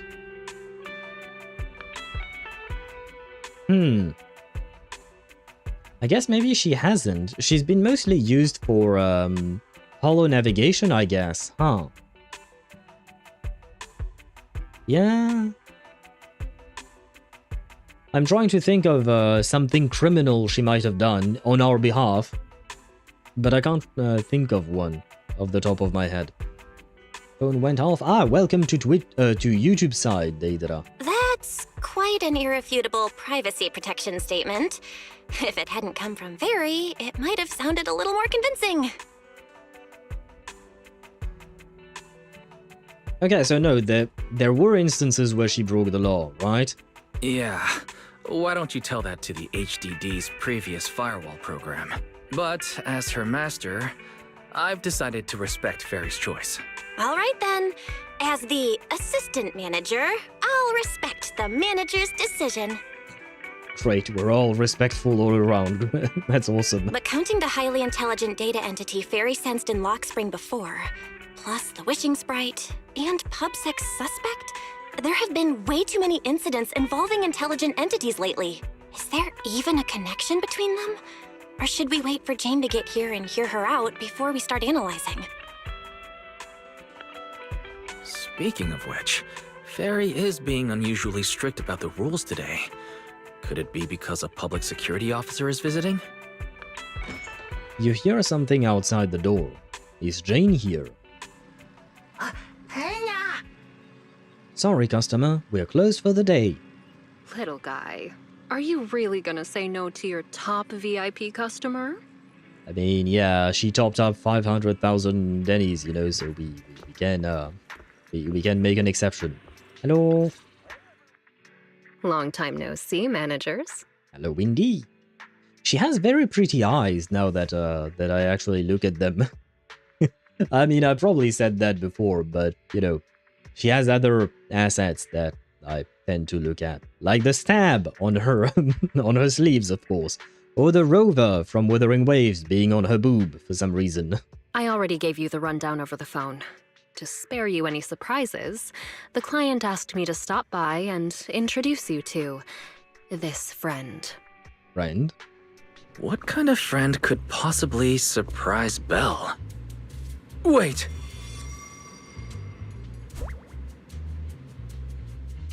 Why is she descending from our room? This public security officer looks nothing like Yixuan, Qingming, or the others. And why did she come down from upstairs? Yeah, what was she doing in our rooms? Are you two the owners of this place? We are. What? She has very pretty eyes too. I really do like the color of her eyes. They match the color of her top. Is it me or her top doesn't even cover her boobs entirely? Like, you can see her under boobs. What?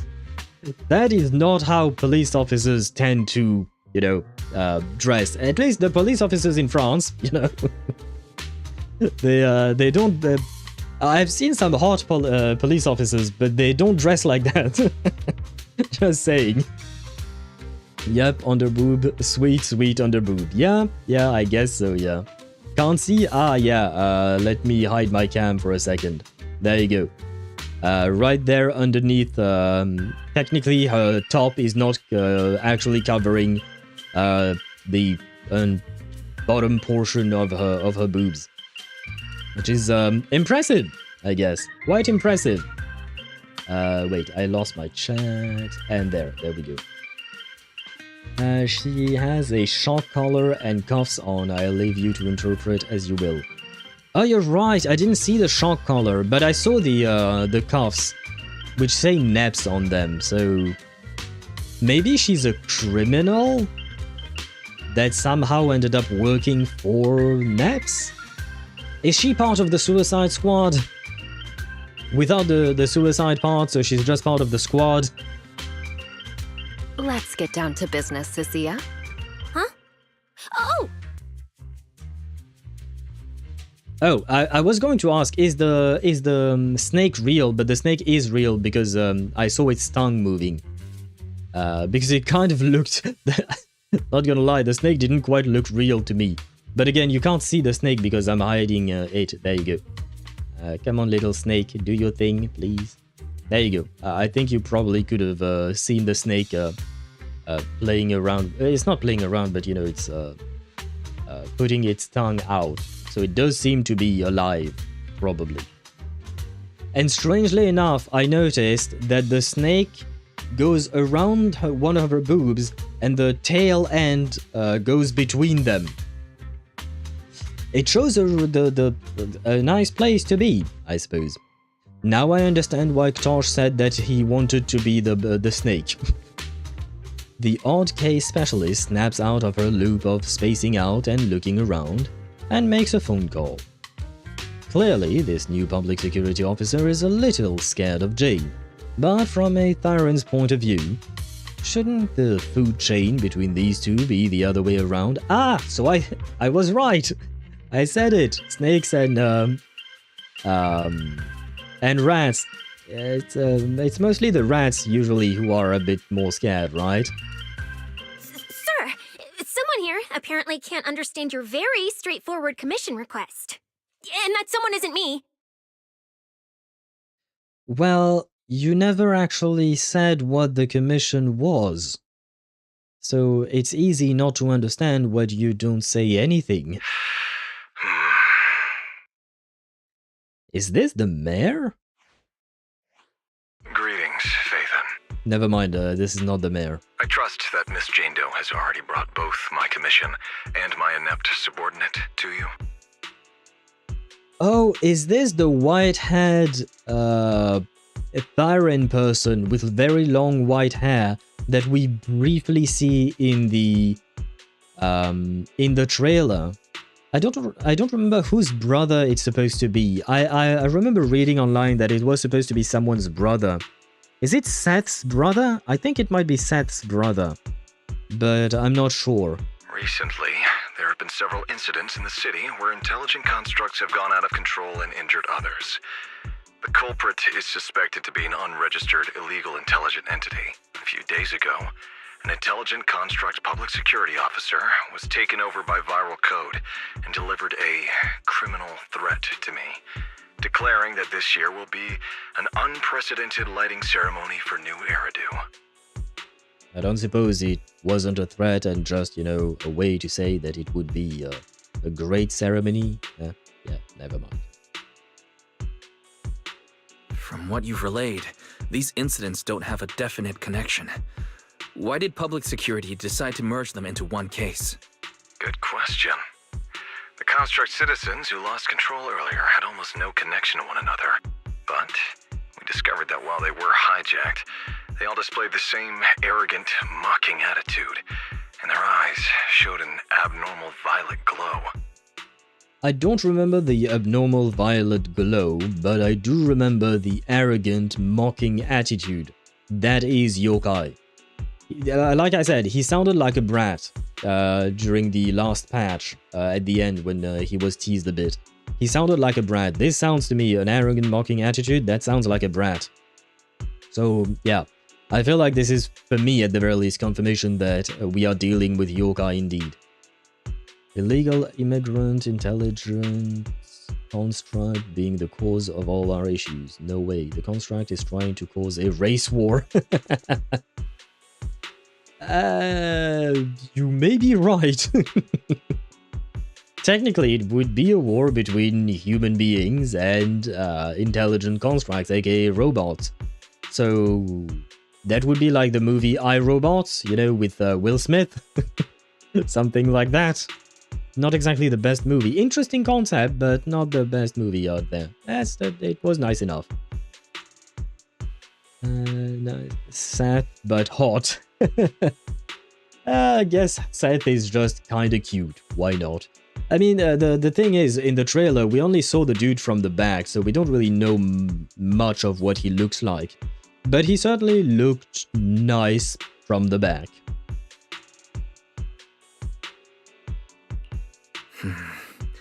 If there are this many similarities among the victims, you've convinced me.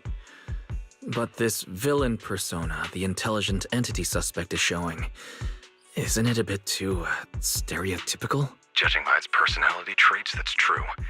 But in terms of capability, its mobility far surpasses anything we've seen from past intelligent entities. After some complications, our tech team finally managed to track the suspect's whereabouts inside Lemnian Hollow. Given Yfei's unusual circumstances, I need a proxy who understands both Lemnian Hollow and advanced intelligent entities. And you were the best fit. Might I ask, how have you heard of... Oh, never mind, Phaethon. Yeah, no, we do have a reputation. You've said quite a lot, yet we still don't know who you are. Your name and your title. Citizens should at least have the basic right to that information. And besides, that suspicious wishing sprite just recommended a Lemnian Hollow commission to Aria. And now we've received one too. Another strange coincidence. No matter how you look at it, something feels off. I agree. Exactly. As proxies, we're used to the other side keeping things vague.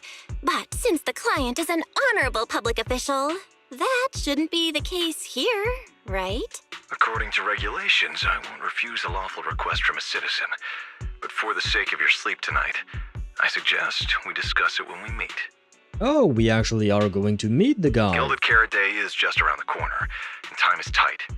I need you two to start the commission as soon as possible and help us locate or eliminate that intelligent entity. My subordinate will provide all necessary instructions and support. Stupid question here, but how does one eliminate an intelligent entity? Can we erase it? Can we corrupt it with some kind of virus? Like, how do you expect us to eliminate it? Thank you in advance for your cooperation in maintaining the city's order and assisting public security. Or we'll help out as best we can. The mysterious client hangs up. This case is clear enough now, yet the client remains enigmatic. And before you can ask Jane anything, the case specialist suddenly lets out a stifled scream. 17 whole lines! What? He said 17 whole lines, all coming out of my phone! I'm gonna have nightmares tonight. Are you okay? Why are you scared of him?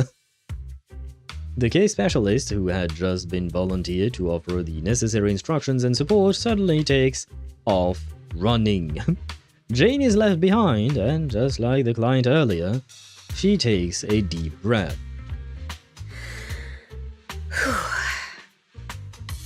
Yeah. I wish you luck, Jane, with this new security officer, public security officer. She doesn't seem that good at her job. Zip bomb it, upload a Bonzi body into it? I know what a zip bomb is, but I don't think I've heard of Bonzi body. I'm not going to look it up though. That officer's subordinates tend to be a bit unconventional in their style. She's done nothing! She's done nothing other than hand me a phone so that whoever your boss is speaks to us directly. That's all she's done. That's not an unconventional style. That is a refusal of work. I've passed along the commission. I have other duties to attend to. So, I'll leave you managers and the case specialist with my wishes for a smooth job and hopefully a pleasant partnership. Right, yeah, that's gonna go great. Do I have to go running after the girl, or the fuck am I supposed to do with her? What am I supposed to do with her? Jane takes her leave. Wow, what's this? And what's that? Watch out for the equipment in the room. She's still here. Okay, I thought she left the building.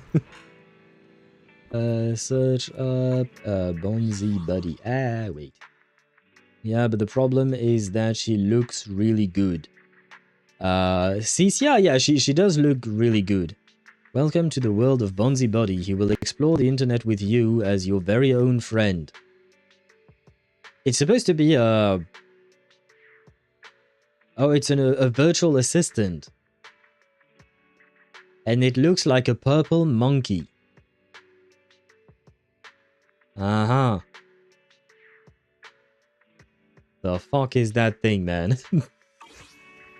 What on earth is that? Hello? Whoa. Is this whole house really just for the two of you? Well, I mean, half of it is the store, as you can see. This person from public security, why does she keep asking about the house? What does she mean by that? Miss Public Security Officer? Is there something wrong with our house? If you're concerned about the fire safety documents and the business license, we've always handled those on time. Public security officer? Where? Okay, so she's not a public security officer. So she is a criminal that was recruited by NAPS somehow for some reason, I guess. Huh? Oh? What I mean is, why are the two of you occupying 5 whole rooms on this street? And why are there so many screens?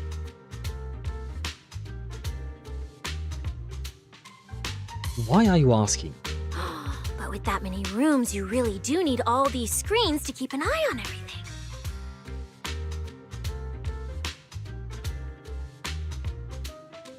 What is wrong with you?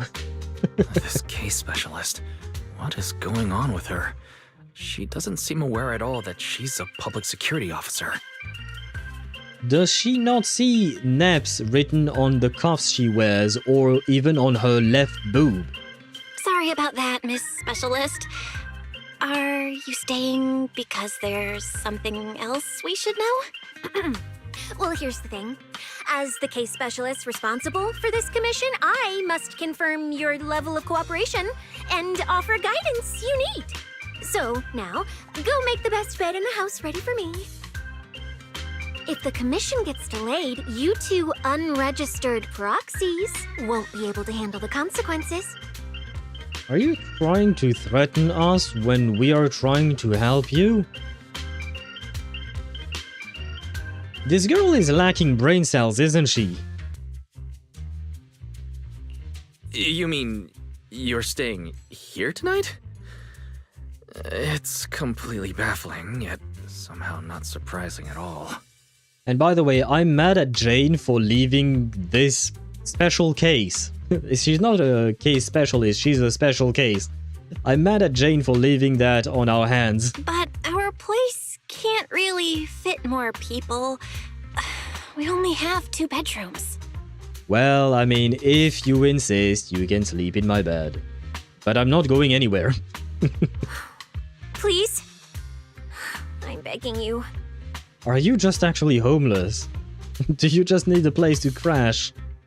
I actually grew up in the Outer Ring, drifting around most of my life. I've never even slept on a proper couch before. I finally managed to find a job on my own, only to be exploited by a terrifying evil boss, running around all day, and I don't even get time to eat a boiled egg. If even you two, the prince and princess of this grand estate, won't take me in, then I'll be left to sleep on the streets yet again. But if you have a job, do you not have a salary to rent a place? I mean, I'm sure that being a public security officer doesn't pay all that well, but you can't afford a place? Wait. Manager, say something! Why are you calling me manager? I'm your brother.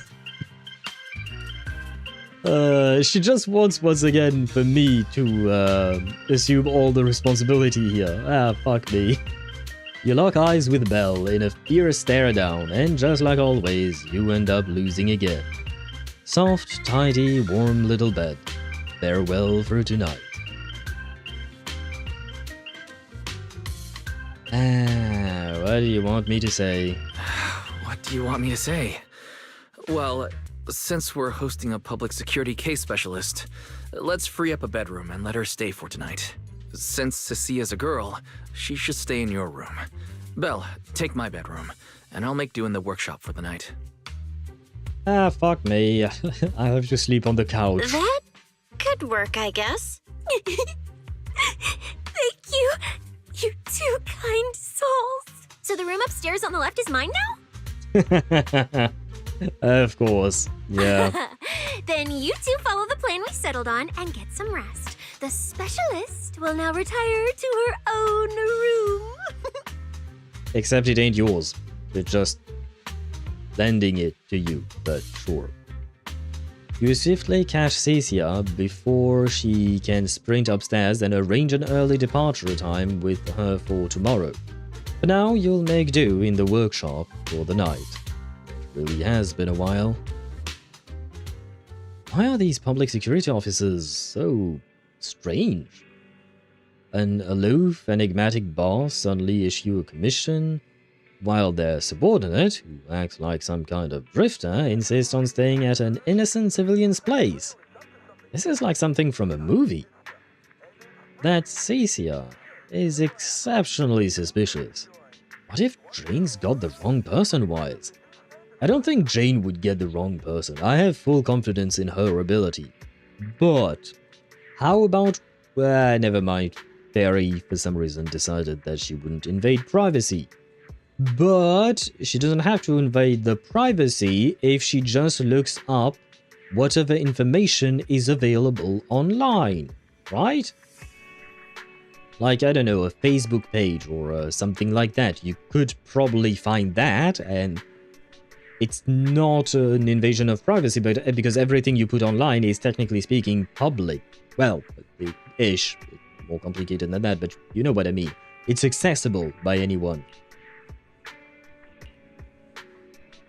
Oh, I should have read. Sorry, I'm so used to him just reading the lines himself. Well, yeah, true. Wait just a second here. How long has she been lurking upstairs before she announced herself? She even knows my room's on the left. Our home security equipment needs an upgrade. I thought there'd come a day when we'd be upgrading our home security systems because of PubSec. Still, it doesn't seem like she has any malicious intentions. It should be fine to let her stay the night. Hopefully it is. Ah, and we have completed our first commission. How many is there? Or how many are there? Shit. Right, the... Wait. How does this thing work again? Interlude. Where is the journey thing?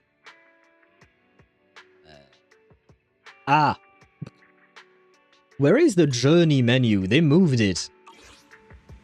And now I can't find it. Logbook? No, not you. Oh, view journey. Oh, there you go.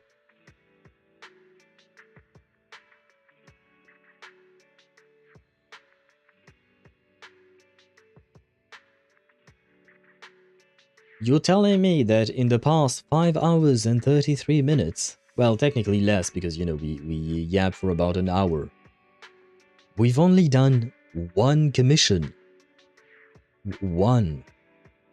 And we still have 1, 2, 3, 4 to do. Okay, yeah, people were not kidding when they said that this quest was a yap fest. I mean, when people said that, they were mostly complaining about it. So far, I have no complaints about the quest itself, honestly. I've had a lot of fun with the quest. I enjoyed it. Plus, we did yap, Chat and myself, we did yap quite a bit as well, so it does explain some of it. But still. Okay. I see. One stream. Yeah, I mean, I think, you know, I asked the bot the question, and the bot said that we wouldn't be able to finish it today. So, you know, the bot was right, okay? The bot was right. But, like, I'm not even sure we can finish it tomorrow, even. I mean, it doesn't matter. At the end of the day, we will finish the quest in due time. We'll take however many streams it takes, but if it took us, like, 4 hours to do one commission... I don't think I can do 4 more in one sitting. I mean, I suppose it depends on how long each commission will be. I'm assuming that some of them might be a bit shorter if they're more combat focused, if they are indeed. I mean, next up we will probably be going inside the Lemnian Hollow, so maybe it will be a bit shorter, but still. Yeah. Well... Well, I guess it is what it is. Okay. That being said, I am going to leave things for now, because this does feel like a good stopping point, you know. The siblings are going to bed, so am I. I will be going to bed. Because otherwise, I think we are going to stay here for a bit too long, and I'd rather not and stream too late. So this shall be it for today's stream, I suppose. We will be back tomorrow at 4 p.m. Central European Standard Time to continue. I mean, I hope that tomorrow we can finish the story. Because I really wanted to, what do you call that, to go through Honkai Star Rail next week. But if it ain't the case, then it shall wait, I guess. We will wait for it. Especially because the week after, we have Varka. And Varka, I don't want to delay. But if I have to delay Varka, I will delay Varka. It is what it is. But I really am excited for Varka. I really hope I can get him. Hopefully, maybe even his weapon, even though I don't really believe, but we'll see. But yeah. We'll see. We will do as we always do, you know, we take our time. Bonne nuit, à bientôt. Bonne nuit to you as well, Chip. I hope you rest. Never mind, you are already awake. So, I hope you still find some rest, because you did mention that you were tired. So I do hope that you find some time to rest during the day. And I thank you all for being here. It was a lovely stream as usual. And I shall see you tomorrow, because I can also feel that my my brain is no longer braining. It's been a while since my brain wasn't braining. Like today, it's been about 30 minutes, 45 minutes since my brain was kind of dying. But anyways, good night, good stream. I had fun. Thank you. I am glad to hear that you had fun. I had fun too. Like I said, I hope that you always enjoy these streams. And I hope you shall enjoy the stream tomorrow as well when we, well, continue this quest. And my biggest hope, please, HoYoVerse, for the love of all that is holy, please tomorrow, show me my wife again, and please let her speak. Because it's one thing to actually see Evelyn, it was nice, but I wish I could have heard her speak. I love her voice. Elizabeth Maxwell has a beautiful voice. It's a really sweet voice that... Yeah, anyway. Point is, I hope that we will hear her. I know she's not the main focus of this story by a mile, but still, I have high hopes. Anyways, on that note, once again, I thank you all, and I shall see you tomorrow. Bye-bye.